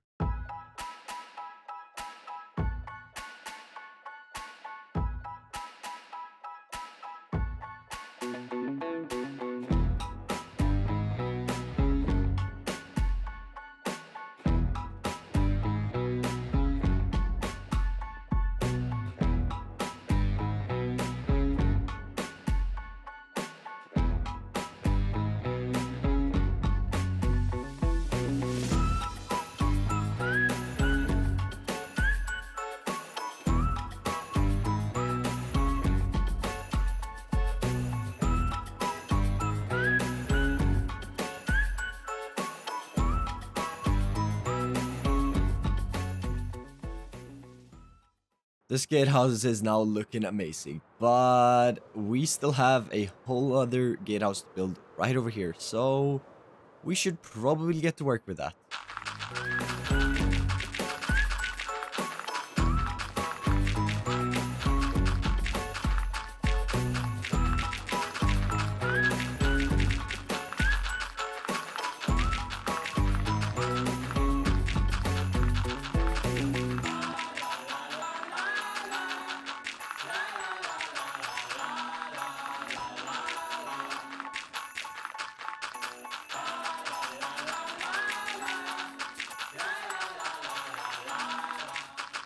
I actually really like building like this, using all of this dirt to pre-plan some larger build. I think this is going to be too time consuming, however, to do in the actual city or village or town. I haven't really decided the size just yet.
Yeah, this is turning out great. I think I want to add a little bit decoration to this part right here. And I think I need to add a window over there. And I want to stick something out of the side because it's very flat. And I realized I've forgotten to texture parts of this area.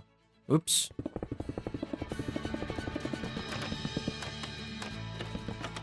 really adding in this little bit of color up here, and the texture really helped it. And I added in a small window down there. And I'm starting to like this gatehouse a lot, but I definitely think that we need to add something here. So what I'm thinking is that we extend some logs out of the side.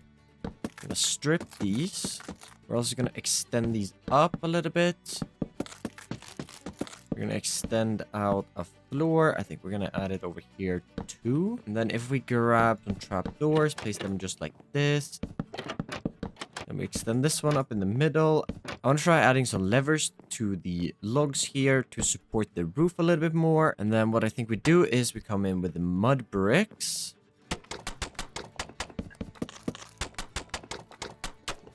And then we fill this in with some deep slate. All right, that added a lot. Okay, I almost had a heart attack there. But we're fine. The shield didn't really do anything, but we have blast protection, which did a lot more than the shield. I gotta be more careful. Anyways, as I was saying, this is a common feature to castles, and I've seen a lot of Whips castles incorporate this, and I really wanted to try adding this to something, and I think it just fit really well here. But I think I want to switch out the floor for spruce instead. All I need to do is fix the terrain and make a pathway leading down over there and over there. But I'm lazy, and I think I'm going to leave that for a future stamp problem. And I'm going to actually leave that for a stream project, because I really want to start streaming this world.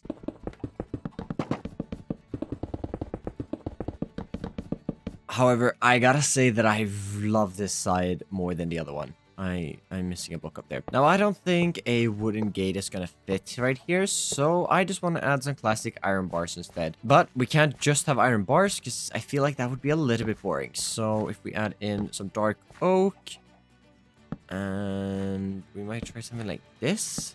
We're gonna bring in some deep slate walls again.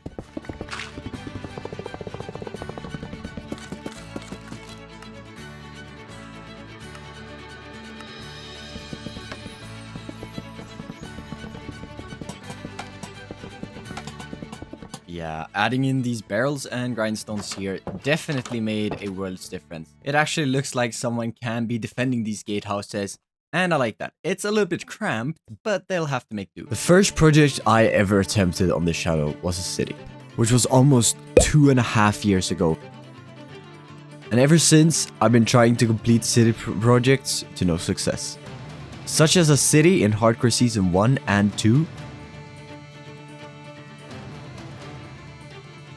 and today, it is time to start a city project that actually will be finished. Unless I die. In the last episode, we prepared the area by doing a little bit of terraforming, and today, it's time to start building. I do want to apologize for the last video being a little bit thrown together and not being that interested. Anyhow, I had a lot of tests and stuff to hand in my schoolwork, and I had to focus on that. But this week, I have close to no schoolwork that needs to be done outside of school, so it's the perfect time to record. I don't think we should wait any longer, so let's start planning out this area again.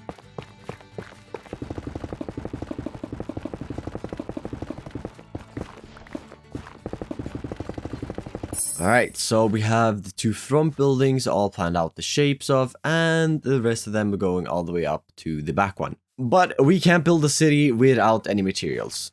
And if we take a look in our wood chest, we have barely any wood. I mean, over here, yeah, sure, we have some stone and dripstone, but we don't have a lot else. We have some random stuff in here, but what I'm trying to get at is that we do not have enough to build a city. So that means it's resource gathering time.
And resource gathering over, we have a lot of wood. But I have just a lot of blocks here that we are gonna need now.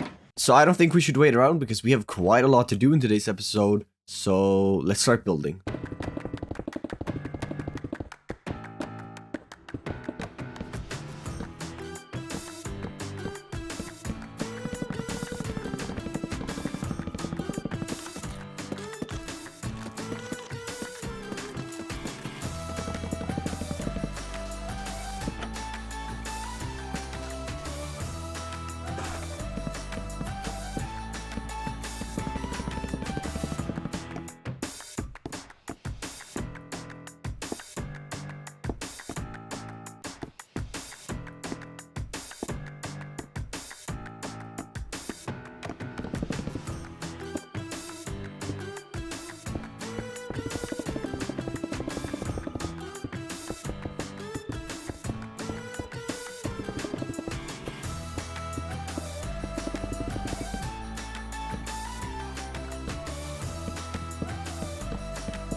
Alright, perfect. The first two buildings are in. They are lacking a lot of details, of course, but I kind of want to get all of these buildings in and then detail them all afterwards. And I think that's the way to go because I want to decorate them and kind of make them fit in together. And in order to do that, I actually need all the buildings. So let's keep building.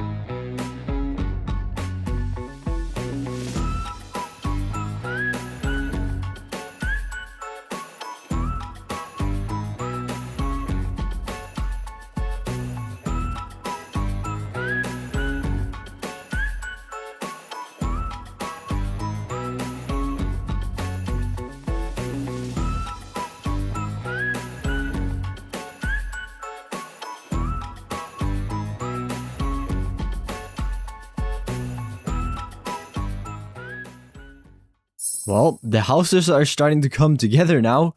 I have to finish a wall up there, I think, but then the main shapes of all the houses should be completed. But they're lacking so many details. And I really have to get a move on to finish this episode, but just look at the atmosphere walking down here. And I missed a block. And I don't know if this angle or the one in between the houses is my favorite, but this one might just take the cake once it is decorated, because right now it looks a little bit like it's out of render distance.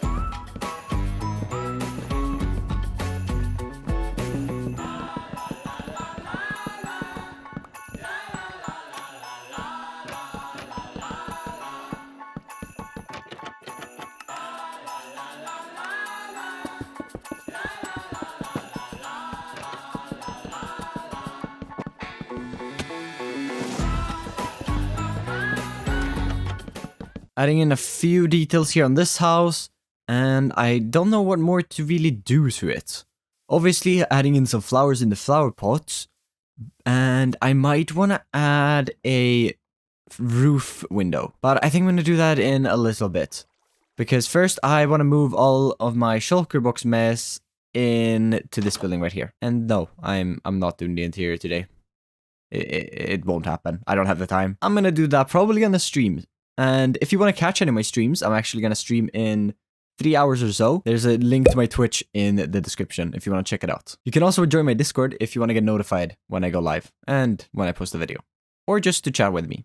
I might also post some spoilers in there from time to time. But that's enough of a shameless plug. Let's just get this into my house. I don't live there actually. I have a quick question. Would you prefer a stream on YouTube or on Twitch?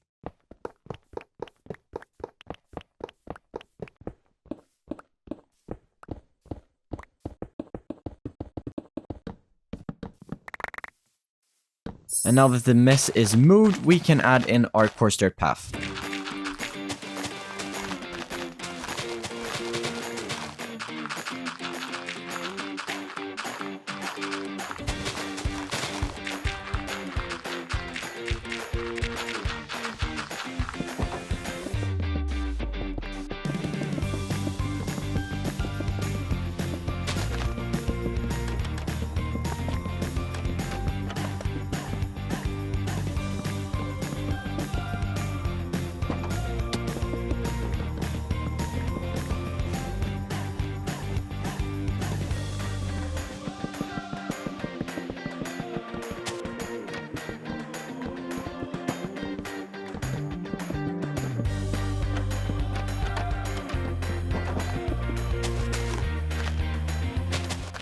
Well, this area is coming together real nice so far. I want to try adding some fences in between the buildings to look like some clothing lines hanging through. I think that's really gonna add to the vibe of this area.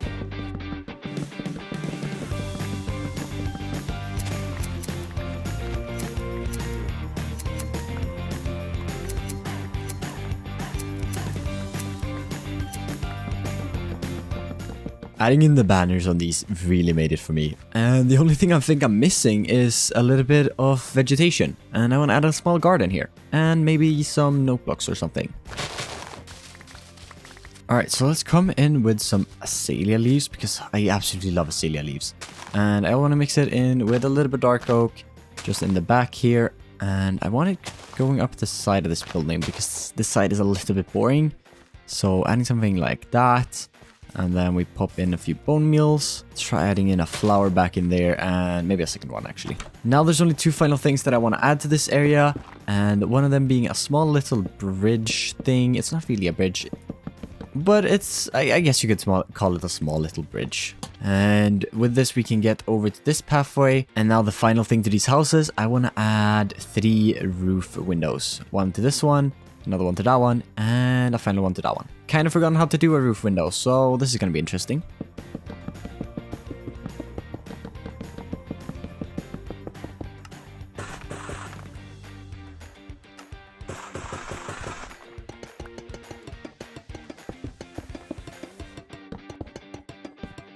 And with that, this area of the town is complete.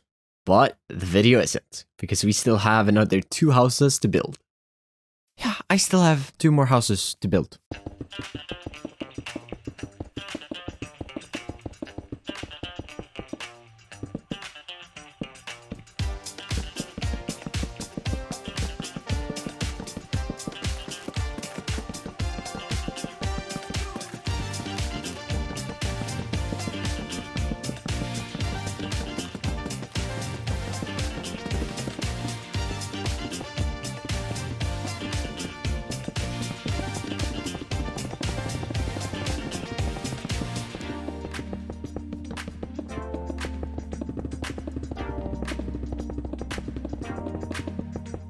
For the roof of this building, I think I want to bring in a little bit of dark oak. And then for the actual roof, let's bring in a little bit of spruce.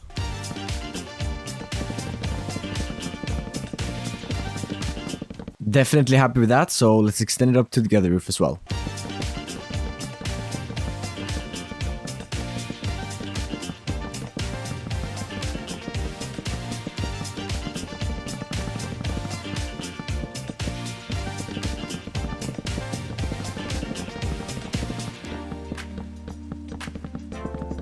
I think this roof is missing something, so let's go ahead and add a roof window in right here. And of course we gotta add a glass pane. Now I think this brick part here is lacking a little bit of texturing.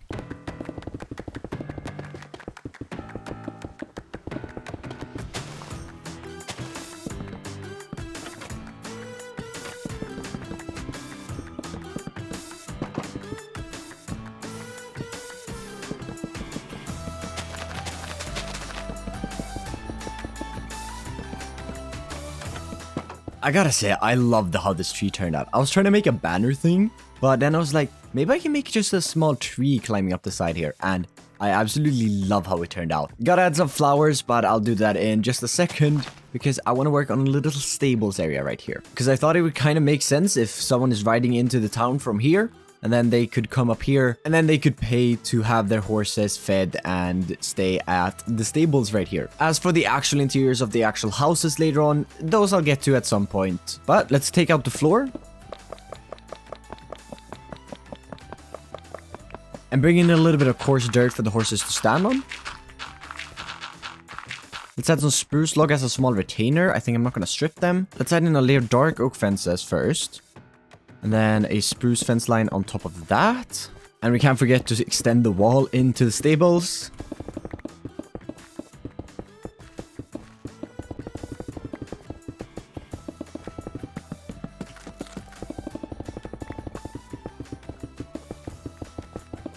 And obviously for this side, we're going to bring in some deep slates. Alright, perfect. Let's add in a little bit of a trough at the back here. Same one on this one. Let's also try adding in a little bit of rooted dirt in here. I don't have too much of this stuff, so I'm not going to use it in the main paths probably. And it's just going to take a lot of time to add. And let's also grab a little bit of dark oak here and try adding in a well. And we'll bring it up with a little bit of spruce, which we can top up with a little bit of crimson. And we can't forget to add a few fence gates as well, so the horses can't escape. And with that, I think that this building is all complete. For the final building, I extended up some stone brick pillars and filled in the walls with a little bit of tufts and stone. For the walls themselves, I used some oak, and then I finished off the building with a mangrove roof.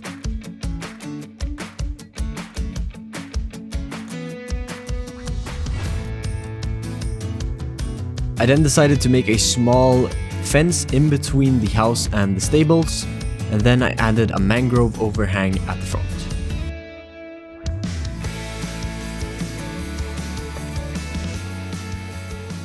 In today's episode, I want to transform this mountain peak into our future nether portal. Now I think we're going to place this portal right over on this mountain peak here. But if we go ahead and pop over here, this isn't really suitable for a portal right now. I think this is going to be the perfect place for our portal, as we have our farming area down here, we have the mountain over there, and we have the top city right over there. But not only that, since we plan on expanding in this direction with the Halloween build right over there and the string farm in this area, I think this is going to be the perfect place. But we should get to work on fixing the terrain. Alright, there should be enough snow for now, but we're also going to need a little bit of ice. And if I'm not wrong, if we head in this direction, we should find a glacier peak thing biome. That's definitely what they're called. Yes, one of these. They're called frozen peaks apparently. A little bit easier to remember. And there's a fox, oh my god! There's multiple foxes, you're so cute. I'm just gonna ruin your habitat now. If you would excuse me. Alright, that should be enough ice. Well, we can always return and destroy the habitat even more if we need to. So for this build, I'm thinking we have an entrance in this area right here leading up. And then we can have a staircase leading up from down there up to here. So we get up to this height, which is 184. We have the portal at the end right here. And maybe we have the portal just a little bit more elevated as well. But we probably have to make this flat first.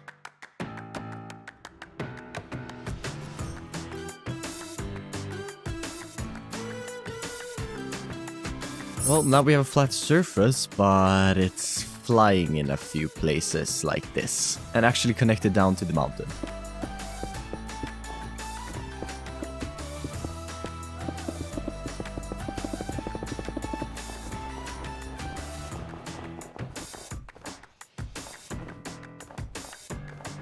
And what are you doing up here? Like, how?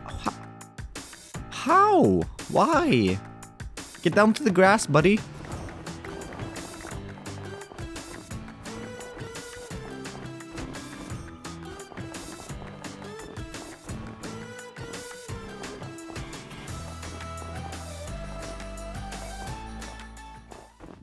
Alright, perfect. Now we have a flat surface to start building on, and it's actually connected up to the mountain. I do want to add a few lines of packed ice going through the terrain here to break it up a little bit, because there's a lot of snow right now. I gotta admit, this looks a little bit flat, so I think we gotta extend up a few more parts to it. So I think that we should extend up another part right here. So 1, 2, 3, 4, and 5. And then we'll extend these out 2 blocks just like this. And then we'll have the staircase up to the main portal right here. And then we make some sort of curved path leading from that, going over in this direction, and then back over to here.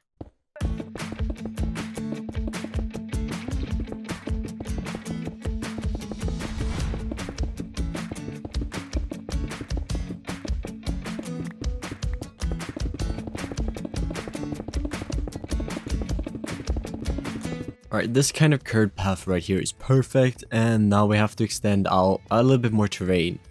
I maybe should have waited with this layer and gotten this path in before, but I didn't know, to my defense, I didn't know.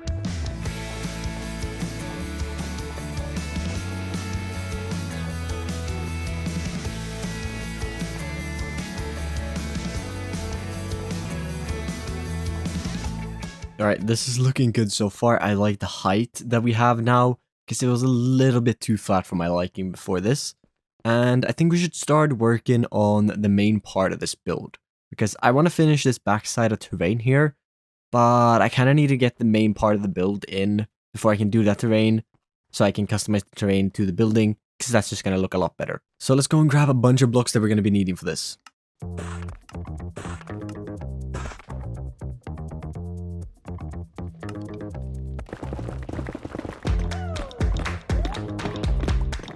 Alright, so we gotta add a temporary netherwart farm here, because I am completely out of this stuff, and I haven't made a field for it yet. Anywhere. And we gotta grab a little bit of string to stop the snow. I also need a little bit of obsidian to actually make the portal frame. And since we're eventually gonna transform the end, I need to get rid of these pillars anyways.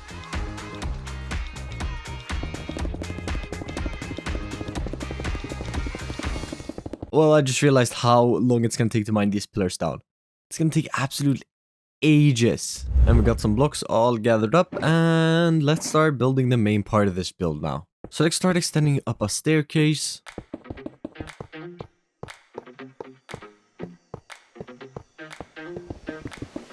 And then I'm thinking we extend this part out another 3 blocks. So I'm thinking we extend this out 2 blocks on this side and then add in a 3-block wall right here.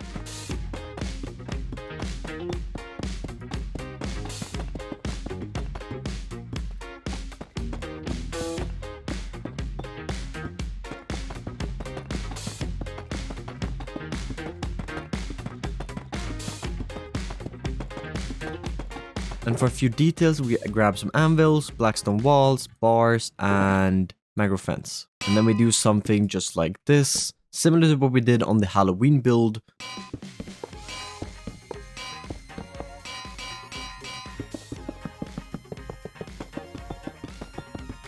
And then we extend some supports out the back just to make this build look a little bit more supported.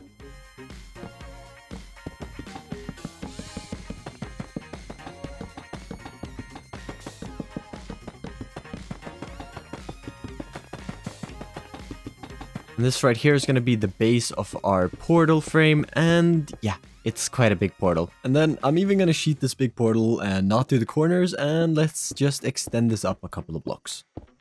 And then we top the corner off with a stair and extend an obsidian line up the top. Now I don't want to hide the obsidian completely, so I think I'm going to leave this side open right here, but we will extend up a couple of blocks next to it.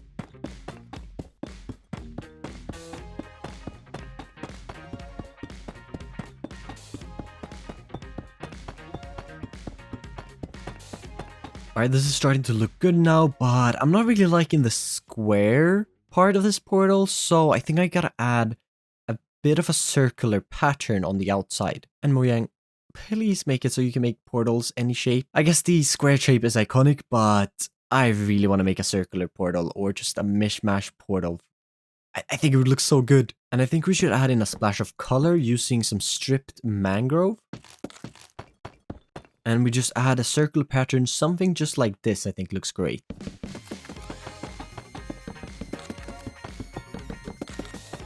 And before we start working up top, I think something's missing on the back side here. And I think that's a couple of black stone walls. Just like that. And then we add some fences on top of these guys, just like we did here in the front. And then we can fill in the gaps with a few bars as well.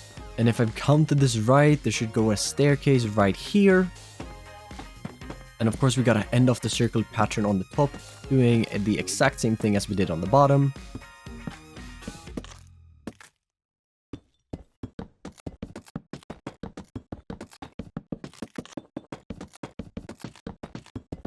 And then here at the top, I think we add in a little bit more color, and I've seen this in a lot of YouTuber videos recently, and it seems really popular, and I just really think it would fit up here. Adding in some glazed terracotta, which is a block that I never really use, and that can tell because these are the complete wrong orientation. Oh boy, I think I have to place it like this way maybe? Yeah, that's right, okay. And this one has to be placed to, no, this way? Yeah, and then this one will be this way? No. This way too. No. This way? No. This way? No. This way? No. This way? Yes. But of course we can't leave it at this, so we're going to extend up a little bit of dark oak in the middle just to get a little bit more color in here. And then we come in with the deep slate and fill in the archway. And with that arch on the top there, and I gotta say I love the color, the main portal is actually complete and we can light this up now, but I'm gonna wait with that for a little bit later when we actually have the whole build complete. But I gotta admit, this looks a little bit empty just sitting here, and of course I gotta fix the back here so it connects down, and this time I can't just leave the back. No, I need to do it. But I'm thinking we add 2 statues in the front of this, and what better statue to add than a villager? Because I hate villagers, so they might as well be demons, and I hope they burn. To start the statues off, I extended up a pedestal for them to stand on and incorporated the color scheme which we've used so far. Then for the actual statue, I used a design by Gold Robin, and there will be a link in the description to his YouTube video.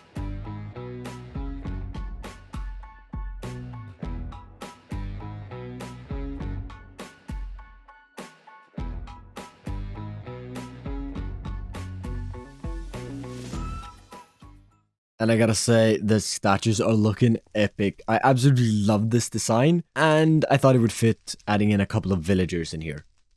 Because I hate villagers, and them being demons is just perfect. But before we start working on the back here, because it's just slightly flying at the moment, I realized while building the statues that I don't have a netherwart farm in this world yet. So I think this is going to be the perfect area to build just a temporary little netherwart farm. And I think it's going to be an amazing splash of color in this build as well.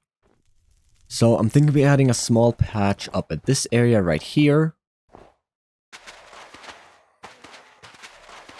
And then on this side over here, instead of having a bunch of snow, we can have a few snow blocks here, but I want to have it mainly soul sand, so quite a big field here.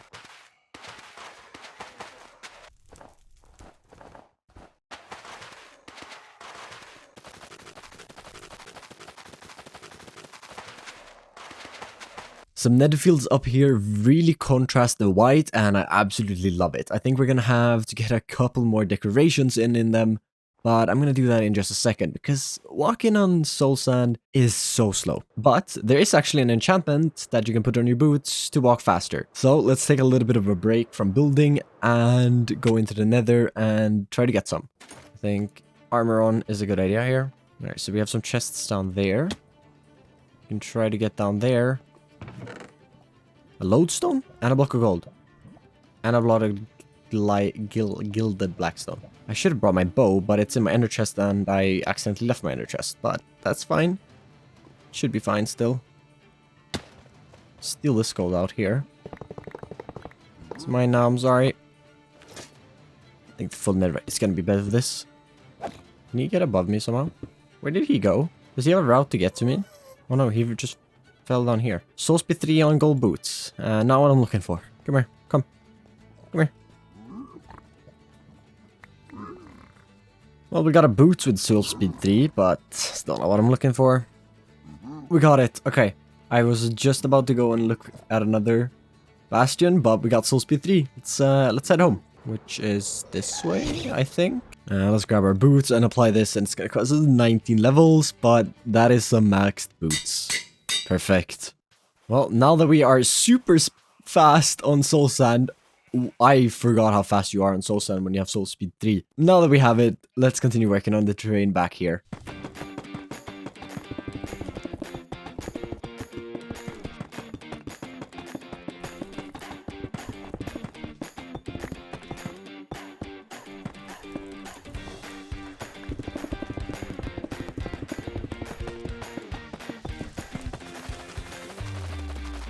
Back is not looking good, added in a small little cliffside and just a lot of snow. And for the front, that is also starting to come together now. I'm not sure though what I want to do in this area right here. I know I want something built here, but I also don't want to block the main view of the main portal. I just fixed up the rest of the path and I think it's looking great. I had to add in a little bit of string on top of it because the snow kept on falling above it and that just ruined the whole path. And I gotta add some more string up there because they can have snow on them. Now the demons don't have any white on top of their eyebrows anymore. So let's start working on the final part of this path. Then what I think we do is we add in the chisel deep slate, we extend up some bricks, and then we add another deep slate just like that. And now we just need an anvil, so we replicate whatever we did up here because it looks good. But I need some iron, so let's go grab some. And I love how the city is probably going to turn out in the future. And in the next episode, we're actually going to continue working on that. Because that's going to be episode 13. I already have episode 14 planned out, and I think you're going to love it. And then episode 15 is going to be related to this portal. I'm pretty sure you can guess what it is, right?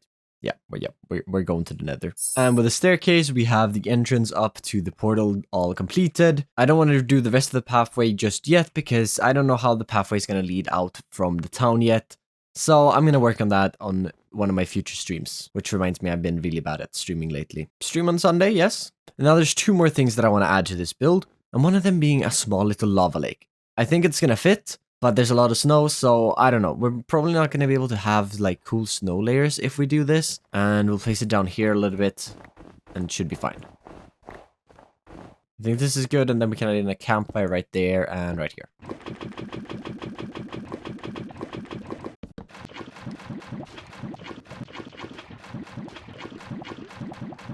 And I think we should add in a little bit of soul sand and netherrack around this for it to make a little bit more sense. And now for the final thing I want to add to this, I think we're going to need some spikes. I want some ice spikes. That's why we grab the ice. I want the spikes. But I also need some glass for this. And glass is something that we have. Then we craft this into some light blue and the glass into some light blue glass.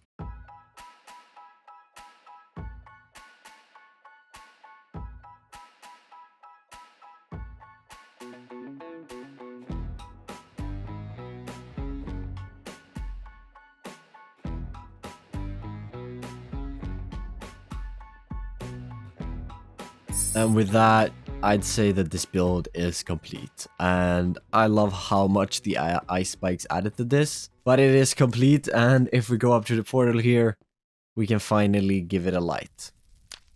Wouldn't it be anticlimactic right now if the portal wouldn't have lit? Today, I want to continue work on the top city.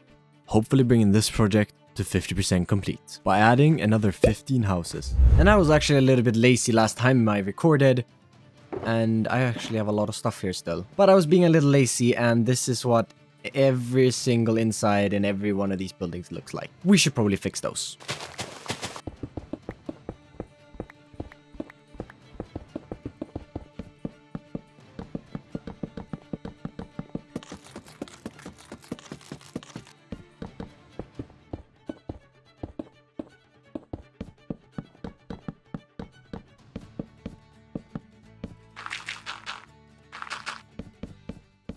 And with the interiors all done, don't mind that little sliver of stone there. And I said interiors, didn't I? I lied. Only the walls. The interiors I'm still boycotting. But with that future stand problem done, or well, almost done, And oh, goodbye, arrow. We gotta get to today's episode, and I've gotta do these markings again, because what was I even thinking? Diagonal building much? No. But Stan, what about the diagonal building? No. I started reworking the markings for each building, also taking the time to plan in all of the build palettes.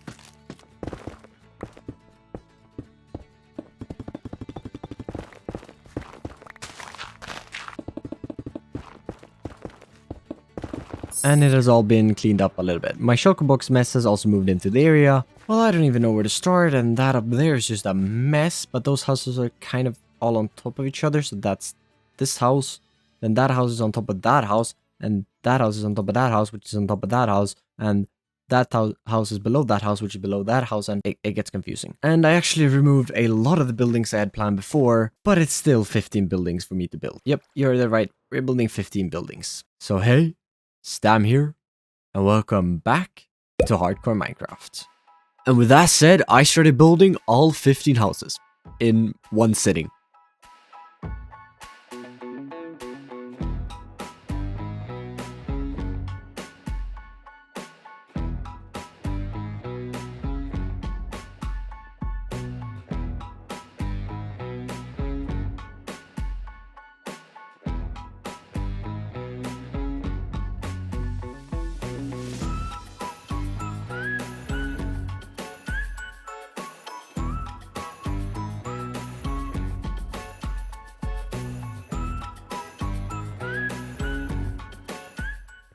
And while I'm building away, why don't you check if you are subscribed?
I've now spent a total of 6 hours on this video, building houses and fixing from last episode. And I still have so much work to do. I even gathered up more spruce and dark oak on a live stream yesterday. All these houses needs to be decorated. But I think we gotta start off with connecting the old part of the city to the new one. And I'm thinking we're gonna continue this pathway on over here and then bring up a staircase right around here. So what I'm thinking we do is we adding a staircase leading up.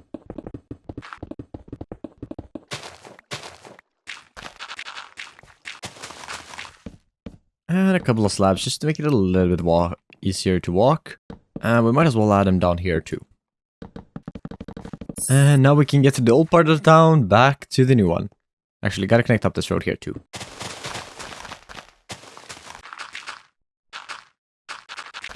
While we're on the subject of landscaping, I think we gotta fill in this little area right here because it looks a little bit ugly.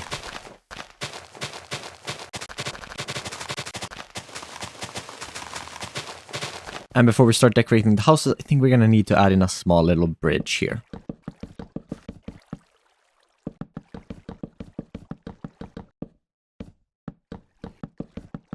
All of these houses look really bad right now. I like the build palettes, sure, but there's no detail anywhere, and we need to fix that.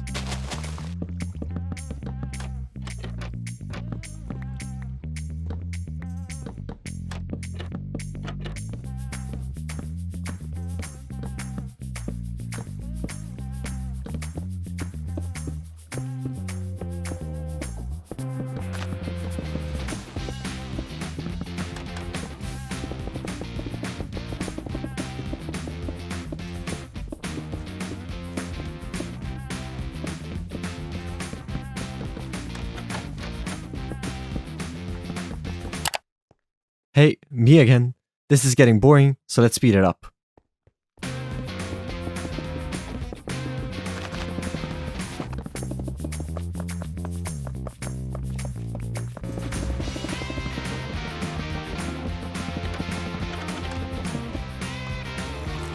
I guess they don't have a lot of places to spawn. There's like 2 creepers in there, a skeleton, 2 zombies, I think. Oh boy. No! Let's just cover that up. Well, that's annoying. Of course, it starts raining the second I actually want to mention something. But I've now spent another hour adding in gradients, adding in some small details to some of the houses. We still have a lot of houses to go. I've only done 1, 2, 3, 4, and 5 houses. I still have 10 to go. With the rain gone, let's continue decorating.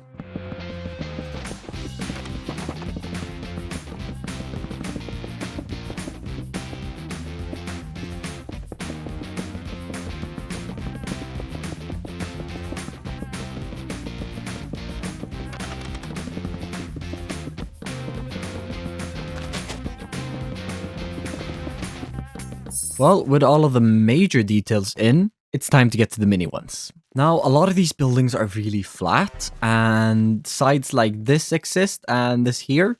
So I have an idea how we might be able to fix that. All we need to do is grab these blocks, become stairs, and add them back in. Now this should hopefully give a few of these buildings a little bit more depth, and therefore give them a little bit more detail. Alright, cool. That added a little bit more life to these buildings at least. Next up, I want to add in a little bit of a city garden back here because I think it fits and I need water. And I'm thinking we add in a small little barrier of some spruce trapdoors here. Why don't we extend up a little bit of a roof awning? Like, let's extend up some dark oak. Make a kind of crisscross pattern perhaps. Can hang a lantern in there. And I don't have any carrots. Never mind, I do. I have 2. I've just realized this is going to be the first field I ever plant in this world. And it's absolutely tiny. Right, perfect. A small little garden. And let's add a little bit of a pathway leading to this door here. And let's plant for a tree in this area in a little bit. I think we're going to need a small tree over here as well. And just like we've done over here with all the banners, I think we definitely got to replicate right over here. Not only does this add some color to this build, it also breaks up the sight line that we get. And I think that's an awesome addition. Perfect, and I've already added one up there. Now I just gotta go get the wool.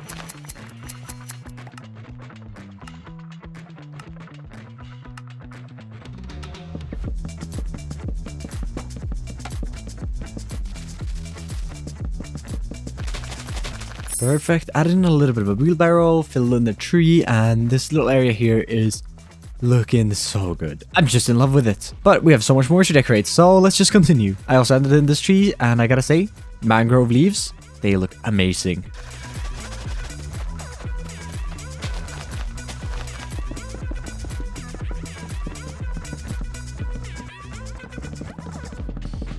And some decorating later, I added in 2 more fields up here because I thought it fit. I still need to get some crops for that one. And I continued adding in some greenery, adding another tree, this little awning here right here, and this build is starting to come together. Ow. But I still have a handful of things that I need to do. And I gotta dive down into my storage area and find a book and quill. Because I'm getting distracted, adding in more and more details, so I gotta write down some things that I need to finish. Oh, this is actually our old checklist of the cave. Perfect. I never actually finished using this one, so let's just add on to it for memory's sake. And that's all I can think of now. Flower pots, flowers, decorate the stores, market stands, question mark, and the tower. I still need to do the top of the tower. And I still need to decorate the stores a little bit more because this one is almost done, except the interior. Still boycotting those. I just need to add a sign to that one. This one needs a little bit more work, and I think this one needs even more work. So let's get the easy ones first. If I can find my flower pots, that is. Gotta go buy some more. And also, if you're looking forward for a new castle build, there's gonna be one quite soon. And I'm running out of flowers, so I gotta grab some more. And I think we have a flower forest right over here. Yep, we do. Why have I completely forgot about this? I never used this. Oh, we're gonna need to transfer this area into a lot of flower farms in the future.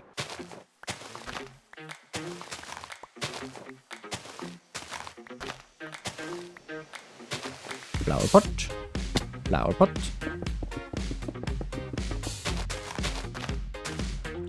Alright, 2 parts done, and we got 3 more.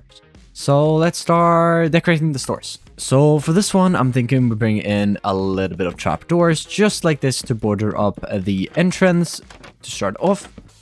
Then obviously adding in a door here, adding in some stairs to make it a little bit more rounded, and I think we're gonna add a window in. I think it needs a window. Same thing here, add in a couple of stairs. And for this one, I think we're gonna pop in a little bit of gray back here, and I'll leave my future self to worry about the interior. Maybe some ladders on the outside of this, or in here. Yeah, in there works. Now, I really wish we had hanging signs, because that would just be perfect right now. But we're gonna have to make do without them. And getting a little bit sidetracked here, we gotta add in a few stone brick stairs here. And I think we top these off with some jungle fence gates. And for the sign here, I'm thinking we extend out some more gates. And on the end here, we put a normal fence gate. Now, do I have any leather? Probably not here. And since I have no idea what they are going to be selling yet, we're just going to be leaving them just like that. We'll even remove the 2 outer ones. Leave those. For this one, however, I think we can go a little bit simpler. We put a trapdoor and 2 spruce fences, and we can just put a item frame right there. That works. Well, I'm not going to worry about the interior now, so I'm just going to add these in, and I'll leave that as a future stamp problem. One of my many. And for this one, instead of rounding it out, I'm thinking we add in some mangrove signs instead. And with that, I want to call the shop fronts completed. There's not too many shops in the city, but it is quite a small city, and I think 3 of them will do for now. I think we need to address the tower top. Yeah, it's a little bit ugly. So let's grab some mud. Can't go wrong with some dark oak parts. Some white terracotta might be interesting. More mud. And let's start with shaving off 2 layers, because I think it's a tad bit too tall right now, and I don't want it overwhelming the skyline. We're then gonna add in some polished andesite stairs. And then we'll make the walls out of some white terracotta. And I don't have enough. Oh, I have some more here. Okay, perfect. And we're gonna start adding in the roof now. Replicating the roof palette that we did here, we're gonna bring in some mud first. But we're gonna switch it up and have the mud first, and then have the dark oak as like the main block.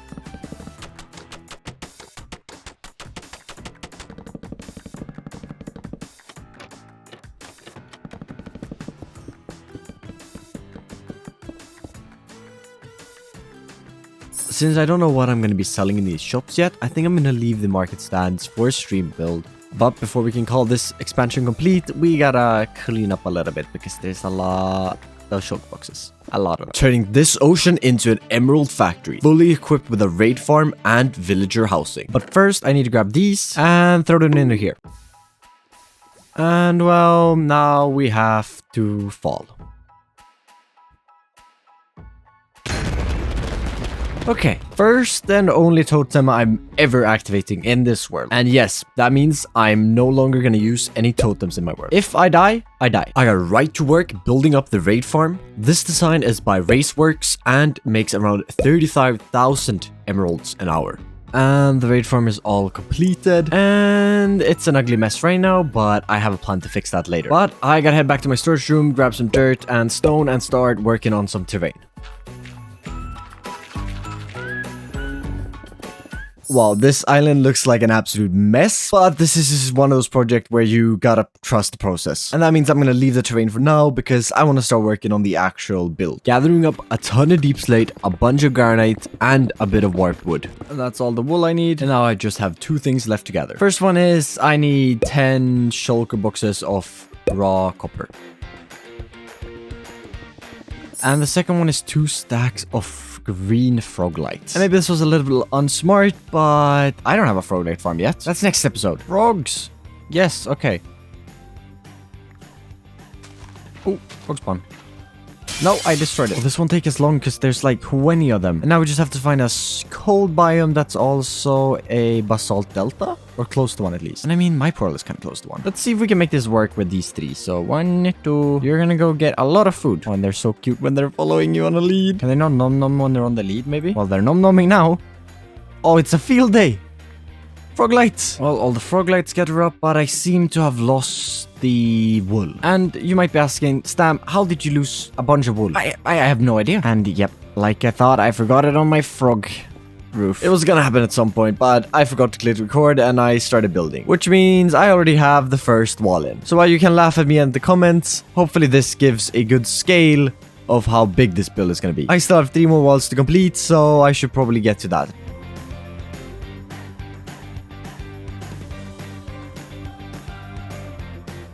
Well, we have a few more walls in now, but something's still missing. I think I need to connect that wall to that one as well. Otherwise, we're gonna have a massive hole in the factory. And we can't have a massive hole in the factory.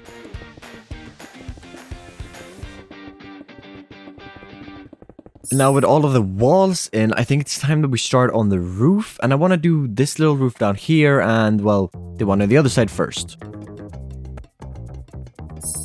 With that, the first side is complete, and now to the second one. And with that, both of the side roofs are complete, and I think we should fix this giant holes in my factory. Even though we fixed up the walls at the top, we still have 2 giant holes in the factory. And don't mind all the windows. For the walls of the side structures, I used a mix of stripped dark oak and dark oak planks, and some deep slate for extra details. For the roofs, I used a different tone of blue with some warped logs and planks with a bit of cyan wood. I also finished off the main roof and added in some fog lights for some highlights. Cool, the side buildings are now complete, and I gotta add a door to this one because I added this big gate here for them to like export things out of the factory, and don't mind the lighting inside of it for now, but I want to add like a curved garage door thing. It'll make sense once you see it. I started the door off by adding in a spruce beam, then extending out the garage door using a mix of spruce planks, stairs, and slabs to get a curved look. Okay, so the shape of this looks good, but it doesn't really make any sense. So if we come in with a bit of polished black stone and a few grindstones, we can add in a kind of gantry thing here, perhaps? So something like this, and let's add one more.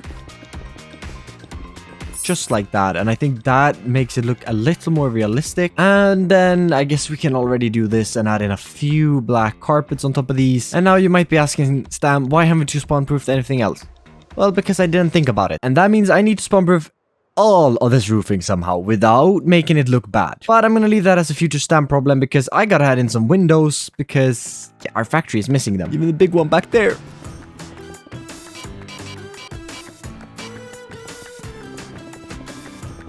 And something like this is what I'm thinking for the windows. Now I just gotta replicate this another 13 times. And what are you doing on my roof? Okay, the windows are in, but the front is looking a little bit weird so far. I think I want something sticking out, and I also want some pillars going up and supporting the whole build because it doesn't look that sturdy. And I've already prepared a little bit for some pillars up here, but let's maybe add a few more. So I'm thinking we start with a bit of deep slate, and then we can add some sort of pattern in it so it doesn't look too boring. We're just adding a few stairs upside down and then the correct way, of course. Something just like this and then that going all the way up.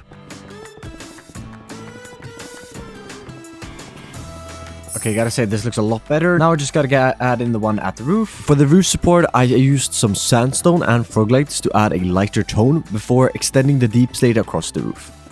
But to make it look a little bit sturdier, I want to add in a mud barrier at the bottom as well, which we can top off with a few deep slate bricks. And for these sides here, I'm thinking we add in a stair there, and then we'd run a slab line. And we'll top that off with a few carpets as well. Next up, I'm thinking we start designing some sort of pillar here in the front to kind of give a little bit of an overhang roof. So we're going to start this base off with a bunch of deep slate. And then we'll fill in with a bit of emerald block here just to show that this is an emerald factory. And then from this we extend up a little bit of packed mud just to give a new little bit of a texture. And at the top here we add in a few more deep slate details. And then for some final details we add in a few verdant frog lights in the middle.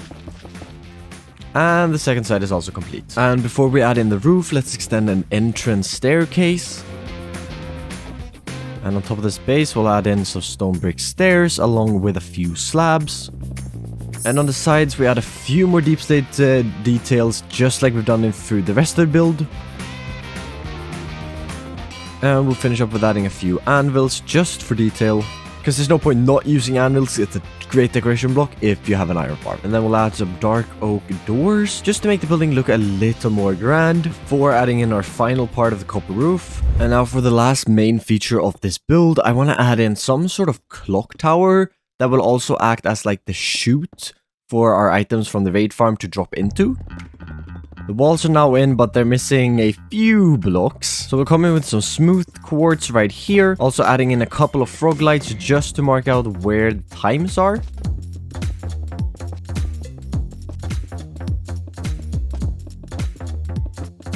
And then on the front here, or well, on all on the sides, we can add a few little decorations just to make this look a little better. Not fall. Then on the front here, we'll add a few little details so it actually looks like there's a time right now. And add another brick wall and 2 fences. So the time would be 3 p.m. or 3 a.m. if it's night maybe. Up here at the top, we do something similar to what we did over at the Halloween build. And as it starts raining, we'll add in a trim of dark oak slabs. And then we add in just another copper roof, of course.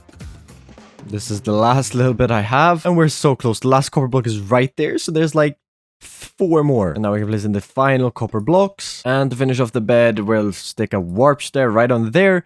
And it lined up perfectly. Could you imagine how annoying it would be if I have lined this up wrong and the bed wouldn't align with the clock tower? But with that, most of the outside is complete. I still want to decorate a little bit and add something above the door here. But we have to move on to the inside because it's completely empty. I also need to finish the train, but I need to do the... for this interior, I'm gonna need some stone, andesite, glowstone, and emeralds. The inside is looking a lot better now that I added in a floor, but it's still really dark if I do this.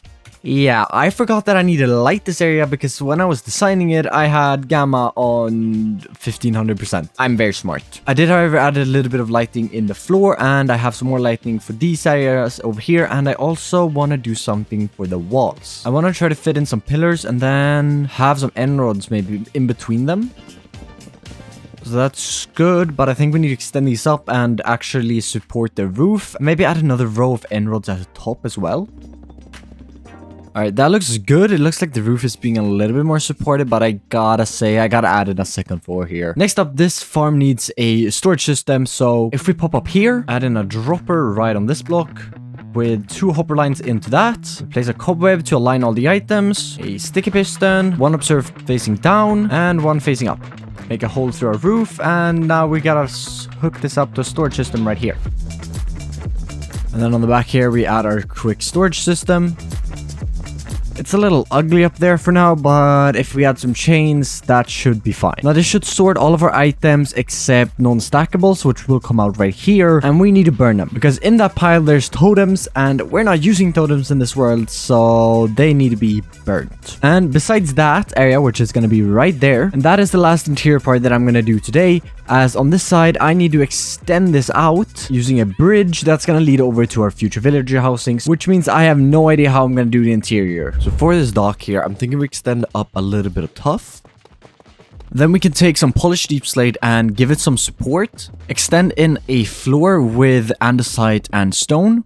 And instead of having an open door, let's bring in some black stained glass and concrete. Alright, I replicated the same doors that I did on the outside here on the inside because I'm lazy and I don't want to do the rest of the interior now. I quickly have to finish up the terrain on a stream, and then we can put some final touches on this. And the thing I dread the most, Spampa roofing the roof. Next up, I need around 3 shulker boxes of tinted glass, which means I need around 1.5 boxes of glass and 6 boxes of amethyst shards. And I think I have an amethyst cluster. Yeah, right here. Okay, this might not take too long, so I think this is our best bet, and I gotta excavate this a little bit more. I am not getting enough charge from this, and this is gonna be so unrealistic. So I think we're gonna have to figure out another way to spawn-proof the roof. I did a little bit of testing, and I think that gray stained glass is going to be our best choice. So instead of getting 6 shulker boxes of amethyst shards and around 1.5 boxes of glass, I need just 3 choco boxes of gray stained glass instead. A lot easier. All of the glass acquired. Now I just need to get about 10 stacks of gray dye. Now we just need to craft all this glass into gray glass. And now I just have to place all the glass on top of the roof. And all of the glass is added in. And it looks a little ugly right now, but if I do this, it all disappears. But it's still here, actually. I've just removed the texture in a texture pack, just so we can still look at the factory without it being too ugly. Now, the final thing I want to add here is a giant emerald in the front.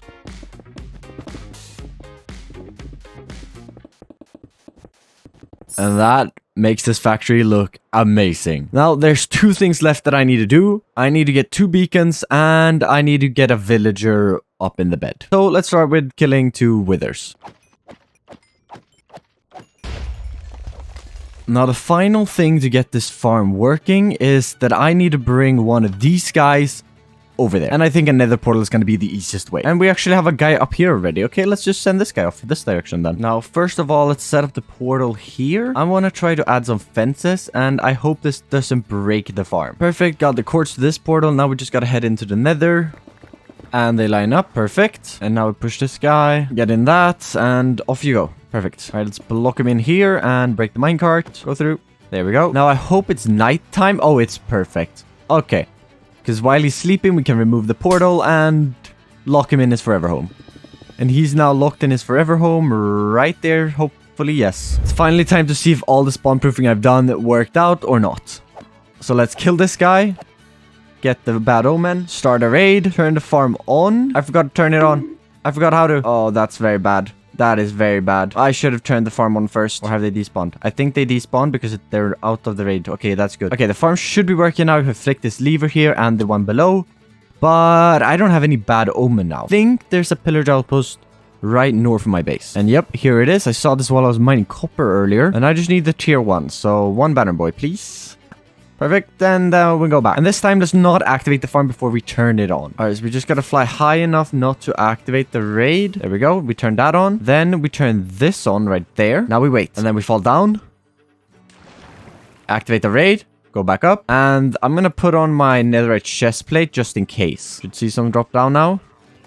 I AFK'd for around 30 minutes, and this is how much emerald I got. That is absolutely amazing. I did, however, have like 2 errors, so I think I've missed some spawn proofing in here. The nether. Today, that changes as I'm going to build every single nether farm connected through a mega nether base. Hopefully, these farms will help me do other mega projects in the future. And on the nether roof. Yep, this is me breaking bedrock for 4 hours. You should go check out my Twitch for stupid projects just like this one. Oh, and while you're at it, maybe check if you're subscribed as well.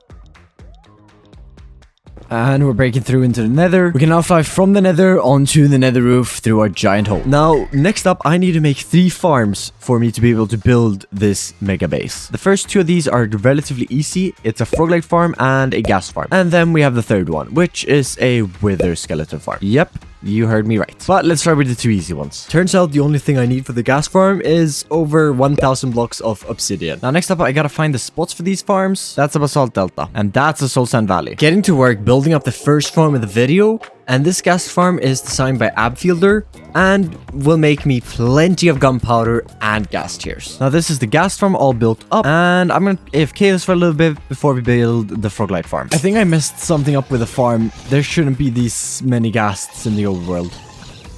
I'm gonna guess that these line up to that portal instead of the actual right portal. Yep. I just have to fill this in. I've rotated this so it's facing the opposite direction, and I think that might work now. And we finally have a functioning gunpowder farm in this almost 1,000 day old hardcore world. And the farm's all done, but there's no frogs. And it seems like we're in a temperate biome. Not the one I wanted. And here we have a jungle. So let's set up a portal right here. And over towards the ghast farm, we did have a snow biome. And hopefully this will come through. I don't want to be too close to the ghast farm. And that's a cave. But it's in a snow biome. Now, I believe the frogs we bred up in the last episode have managed to escape over to my end portal through the nether. And yep, here they are. At least 2 of them. Well, we had 3 frogs here, and I think 1 jumped into the end and the other one is in the nether. I now have frogs in every single dimension. Last 2 frogs. And if we fly up here, we should start seeing magma cubes spawning, and the farm is working. Now I have to build one more farm before we start working on the base part. And this next project's gotta be in the main nether, because, yep, we're building a wither skeleton farm. Because I can't name this video building every nether farm without actually building every nether farm. And I am definitely way too deep into this nether project to stop now. And with a box of slabs, let's start spawn-proofing the nether. For the spawn-proofing, I used a client-side mod called MiniHUD, which displayed a sphere that needed to be spawn-proofed. 2 shulker boxes of slabs, and 45 minutes later, this is what I have. It goes back here a little bit and around, but this isn't a lot. Well, now we're definitely way too deep into this to stop, so I just gotta continue. A few hours of spawn-proofing later, and I want to take a break to build the actual farm.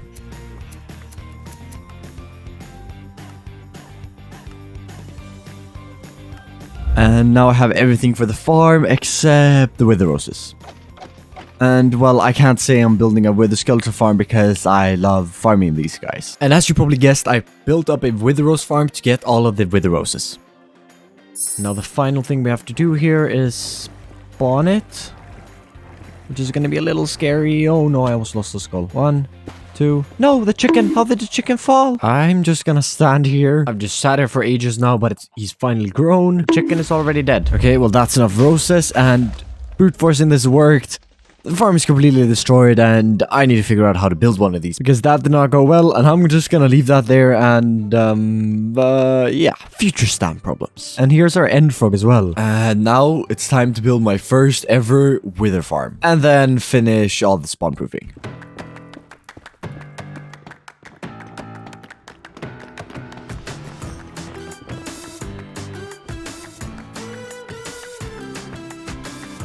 And we'll name tag you.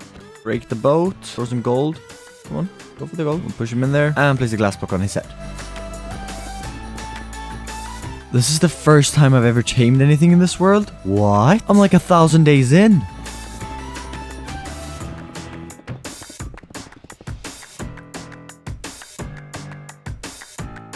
And with that, the wither farm is complete. Almost, at least. Well, the farm is at least working, and we probably didn't get a skull from those two, but hopefully this farm will gain us so many skulls in the future. And this is me doing dumb projects on my stream yet again. And maybe this isn't dumb because I'm gonna get beacons of it, but nonetheless, you should go check out my Twitch. And with that, all of the slabbing is completed, and the farm should now be working, and I want to head out of the nether on top of the roof instead, because I'm a little tired of building farms now, so I think we should start working on the base part. The mega base will need a bunch of bone blocks, black stained glass, and concrete, along with some deep slate and frog lights. Also can't forget about a few quartz slabs and some crimson wood. This hole is quite ugly and I'm tired of building farms, so with all of these blocks here, I want to build something. So we'll start off down here and add in a layer of crimson slabs and some deep slate for decoration. And then if we bring up a couple of bone blocks on the sides here to add a bit of contrast. Well, this is a good start, but it's lacking a little bit of depth. So if we pop back down here and add a few more crimson slabs and some deep slate tiles. That looks a whole lot better, but we gotta get this off the nether roof. And we'll do that by extending up some deep slate tiles. And of course, a lot of bone blocks. Now this is a lot of circles, so let's spice it up. And well, we'll do this by adding in a triangle.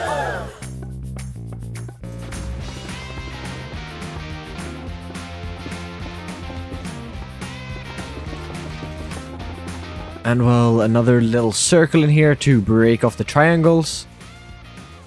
And let's add in a few more frog lights, and then let's add a little bit of glass on top perhaps. And then we'll add a couple of glass blocks on top. And well, I think we need a little more color, so some more crimson slabs might not hurt. And yes, I trapped him.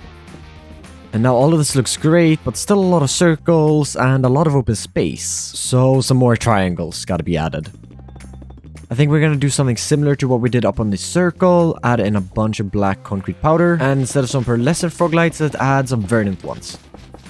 And we'll try to add a fog effect, but it might not work. And now to add 2 more.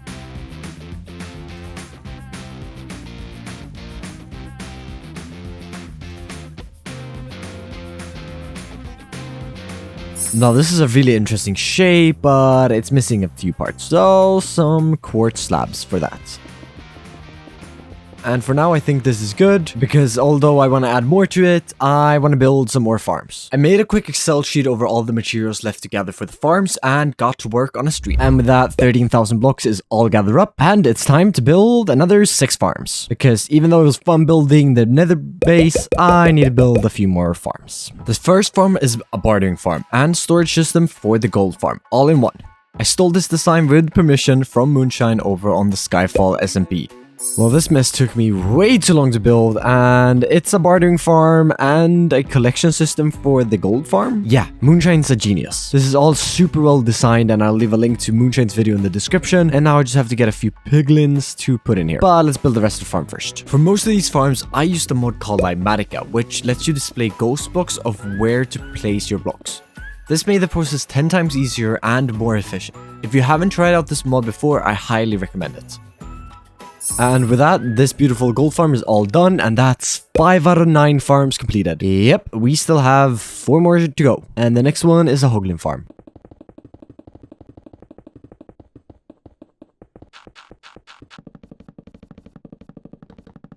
And with that, our food problems are solved. We now have infinite pork. The 7th farm of the video is 2 small fungi farms that will give me a bunch of roots and fungus to use in future terraforming projects.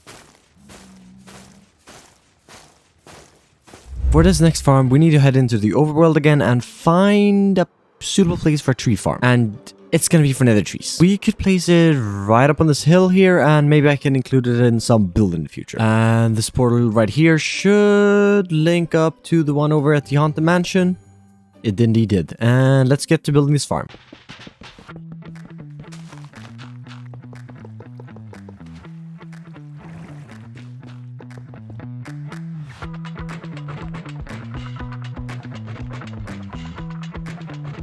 And with that, I have my first working wood farm ever. And I gotta just kind of figure out how to use this. I'm not too sure yet. And then super easy to switch out. We just switch out these 2 blocks for some warp nylium. Turn on the bone meal again. And we just go at it again. And that was about 30 saplings of each. And I basically got over a stack of both.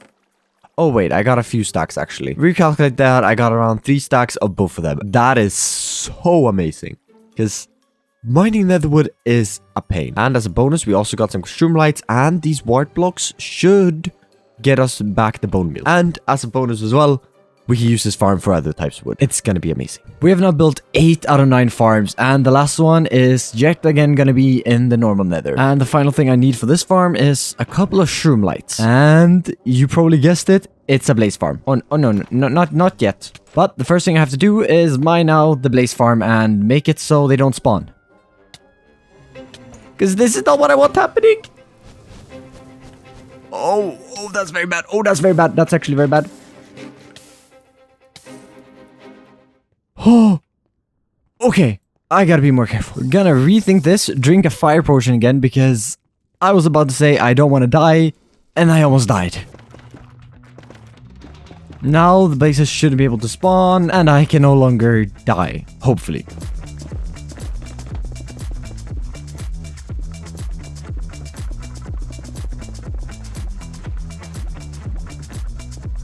Now the final step before this farm is done is to drink yet another fire potion and mine away all the shroomlight.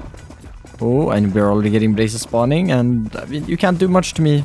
Hate to break it to you. I'm a little bit fireproof. And these should drop to the ground, go into the middle, and hopefully go down into the center hole.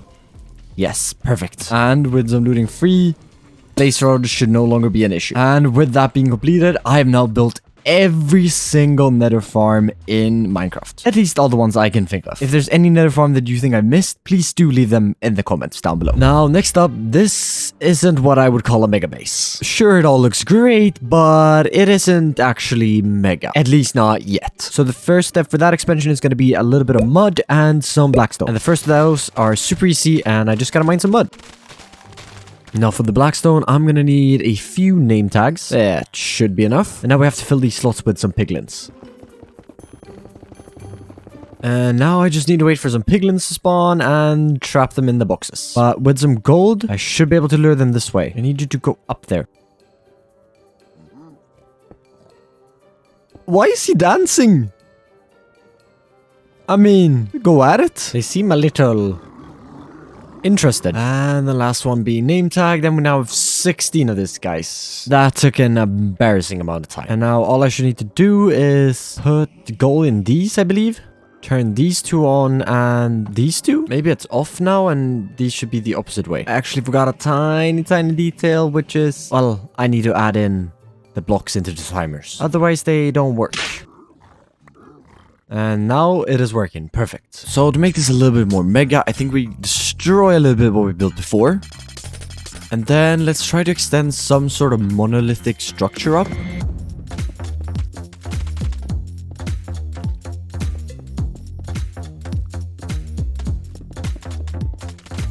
After the first monolith was completed, I added another 2 to complete the triangle.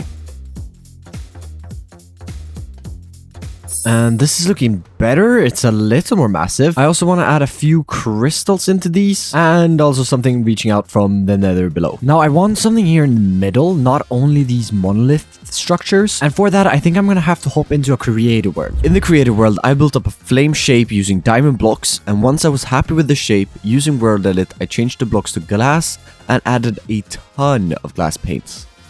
And I think I'm going to need a few stacks of glass for this.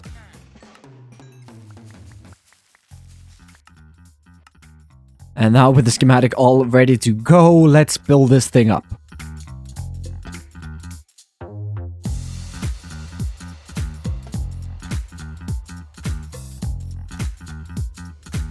I gotta say, this looks absolutely amazing. I am so happy with how this turned out. I might have missed a little bit with how the shape turned out, but in general, with all the colors, I love it. And we can fly down into the nether without an issue and hopefully back up, and it shouldn't be too hard. Now, before we can celebrate surviving to 1,000 days in this hardcore world, I need to fix 2 things. The first thing is building a basalt generator, since so many of you pointed out in the last episode that I had missed it. Secondly, I want to build up a wool farm, so my girlfriend finally can stop telling me to, and also so that we can use wool in future projects. Now, thankfully, this is a really simple farm to build. Gonna need some packed ice, a little bit of iron and some rails, a few redstone components, craft up a few chests, and with that, some hoppers, 2 lava buckets, and final thing is just gonna be a little bit of soul soil. And flying up on the nether roof through our flame. Oh, ouch. And wait, this farm needs a beacon. I want to try something. Let's grab 3 wither skulls. Hello, Endfrog. And let's give that another try.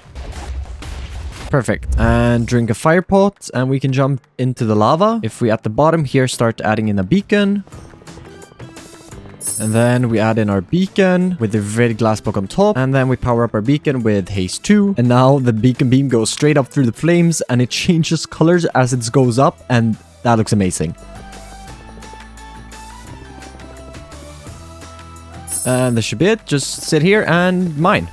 And we're getting basalt. I now officially have every single nether farm in this game. Well, there's now 10 days left until day 1,000, and I've got some preparations to do. First off, we're gonna need like 5 stacks of great stained glass, a few random redstone components, and now what better place to build this firework display than right in front of the cave.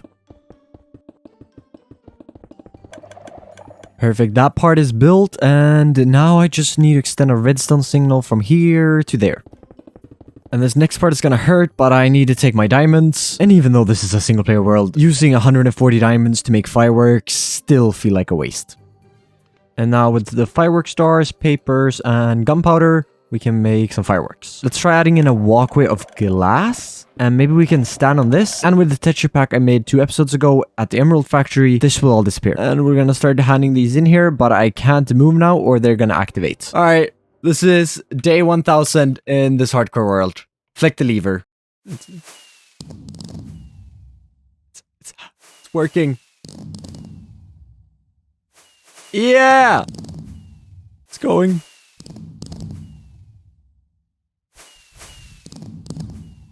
And if we look at this, we're on day 1000. Now for the sheep farm, we're gonna need a bunch of coarse dirt and rooted dirt, a few jungle logs, and now to one of the weirdest blocks, muddy mangrove roots and some mud. Craft a bit of packed mud, and I think we should have some spruce and crimson right here. Perfect. Now for the design of the sheep farm, I wanted to try something new, so I went into Fresco and started drawing up a sketch of what I wanted this building to look like. And this technique is definitely something that I want to use more in the future.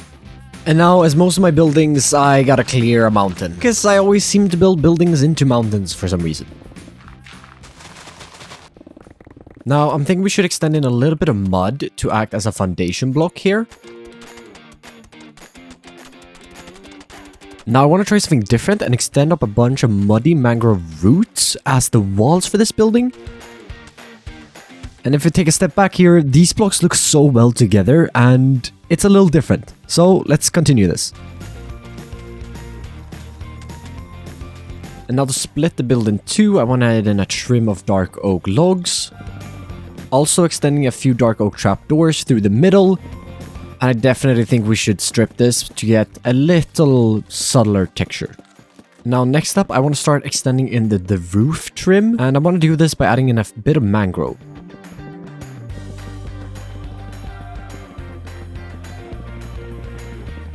Now this is a great shape for the roof. So let's grab a few stacks of roaded dirt and coarse dirt. And make this build even weirder with adding in a dirt roof.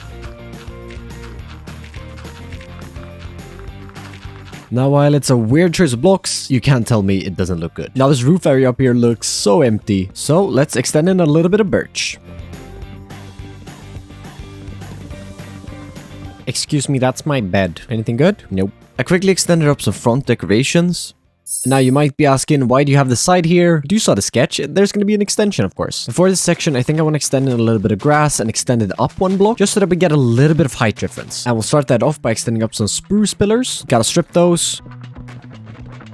Then taking some inspiration from this. So first, extending in a foundation. And then finishing the walls up with adding in a little bit of jungle. For the roof, I decided to keep using mangrove as the outline, but instead of dirt, adding in some dark oak. Now with the bulk of the building installed, I'm gonna need to grab some cobblestone. I apparently have 15 dispensers here. Grab a bit of redstone over at the raid farm. Craft up a few observers. With a bit of wood. Craft up a stack of chests. And craft half of those into hoppers. And now let's start building this wool farm. So first let's add it in our storage system. And I now realize that this is a little small, so we gotta mine a little more. Now next up, the observers gotta go in.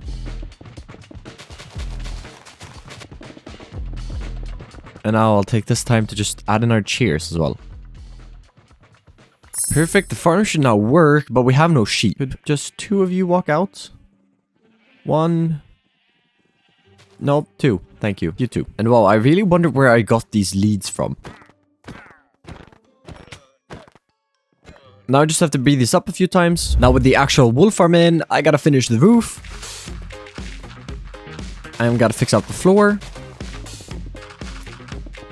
Now with the walls, floor, and roof in, I want to add in some decorations. So first off, we're going to use a few acacia trapdoors to cover up this dirt. Gotta fill up a little bit of an acacia. Good start on the decorations down here. Added in a little workbench and some wool piles. Up here, I'm thinking our shepherd could live, and let's get a bed for him and maybe a small kitchen. And a few flowers, and up here as well. And now the shepherd has a small little area to live. And on the outside here, we have to add in a chimney. And gotta add in a campfire, a little bit of smoke. Next up, I need to fix this, because as you can see, the trapdoors just keep activating all the time. Stop it! First, we gotta add in a floor. Now this looks like a mess, but I'm kind of a fan of it, so I think I'm gonna keep it. Also, I have no other idea what to add in there. And over here, I think we can have some kind of hay storage for all the sheep. Right now, the terrain around the sheep farm is looking really rough, so I think we gotta fix that up a little bit. I first started it off by extending out some coarse dirt going out in front of the sheep pen, and then adding in a little bit of dirt, and then extending in a cliffside, and also finishing up the dirt path, adding in a bit of rooted dirt. And we now have a pathway leading through the front. Still need to add a wheat in here, but I want to extend this pathway, eventually connect up to this path leading into the cave, and from that little pathway down there, it's going to go up the mountain, connect to this path over here that leads to the ruined castle and to the main city. But before we do that, you might be wondering what this weird dirt thing is on the roof. Well, this is the sheep pen. For the sheep pen, I first extended out the terrain, adding in some sort of cave, and then extending a cliff face over the rest of the building. And then, of course, our sheep can't escape, so we gotta add in a fence. And finish up with a fence gate, and maybe a few lanterns. I went ahead and added in the pathway leading up from the cave entrance all the way down to the sheep farm, and also this little side entrance here leading over to sheep pen. Just gotta go grab some sheep real quick. This time, I want 5 of you. 3, 4, and that's 5. That's plenty. That's enough. That's enough. And into the pen.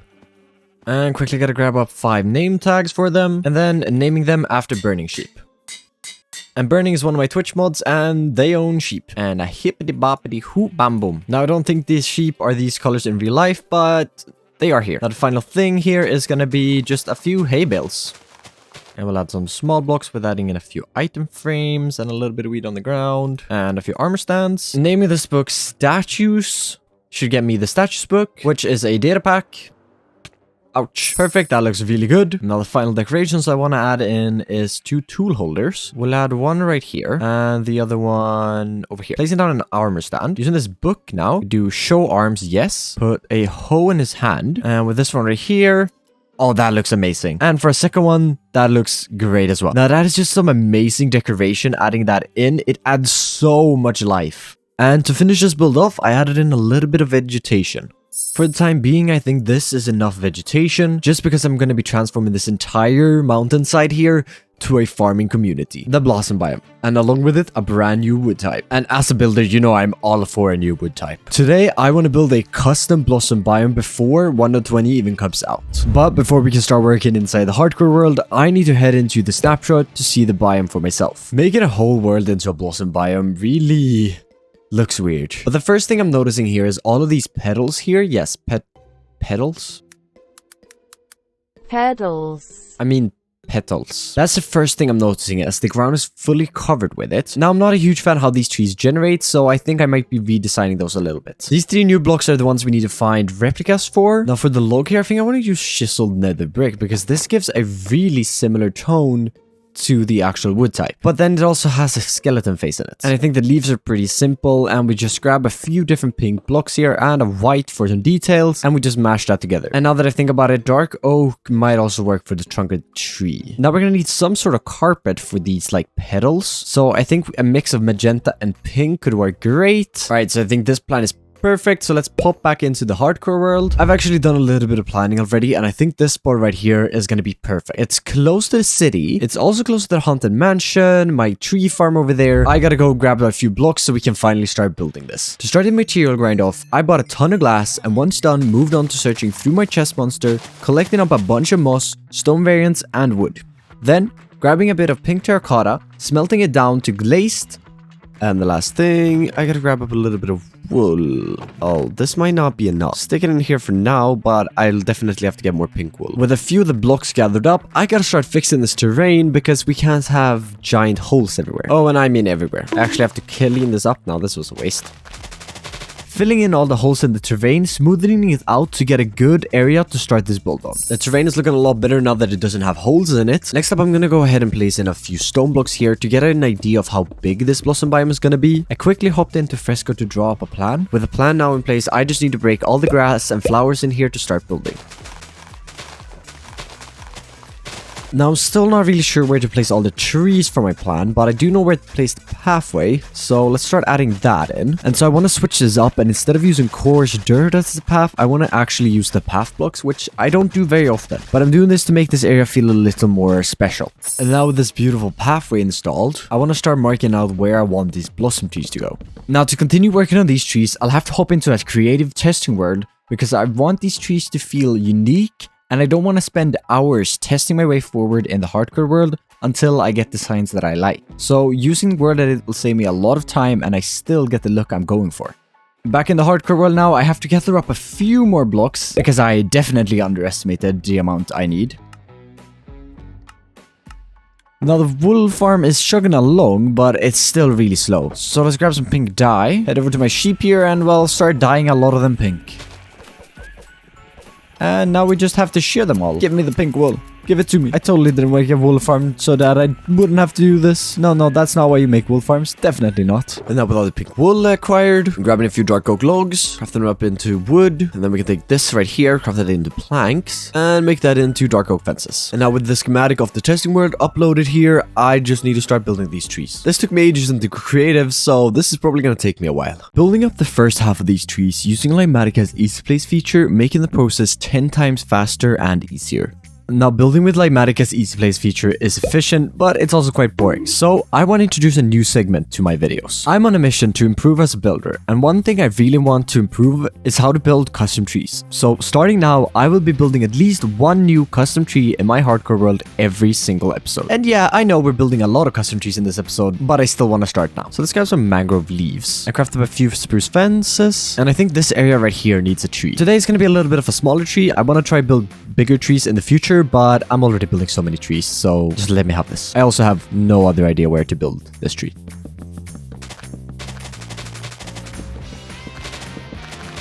And today you even got a bonus tree because, well, they were really small. But that doesn't matter because they look amazing. And now back to building blossom trees. Adding in the trees already added so much to this place. And next up, I want to tackle the nature. And to do this, we just have to make this all look very beautiful. Because I don't think this grass color right here is cutting it. And it's also missing so many decorations. So let's grab a lot of moss. And now I just have to start replacing all of this dirt.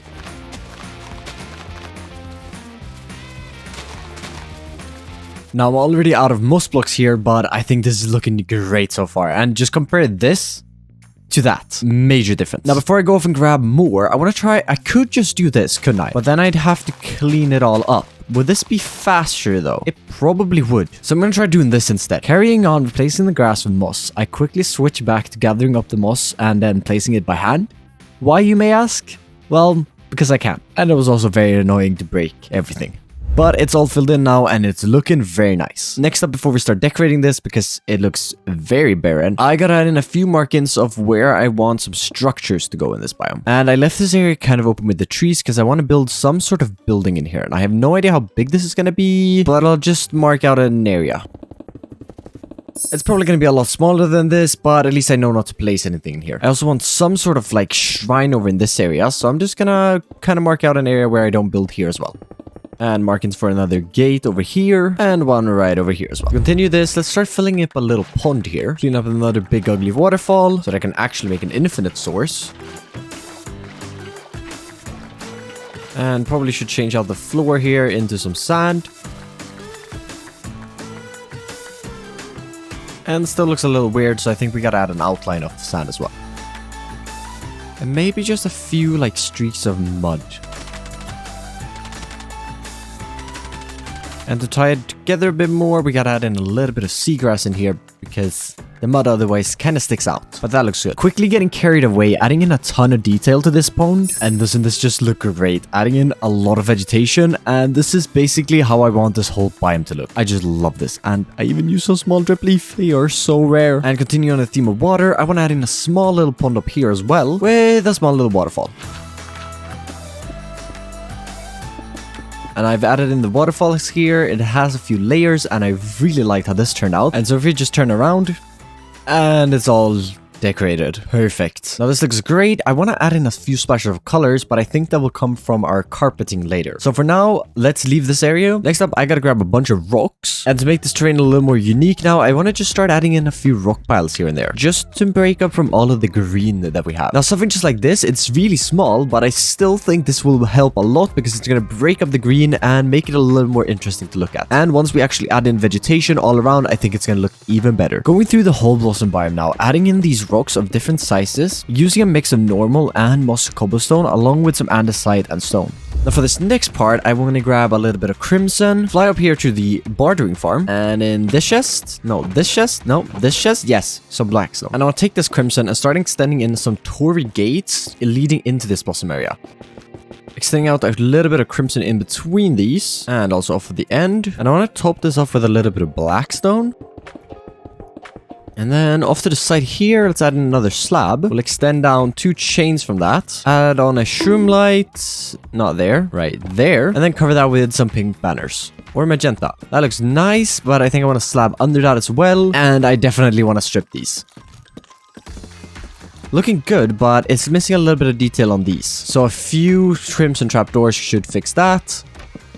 And with the smoke falling down, I still think they look a little unsupported. So I want to try adding in a few trapdoors at the bottom.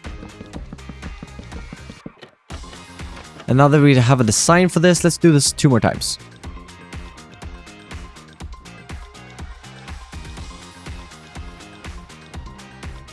And with the other 2 gates all done, we can now enter this area. And I wanted to build these gates to kind of transition my world. And I think I mentioned this earlier, but I want this area over here to be a medieval magical area. I still really need to work on the magical aspect of that, but for now it's a medieval area. And then once you pass through this biome right here, and especially these gates, I wanted to transition into a more modern feel, and we're gonna be building a little more like 1800s, or is that 1900s in English? I'm confused about how that works, but it's gonna be a little bit more modern, maybe like around the Industrial Revolution, maybe a little bit of steampunk in here, and I think it's gonna be fantastic. So using this biome as a transition biome, I think is really going to be awesome. Next up, I think we should start adding in a few smaller pathways, or well, only 2 of them actually. But I want one to lead off in this direction, so I want to use a little bit of rooted dirt and some coarse dirt to kind of plot out that people have actually walked over this way.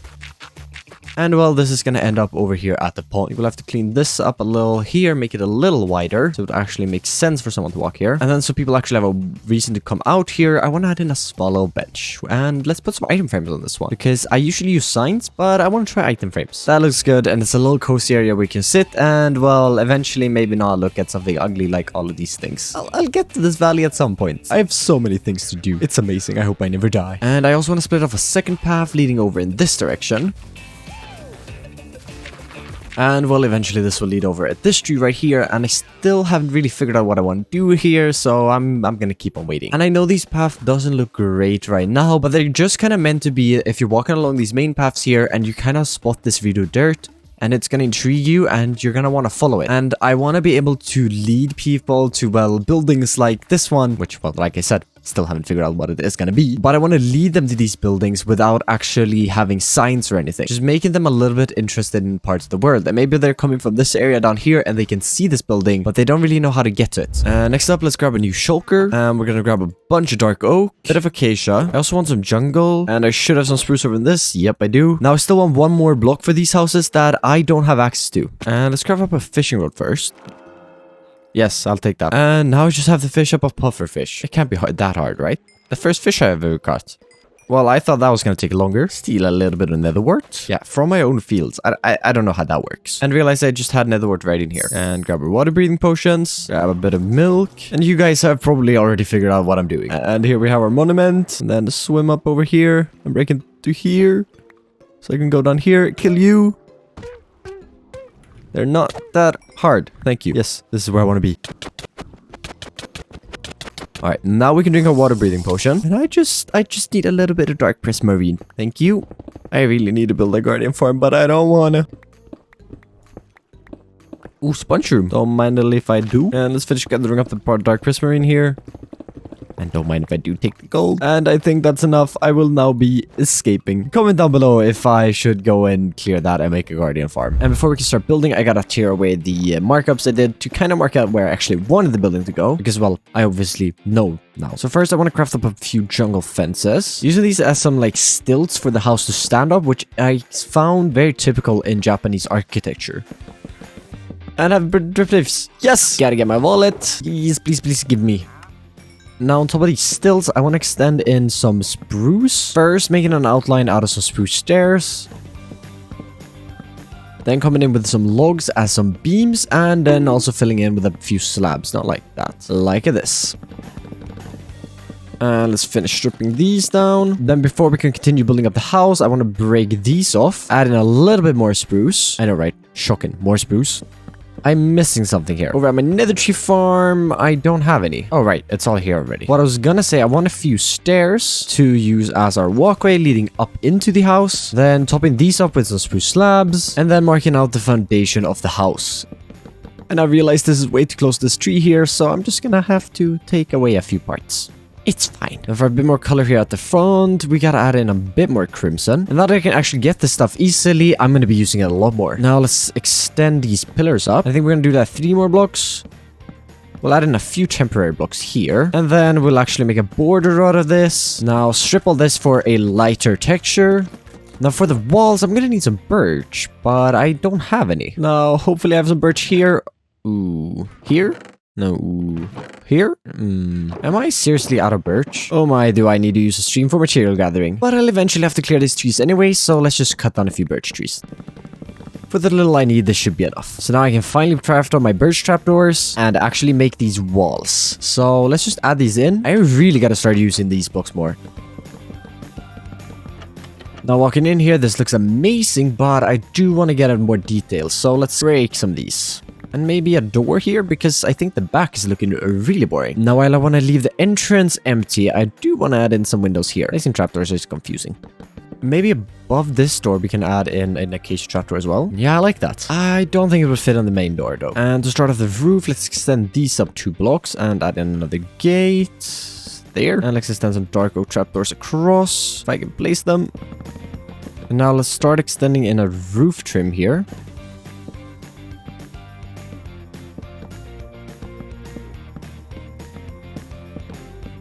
Now this is a pretty good trim, even though I actually built this a little wrong because there's 2 blocks here. I built an even side. The roof is even. Now for the actual roof comes the dark prismarine because I just love this block in Japanese builds. And believe it or not, this is actually the first Japanese inspired house I've ever built. And ooh, I'm gonna have to remove this side right here to actually fit in the roof.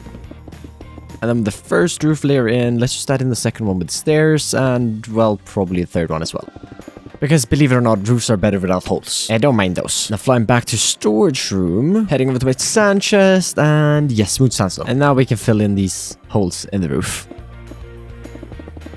I gotta say, smooth sandstone, probably one of my most favorite blocks to use. And the problem still stands that the back is a little boring. So let's extend out a little bit of a porch.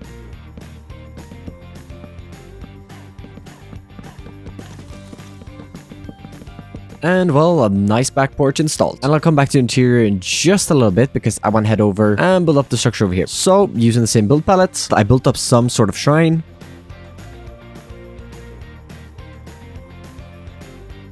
Now I'm a little bit lost what to do next. So with this book in my hotbar, let's find some things that I want to do. I think we still need to add vegetation because I want it looking like this. This house is gonna need an interior. Gonna need some small decorations like fixing up this path. Maybe adding in like a bench over that place. And maybe something out back here as well. And I'm gonna have to finish this tree as well. And finally, I gotta cover parts of the ground in carpets to make it feel like the leaves are falling down. And also the flowers that they're releasing in the 1.20 update. And I don't feel like doing an interior right now, so let's start with the small decorations. I think adding a small bench over at this tree might be a good idea because looking over this valley could be really cool. Let's grab some mangrove trapdoors for those sides. And we're gonna have to make a small little path leading over there. And I want to craft up some crimson signs. Pop over here and add these in around the base here for a little more color. And another rim at the top here. Perfect. Just a little more color. And then, because looking out this direction would also be really cool, let's add a bench here as well. And we'll do it against the tree. I cannot wait to fill this valley with build. But future me. For right now, I think that is good for the small details. So I'm just gonna say done. And next up, let's tackle the interior. So with my interior boxes, let's get to work. I think we're gonna use some birch trapdoors and some dark oak slabs. And let's do it over here in this corner. So we'll place birch trapdoors like this. And then place it with a table like this. I want to introduce 2 flower pots as like a mug. Add in a few plates and maybe some sea pickles. Gonna hang a lantern up in the corner there. Right in front of the door here, let's add in an oven with an iron trap door on top. Then we'll extend out some andesite stairs as a little bit of a countertop. And now I should probably add some sort of like chimney thing, but this is Minecraft after all. I don't have to. I will, however, add a small shelf. And I don't think anything other than a pink bed would do this build justice. And let's maybe add a border of like dark oak. And not to get this too crammed, let's add in just a small shelf up here. Let's add a cooked pork chop right here. Then on these, we can just stack up a few different meats. For a little bit of contrast, I want to add in a blue flower there and, well, a flowering azalea up here. And we'll quickly make this invisible. Perfect. And with that, I think this little interior is done. And I really love this. And we can cross the interiors and the small deco off the list. Next up, I think we're gonna have to do the big tree. And you know what that means. Yep, back in the testing world. And this world don't have the nice ground or my house. Following a similar process when designing the trees earlier, I first extended up the trunk and then added in the blossom leaves in form of diamond blocks, and then using World Edit, replaced them into the correct colors. Now I should have enough dark oak wood and dark oak fence for this, but I'm gonna need a few more of the other blocks. So, doing some material gathering. using Lagmatica's Easy Place feature yet again to build up the final tree. And if you think using Easy Place is cheating, I don't fully care because it's my world and I make my own rules. Plus, I basically almost only use it for building trees. Because even though this is super fast, this is still quite boring for me, so I tend to not use it. Now over here in the sheep farm, let's check. Okay, 42, not too bad. I have a little more. And another stack of magenta. I think that will work. And now my plan for this is to craft these in the carpet. And then I want to try to spread these out like under the trees as like leaves have fallen on the ground. And for like the small flowers coming in the update as well. And we're going to do like some patches of it, I think. So something like this. I'm not sure about this actually. Yeah, no, I don't like this. Let's remove this. Yeah, no, this looks a lot better just without it. Ooh, I know what we could do. Now, all the way back in episode 1, I tried getting goat horns on this hill over here. And I found this tree right over here, which I actually dug down to because I wanted the rooted dirt, of course. There is also a lush cave down here somewhere. Hello? Down here? Oh my god, it's deep down. Hello? Oh, hi. And I actually got my first spore blossom like right here somewhere, which I accidentally composted. But this is a lush cave, but it's not as big as I remembered it. My plan is that I want to try to find some spore blossoms, but I don't think we're gonna have any luck here. Maybe down here. Wait, you can mine the small drip leaf? Wait, you can actually... That's a game changer. I thought you could only get them from the Wandering Trader. Well, this cave was a bust. Well, this one is also tiny. Maybe over here? Ooh, yes. Ooh, diamonds. You have done me good, cave. Perfect. 16 spore blossoms and a few arrows. Now, editing stamp. Show everyone why I want spore blossoms. Alright. When inside of a cherry blossom biome just like this, you can see these particles raining down from the tree. And well, they look really awesome. So let's do that in 1.90. Ah, pretty cool, right? Now I just gotta figure out how to place these because I don't want them too visible, but at the same time, I kind of want them visible. But like there, and that's just, oh yes. And one over here. This tree, well, right in there. Now I have 4 left, and I want to put a few in this one at least. Do one right here to cover the path. This added so much seeing a little bit of particles everywhere. And it's now time for some final touches here. I then spent a few minutes adding in grass everywhere to tie this biome together. And it's actually time to use one of these farms I built not too long ago. And do I already have enough? Yeah, I do. No, I wanted to use the farm again. I wanted to use the farm, but I guess not. We'll just grab the crimson roots then. Lying down there now is starting to look amazing because you can see more detail. And I want to add a little more color with adding in some crimson roots here. I finally think we can call this build completed. No, wait, I'm not. I still have 2 more things I want to add. Well, looking around here, do you even see any flowers? Nope, basically not, because I forgot flowers. First flower should be easy, and it's alliums. Oh, do I love alliums. Now, alliums was the easy part, and I don't believe I have any in here. Nope, but what I do have is a geode right here, and it's full of the big clusters. I want the tiniest ones, so gotta grab these up. 20 of these small amethyst buds should definitely be enough. And now I can finally add in the final details.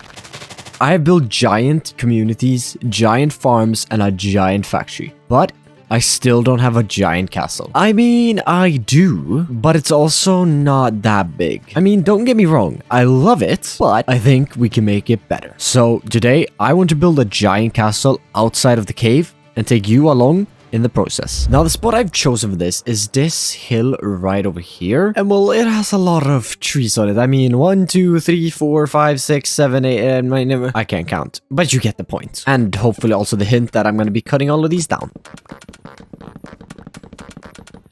Here at the Stam channel, we love some deforestation. Excuse me, who wrote this script?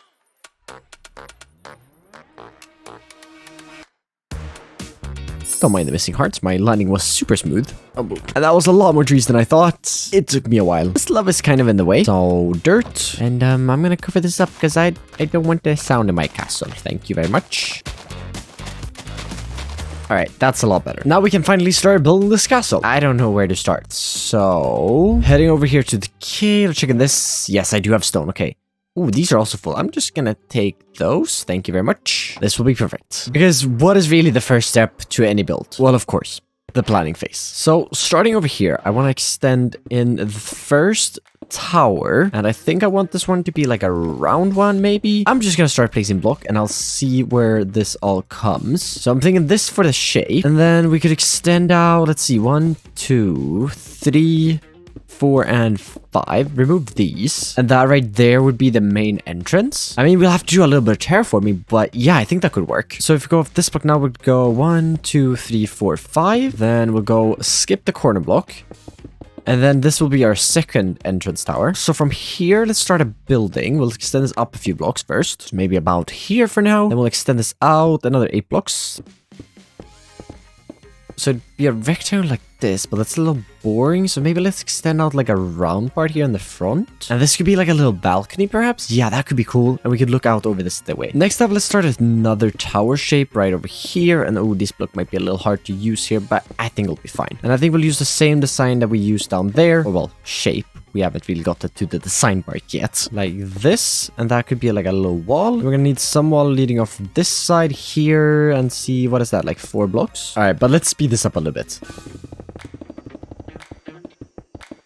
Continuing on, planning out the backside of the castle, I added in another 3 towers and the plan for the main hall building. Now we're starting to come back around here. And I haven't had time to add in like a big tower. And I think this corner right here might be the best spot for it. So we'll go 1, 2, 3, 4, 5, 6, 7. Skip the corners on these and then we'll go out another 7 blocks. And that will be our biggest tower. Now I just gotta connect this up to down there. Let's have a quick look at this from above. And ooh, I'm liking this. But this area is open here and I did leave a flat wall here. So let's extend this in a few blocks. And with a few, I mean a lot probably. Let's bring this back around. Let's add in a gate here. So we'll do 3 blocks in here. Go a 5 block gap. 1, 2, 3, 4, 5. And then 3 more blocks here. Go to the opposite side. Line these up, obviously. Now that's good. But this area here is still a little open. So maybe let's bring out a few blocks here. We'll go 3 and then this all over the way over to the wall. And let's round this corner off here too. I think it's a little too open.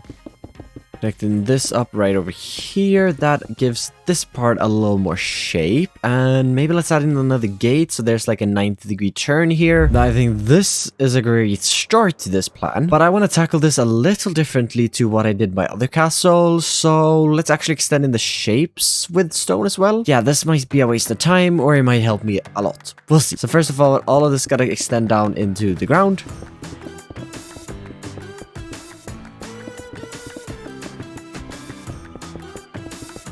And ooh, I have a visitor. Hello? Oh, I added this. Oh yes, I need all of this. And oh, you have emerald deep slate ore. Oh, I don't think I have one. I have the normal ore, but I do not have the deep slate, sadly. Alright, there's one block I want to go look for. So let's dive down into this cave here. Oh, yeah, there it is.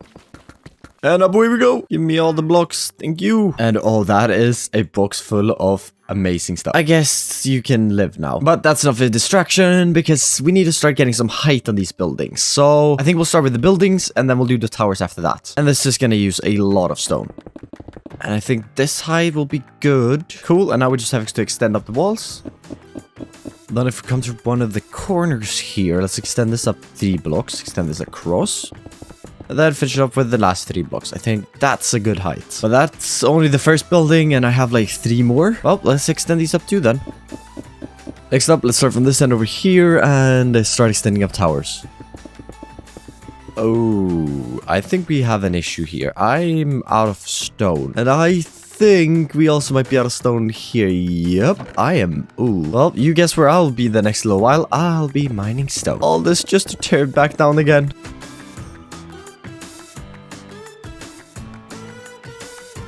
A lot more stone cleared and 2 more shulker boxes in hand. And if this is not enough, then I don't even know what to do with myself. Finishing up the stone plan of the castle, extending up every single wall. And having a quick look at this now, you might start to get the size of this. Okay, good. Down here, it looks awesome as well. I know it's just some shapes and a grey blob right now, but it still looks amazing. I was a little worried because I hadn't thought about the sightline from down here before, but I think it's going to work out perfectly. Now let's see. Yes, okay, I do have a bit of packed mud here. Some mud bricks too, that's good. And you find a few more coarse dirt and maybe some rooted dirt. Ah, perfect. Rooted dirt and coarse dirt. Then in this box, I should have some jungle. Let's grab just a stack of logs. Now, with all these blocks, I gotta fix up the terrain and add in some ground here because I don't want these gates to be this, like, large. I think we'll cut off this one right about here. So that's 4 blocks. Yeah, that should be good. Kinda like this layer here. So let's add in one here. And then I want to try adding in patches of this stuff instead of just doing it like spread out all the way because I think patches looks better. And what I mean by that is we'll just add in like a patch of packed mud here, for example. And then we'll do around this, we'll put the coarse and rooted dirt. So like that.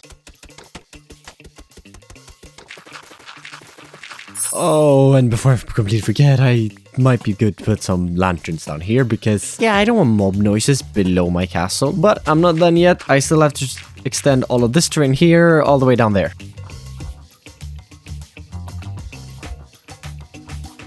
Now, this right here is the scary part, where I have to bring this level all the way down there. But I'm going to be putting that off a little longer, grab my mud brick slabs, and craft some jungle slabs. And now to make this transition from layer to layer a little bit smoother, let's add in these slabs. Yeah, that really was like a 2-minute distraction, but it's looking great, and the walls even look better with some ground in here. But now I need to tackle this, and I don't even know where to start. I'm thinking we could kind of like curve it up like vroom, vroom. Yeah, I don't know what I'm talking about, but I'm gonna give it a go. And finally, we have all of the pathways fitted in, and it worked out pretty well. I think I need to fix up the terrain a little bit. I'm not sure if I like the grass, but I'm also not sure what blocks I'm going to use for the walls yet. Yeah, I'm still trying to figure that out. So I'm going to just leave the grass for now, and it doesn't look half bad, but maybe I want to get some like organized walls. Oh, actually, I know exactly what I want to do. I got to do it now. Let's grab a bit of deep slate, and then coming in here, especially in like this place here, we'll bring up some deep slate going up like this. So we do like this. I think that is good. It's a big contrast from what we have on the ground, so that's great. Then let's try polished deep slate slabs first. And then we'll try some deep slate bricks here. I think I like the slabs more. They're both slabs. I'm dumb. I like the polished more.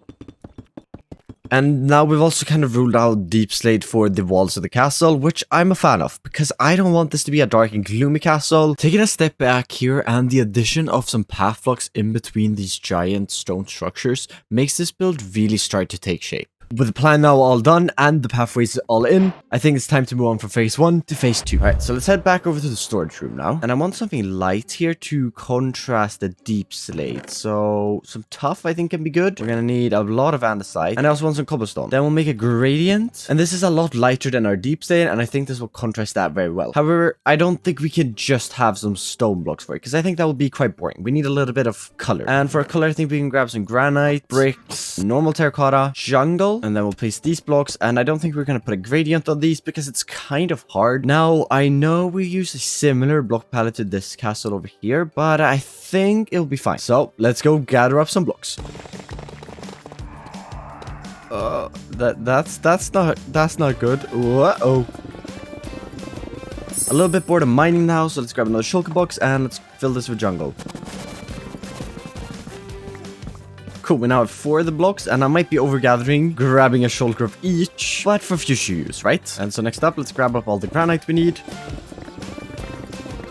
And trading away with a few masons here to get all the brick we need. And last bricks we'll grab here down in the chest because, well, the top guys ran out of trades. And we'll grab our second last block here, which is terracotta. And this really shouldn't be that hard. There's so much of it, and haste 2 makes this awesome. And before we head back home, I think there's a few villages here. Yep. And I want to raid them for wheat. And it looks like I've already raided this one. And believe it or not, I'm 1,300 days into this world, and I still don't have a wheat farm. I don't have a wheat field.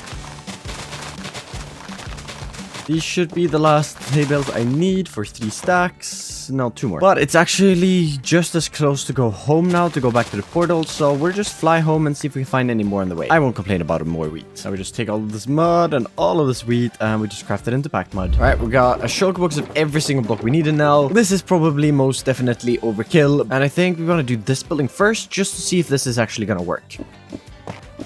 Alright, that's a good base for this. Now let's start extending in the colors. For the top part of this block palette, I used a feature in the Tweaker Room mode called Block Randomizer.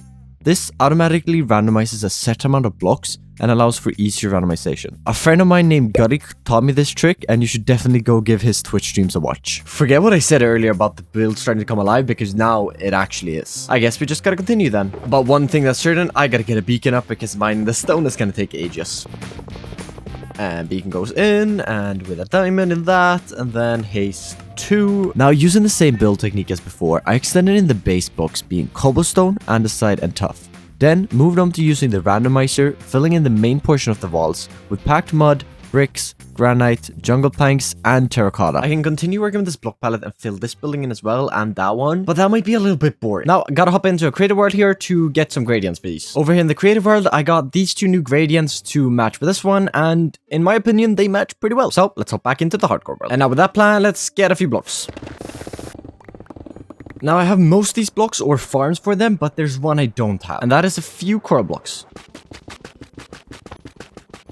And flying back into the castle now from the backside here, I have another 4 shulker boxes full of blocks that I want to use. I think I'm going to start with the 2 buildings.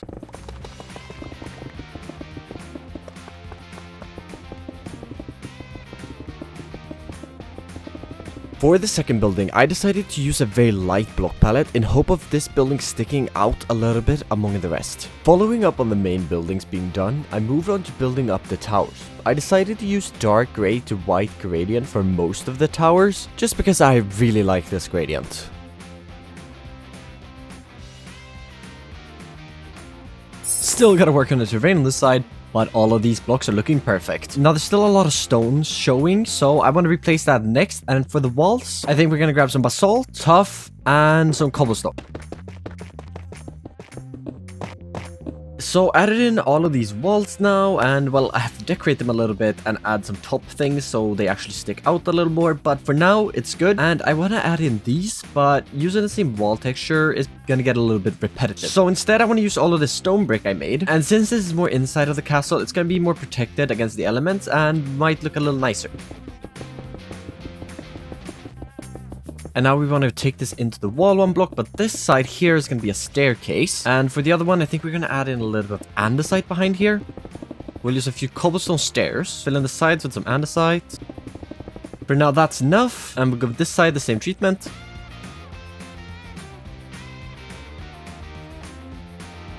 That's good for now, as I just want to get the main blocks in, and we'll come back and detail it later. We'll quickly just replace this right over here and fill it in with the pattern we used on the other buildings. Perfect. And for this one here, I think we're also going to make this one look a little neater with some stone bricks.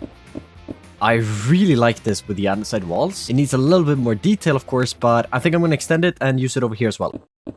And that's all added in now, and it looks maybe a little bit repetitive in here, but with details, I think we'll be fine. Now, with all of the actual blocks in for the walls, this is starting to look really good, but there is one major thing still missing.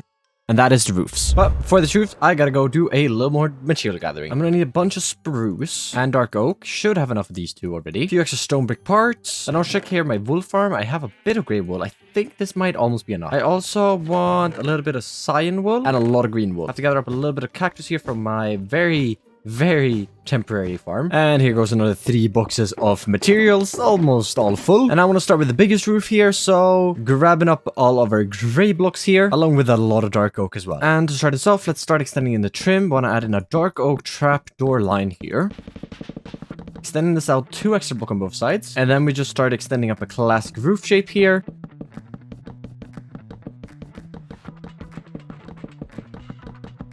Then taking our cyan terracotta, grey concrete, and grey wool here, we just gotta start extending in the actual roof. And before I do this, let's maybe light it up in here, because I don't want a lot of mobs.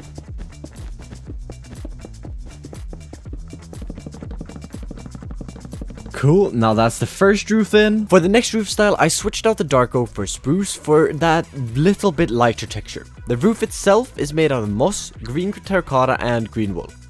I then added the roofs to the 3 white towers using the palette with moss in it.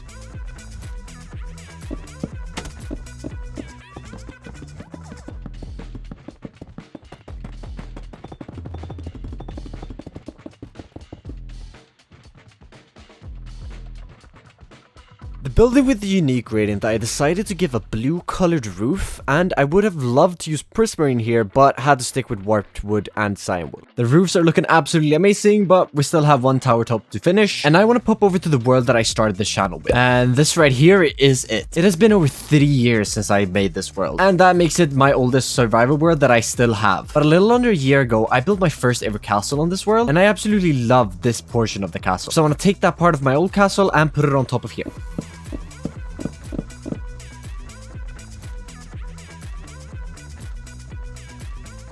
And with that, all of the roofs walls, and main shapes are fully completed. And I think we can move on from phase 2. Next up, I gotta fix up the terrain because currently both of our gates are flying. And well, we can't have that, can we? So let's quickly make a list of things we need to fix. And well, first has to be the main entrance. Can't forget about the back entrance. Now I also need to fix up this cliffside because, well, it's flying a little bit. And also need to tidy up the mountainside here because currently you can just jump into the castle. And I should probably take a trip around the castle and just make sure that it looks like the castle actually sits in the ground and not just on top of it. Might as well start with the main entrance. So we'll start out with extending out some coarse dirt here just to get the shape of the terrain.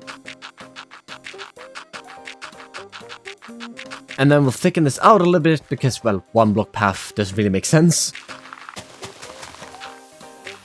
And next up, no one likes a flying pathway, so let's extend it into the ground. And yep, that definitely did the trick. And we can now check off the first thing off the list. And now let's quickly extend in the back.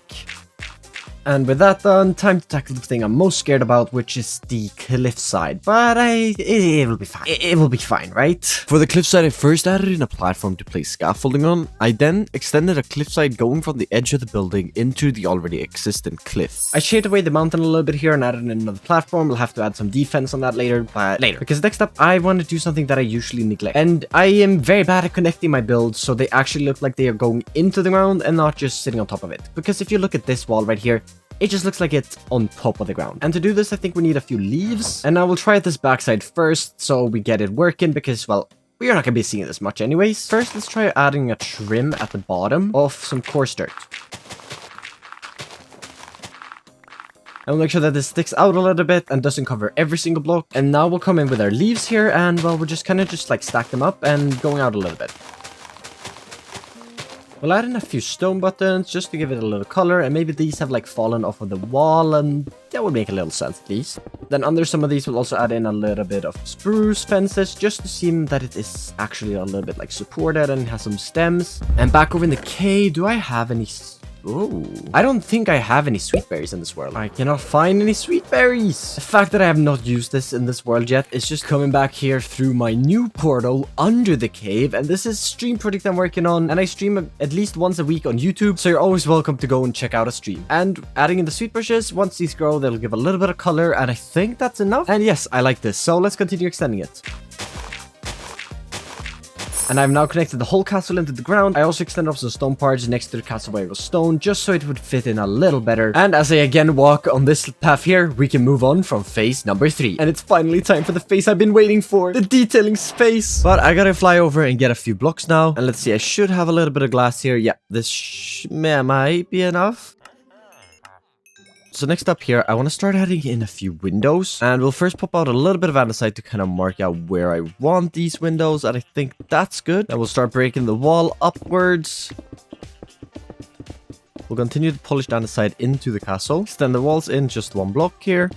And then we'll extend in some windows here using a little bit of cyan to contrast the white. Then we're going to first of all add in an anvil at the bottom. We'll then extend up a little bit of polished deep slate. At the top we'll add in 2 polished direct stairs. And then a little bit of deep slate. And then connect these 2 pillars with some spruce fences. And then on the sides here we'll add a few dark oak trapdoors. Cool, now that's the first windows added in. And I gotta say, they're looking great.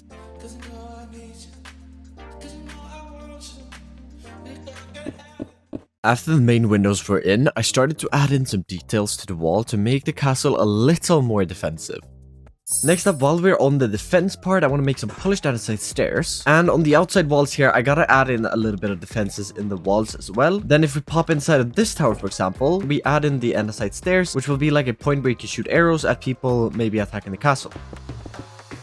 And even in the foundations of these, pointing inwards here, since we don't have a gate at the front here, it might be good to add some shooty holes. Yep, that's the official term now, shooty holes. Next up, let's grab our cyan stained glass again. And I want to add in even more windows here so that we can get to the more minor details. After finishing up this tower, I ran around to all the other towers, adding in cyan glass as their windows. Then for this unique tower over here, I'm thinking, since I have these gaps here, I'm thinking of extending a little bit of jungle log. Strip that down, of course, add in 2 white stained panes, and we'll place a spruce block on the bottom. Stripping these down will match the rest of the castle in its tone a little more, and well, stripped just looks a lot more better than not stripped. I'm gonna open this wall up here because I eventually want to add in a balcony here. On this side, we'll add in some windows instead. And we'll have one more window over here. Now, there's still a few flat walls and, well, a lot of things we need to fix. But for now, I'm happy with them on the windows I've added in. So if we pop back over to the cave, grab a little bit of amethyst shards. Then buying a little bit of glass from our villagers. Crafting that up to some tinted glass now. And flying down into my nether portal. All the way over here. Saying hi to King Norm, of course. And then checking out down here. And I need a few frog light. And... ouch. Back over the castle. On the inside of all of these openings, I want to add in a little bit of tinted glass and then some frog lights around that. I recently saw Fwip using this in his world, but I think he got it from B-Dubs and Scar. And I'll leave this in here until I actually get around to doing the interior. And I just quickly want to check how this looks on a larger scale window. Yeah, that looks all right. It doesn't look too bad, but it's also temporary and it does look better than just seeing nothing. Now that it's a little bit darker, I think you can see what I'm going for here. It looks like there's something in there, but it isn't too bright because of the tinted glass. Had to grab a few more amethyst shards down in the geode here. And I'm guessing you have figured out that we're not doing an interior because the interiors look like this right now. That should be all the windows covered for now, except like those two, but I'll figure those out in a second. So next up, I want to start fixing up all of these pathways I have going around. Like these don't even have any floors in them. I gotta finish that up. Also gotta add some things to these sides because they're looking very flat. I think we'll add in a layer of andesite up. What I was gonna say is that we're gonna add a layer of andesite here that you can walk on. On the sides up here, we'll start adding in a few details. Then right here, we'll add in a little bit of a staircase just so that we can get down to the lower level. Fill that in with some andesite. And this got quite boring now, so let's add in some granite here to just give it a little bit of color. Next up, since this area here is looking so flat, and then I want to start adding in a few spruce logs along this side so we can add in like a walkway here. Then we'll add in some spruce logs. Then we'll add a stair here that leads up into this walkway. A few temporary blocks before we add in some spruce trapdoors. At least added something. We can add in a few windows up here maybe. And then maybe something's hanging on this and we'll decorate this. Oh, this will be the entrance. On the bottom of this building here, I want to add in a little bit of mud. And then we can decorate this with a little bit of deep slate just to add a little depth at the bottom here. And with the mud in, I want to add in another little walkway up here. We'll just start it off here and then we'll go up a few blocks. Extend in our spruce logs. And I actually have a bit of warped wood here with me. So if we craft all of this up into trapdoors, warped trapdoors are the best. Of course, spruce trapdoors are better. And yeah, that looks a lot better than just the spruce. So I think we switch this up as well. Quick pit stop over the cave here. I want to grab some crimson. And yep, the splash of color really helped that. So I have a quick oxide daisy here. And with this oxide daisy, we can craft with a paper into flower charge pattern. I want to grab some green wool. Then on this green batter, I want to add in a cyan cross, a green brick pattern, then on this adding a lime flower charge, and then on top of that adding a cyan one, a little pointy thing at the top, and then this one right here. A very nice banner design for the castle, but I thought these would be some great detail to add to our gates, just for a little bit more color in here, and well, they look pretty awesome. And then the final ones down here at the front gate. That looks pretty awesome. Now taking some dark oak fence here and some cyan and green wool, I want to try adding in a big one of these. So we'll add in some dark fences at the top, then extend down a little bit of green wool and add in a little bit of cyan. That adds in even more color and more details, and that is looking lovely. If we're going to start decorating down here, I need to actually move away my shulkbox mechs, and well, I'm going to take the nearest building, and that is this one. And for the rest of these details, I have quite a big shopping list to go get. I totally didn't spend the last 30 minutes in here looking through the boxes. No. I do, however, have all of these blocks, but it's not all of them. I do need to get some blocks. To be fair, I am amazed at how many blocks I actually did have. I need a little bit of mossy cobblestone. Craft that into some slabs. Craft up a few beehives here. And I need a few copper stairs. Now 6 things left together. And first thing of that is just a few flowering azalea. And hopefully the green ships I have in here are enough because, well, the wool farm is empty. I just need to pick these 2 flowers right here and fly all the way over to the swamp. Oh, and there we have the flower I need. I'm gonna grab a few extra. Back at the core hill, I need one more thing. I need these, and I need like a stack of them. And that is the last few items that we should need to finish off this castle. And so why don't we start over at this tower here and actually finish this? So we'll start off with adding in a few windows here and, well, fences and windows on this side. Run a dark oak beam across the top, and in the middle we extend on a few chains, and then we start connecting a little bit of iron bars, and then a few iron bars below this to be an actual gate. On the front now, this needs a little more support, so adding in a few slabs, a few crimson trapdoors to add a little bit of color here, and some shutters, of course. And at the top, we'll add in a few dark oak trapdoors and a few dark oak fence gates. To finish up the front, I added in the balcony that we talked about earlier. Decorating the inside windows as well. Can't forget a little flower here. Adding in a few trapdoors. Adding a few buttons as well. Then moving on to the inside, we add in the same support. And then we'll add in 2 chains on each side. And in the middle of these, some flowering azaleas. Campfire and a fence gate. And whoop, no burning. Perfect, that's a little window. And that's it for this tower. Then on this tower, we'll add in a flower pot place right there. Actually, also want to give these a little bit of an upgrade. Add in a little bit more spruce here to sprucing it up. Haha, so funny, right? And with that tower done, I went over to the other towers in the same style and gave them the same upgrades and details. Might as well put in the second gate here because, well, this castle only has 2 gates. Maybe not the most secure castle, but it's only me in this world. It doesn't really matter. And then on top here, since we're outside, we'll have to do something a little bit different from last time. We'll just extend in some granite, and we take our logs again and just run them across. Chains, of course, and a few finer details. Now, this side right over here needs a little bit of love. Might as well finish this building up while we're at it. So want to add in a doorway up here. And above this doorway, I also want to add in a window. Quick little window with 2 flowers. Quickly finishing off the door. I actually have the middle block here out one, so it gives it a little more depth. It's not super visible, but it's a small detail. But with that, this building is done. I just gotta add in the frog light thing, but I'll do that in a bit. This big building here is going to need an entrance, so I'm thinking we extend in a little bit of stone brick.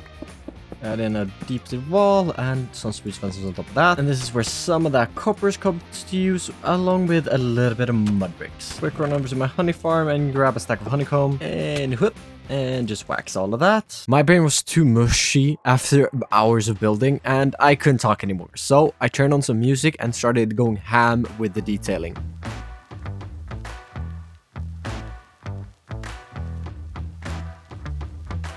Now I'll need the sign wall and the green wall we got earlier, along with a few chains that I already have, and stack some scaffolding up here, because I want to extend in another banner on the side. So let's replace these 2 stairs, and then we'll extend down chains from these.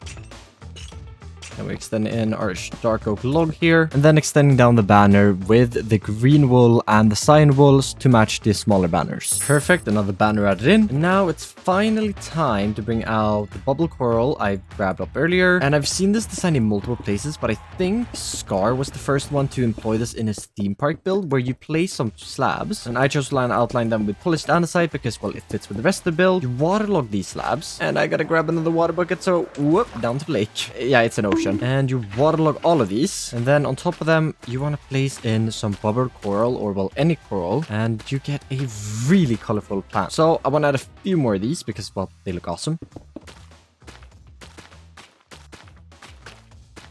And let's quickly clean away this beacon because it's been here for way too long.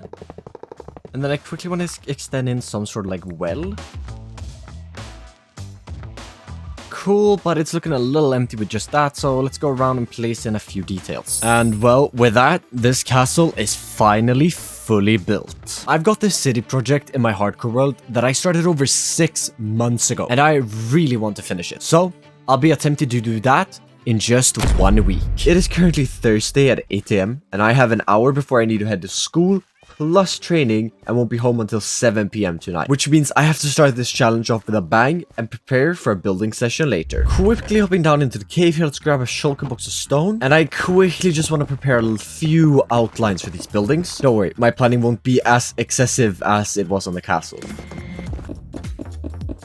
There we go, now we have 9 more houses planned out, and I'll be rumbling through my storage room for the next little while here, trying to figure out all of the blocks for this. And the last thing that I should already have is a stack of brown wool. Perfect. Plunk that in our shulker box. I gathered up a little bit of moss that I needed. That should definitely be enough. And I only have 30 minutes left to go before I need to head off to school. So a quick trip to the Wither Skeleton Farm for some bones. Now I just want to craft all of these into bone blocks. Now most of these blocks have to go into the building, and maybe this isn't enough actually, but I'll go back later. Okay, it's fine. I want to use this at least to run the tree farm for a little bit. It's been a while since I used these farms, and I absolutely love seeing these just whoop, whoop, whoop. But I now at least have the fungus to run the tree farm for a little bit. And while I run this tree farm, why don't you check if you are subscribed? It really helps a lot, and you can always unsubscribe later. Perfect. This should all be enough. Now just 3 things left to gather up, and that is cobble deep slate, dark oak, and oak.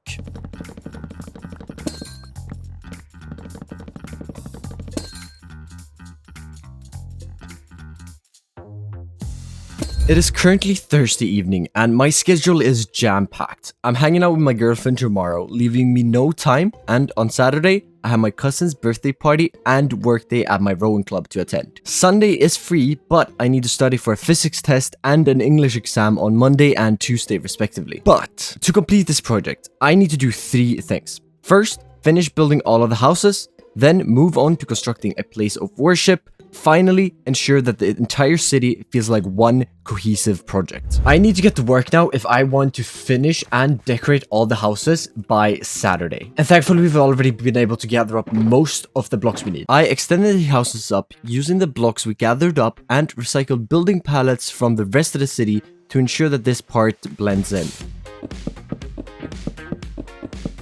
Now that I've added in the buildings that I already know the pallets for, I want to introduce 2 new pallets to this house up here and this one down here. And I'm all out of spruce, so I gotta grab more. And away you go, trees.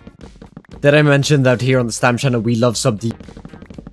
Hopefully this will be enough spruce to last me for a little while at least. Now along with these spruce logs, let's grab this acacia wood I have, a few stacks of cobblestone, a few extra spruce details I had over. First off, we'll extend in a foundation here using some cobblestone.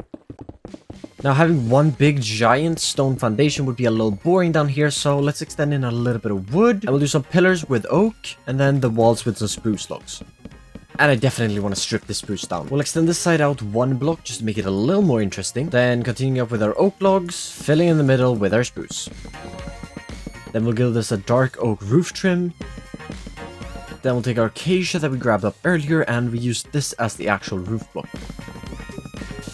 Now for this next building, I think wart for the roof, bone blocks for the walls, stone bricks as a base, and continue with the oak logs as pillars. As I've been building these houses, I've also been removing the terrain inside of them and adding in walls on all 4 sides. And well, this is to help me later when I'm actually doing the interiors, because interiors are already a pain with the how many blocks you need. At least I have the structure for the house done.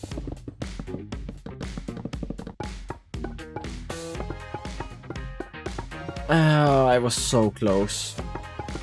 Luckily, I want to extend up a little bit of calcite to differentiate a little bit, and well, I'm all out of bone blocks, so... Like I mentioned earlier, I extended in the blue tones for the roof and added a trim of some spruce. Quickly before I sleep here, we're on day 1400, and another 100 days begins. But I'm finally back home, and it's 11 PM. And I've got to get to work if I want to finish this part tonight. And well, if you haven't figured it out, we need to decorate because, well, like, look, this wall is even flatter than my ass. Now, looking around the rest of the city, this is like most of the blocks I use for decorating, so I think this should work. I don't, however, have quite all of the blocks up there, so heading down into the cave here, and over in my glass chest, I'm gonna need some white stained glass pane, some normal glass, need a little bit of green, and well, I just have to buy a little more glass. And well, now it's just time to go ham with the detailing. I messed up while recording. The music I had playing in the background while decorating was picked up. But let's move past that and continue working. Now this is already looking a lot better, except well, maybe some houses are flying, and well, the walls aren't that flat. But I think I'm out of flower pots.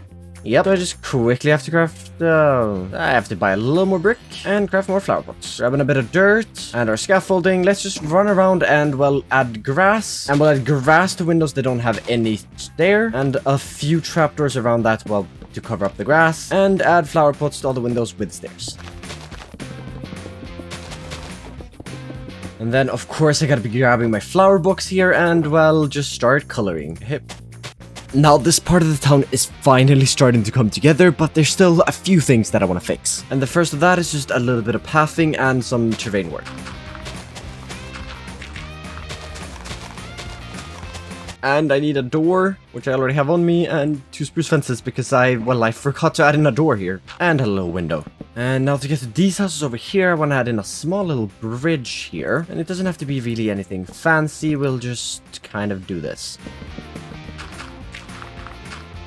Now, I want to take a few leaves here and some bone meal and start adding in a little bit of vegetation because it's still looking a little bit empty. Maybe up here we can add in a small little like field just for a little bit of extra detail. We'll add in a few fences around that and a lantern.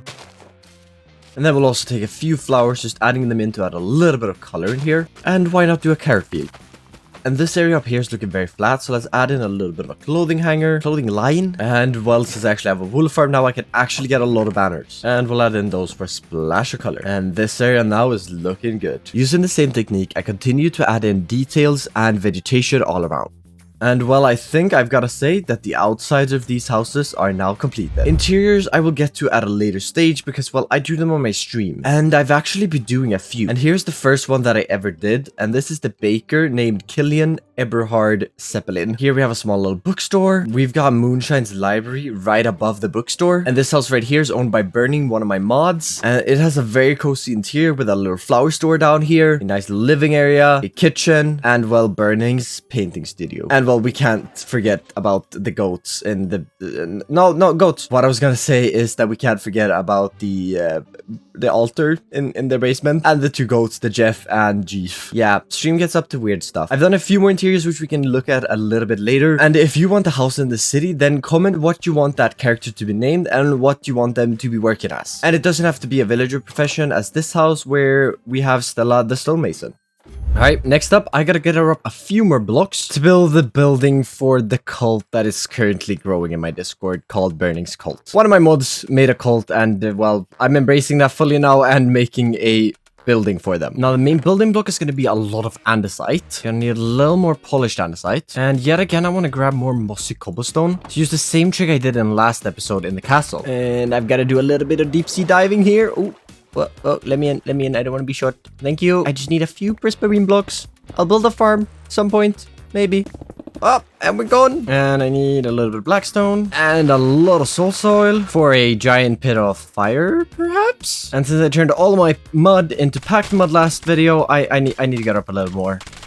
And while I'm out and about, I think there's a big coral reef right over this way. Oh, yes, there it is. It was so much further than I thought. But I'm gonna need a few of these. And then hopefully up here from one of these. I don't think I will though. Yes, give me the black lace terracotta.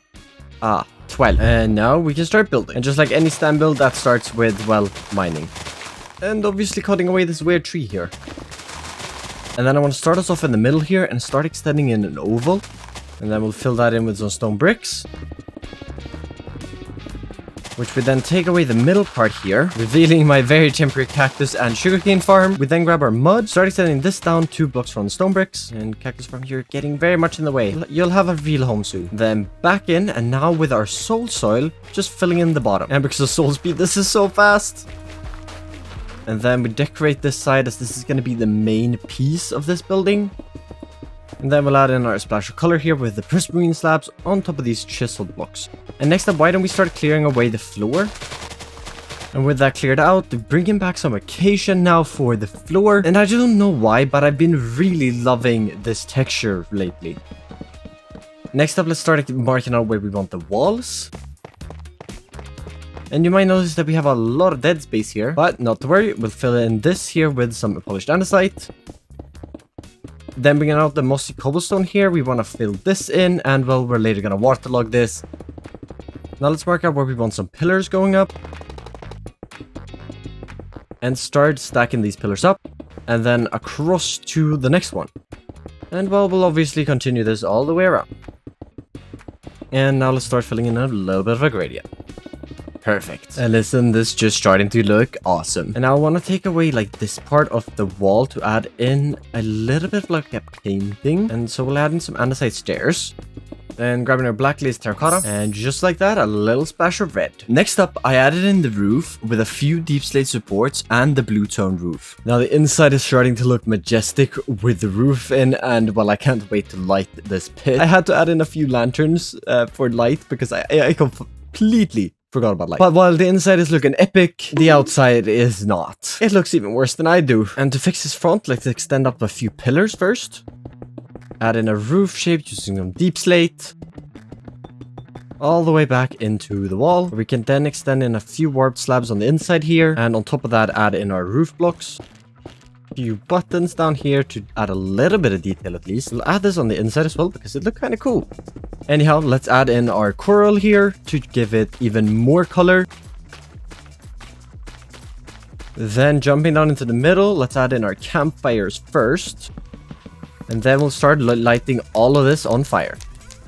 Oh, it broke already. But it does look awesome. And finally, I did figure out what we should do for the lights here. And we'll just add in a few soul lanterns. And this room is looking pretty good. I had to study last night, so it's now Tuesday. And well, and I still haven't started decorating the outside. So first step of this is going to be connecting it up to the main road.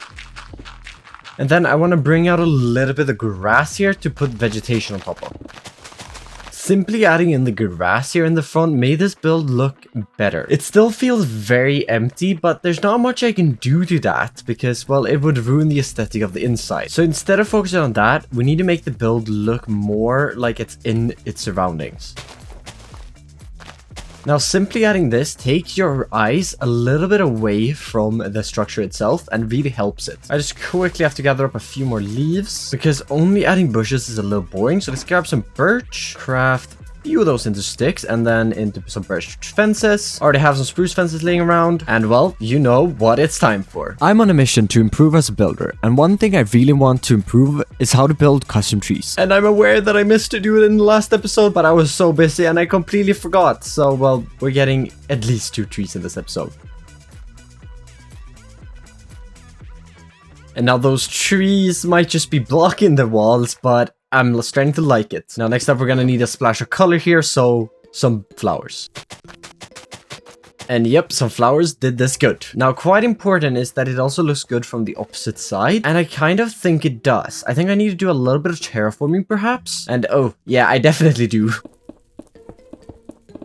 And yeah, I'd say that makes it look a little better from this angle here. And well, maybe I'll just stick a tree here. And definitely when you start coming below it, it starts looking pretty good. And well, I think this is a perfect time to view this house, which is Bilbo's house. And he's a carpenter, and upstairs he has a simple little kitchen. And he can sit and eat his food every single day in the couch. And while reviewing one tier, we can't forget about this one, which is Stella the Toy Maker. Not to be confused with Stella the Mason. There's a lot of Stellas. And they have their little work area here in the basement. And upstairs, they have a really cozy room with a bunk bed and their cat named Dog. Now give me one more painting here. And if we run back over here, I think it might be fun if we take this painting down, remove the wall, add in the signs, and then we connect this to the other Stella's house. Because let's be honest, this wall is kind of flat. And filling in the walls here, it lines up pretty well. And now they can visit each other whenever they want. It's now morning of day 7. Wednesday, and I still have several things left to complete for this project. It's mainly fixing the terrain as all of the buildings are completed, but I need to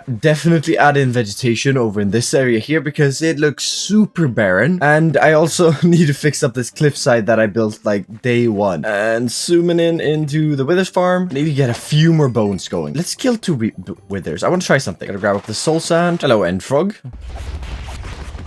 And there we go, 2 stars. And now let's see if we can maybe like place these out here in the front, like there. Yeah. And now we can finally start bone mealing. And now I need to take a trip back through the city to just add in leaves everywhere as well.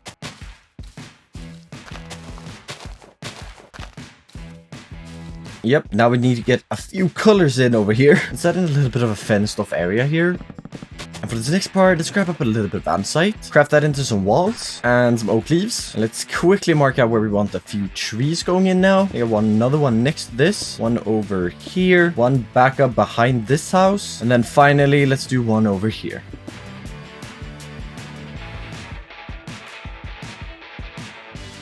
Quick top up on some leaves. And back to building trees.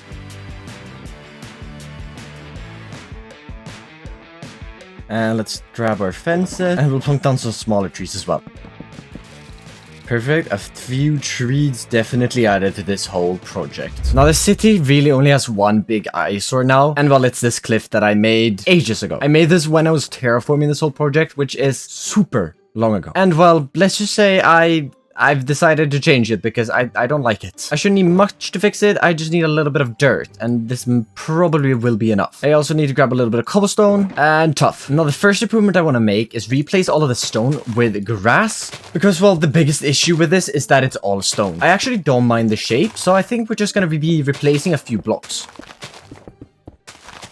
I then went under the overhang to add some dripping dirt to make it look a little more alive. Simply adding in this little overhang here using dirt added a lot to this cliff, and I already think it looks 10 times better. And so next up, I want to start just dotting in a little bit of tuff here at the bottom of the cliff. Just add in a little bit of a different color and tone. Now we have a little bit of color here at the bottom, but let's add some cobblestone at the top to lighten it a bit. And yep, that was so worth upgrading. Ooh, wait. And grabbing a little bit of glow lichen now, we'll just place that around here in the darker crevices. Just to add a little bit of light here. And while we're at it, I want to replace the bottom of the lake with dirt. And now to finish off the bottom, we gotta add in a little bit of seagrass just for that little bit of green. And it's just such a simple thing, and it really adds quite a bit. Oh yeah, that's looking a lot better. Now let's quickly have a look at the architect's interior for this whole city. And they have a little working area down here because, well, I completely forgot about the basement and just stuck some wood pile and a bench. On the second floor here, they have their kitchen. They have a very cute little table here. I really loved using these acacia as benches, and I also added some mini blocks here for a little working corner. On the third floor is where the magic happens, and this is where they get their real estate. Because would you look at this view? And this lectern right here is where they sit and plan the city. Its name is Mr. Geisterstundalten Borgerson. I have no idea how you pronounce but that. And who knows, maybe this will be the guy that designs the future even bigger city. Finally, the project is complete. It might have taken me 6 months, but since today is Wednesday, it means I successfully completed my challenge. So, the first task of the day is going to be moving a village. And I think there is a village over this way. Huh? There's a woodland mansion here? And yeah, village. Okay, perfect. I forgot shulker boxes, so I'm just gonna use this one, and well, I'm just gonna tear these things down. Going through the rest of the village, tearing down the rest of their homes. I'm gonna grab a farm as well. Since I'm so kind, I'll go ahead and leave the water for them. Ooh, a lantern, why not? And of course, can't forget about the well. Oh, so this is where the annual meeting of lamps is. And well, one more farm for good measure. And now let's get to building. Yeah, I think I have to remove a few trees first. Quickly removing all of the trees in the area. Nice to restock on a few things here. And now we can finally start building. I then went around making a pathway between all of the houses, making sure to add in a few streetlights. And sadly, the time has now come to say goodbye to this world.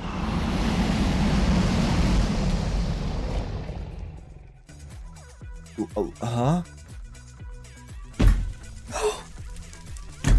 No! Oh, no. If you watched this entire video, I just want to say a massive thank you.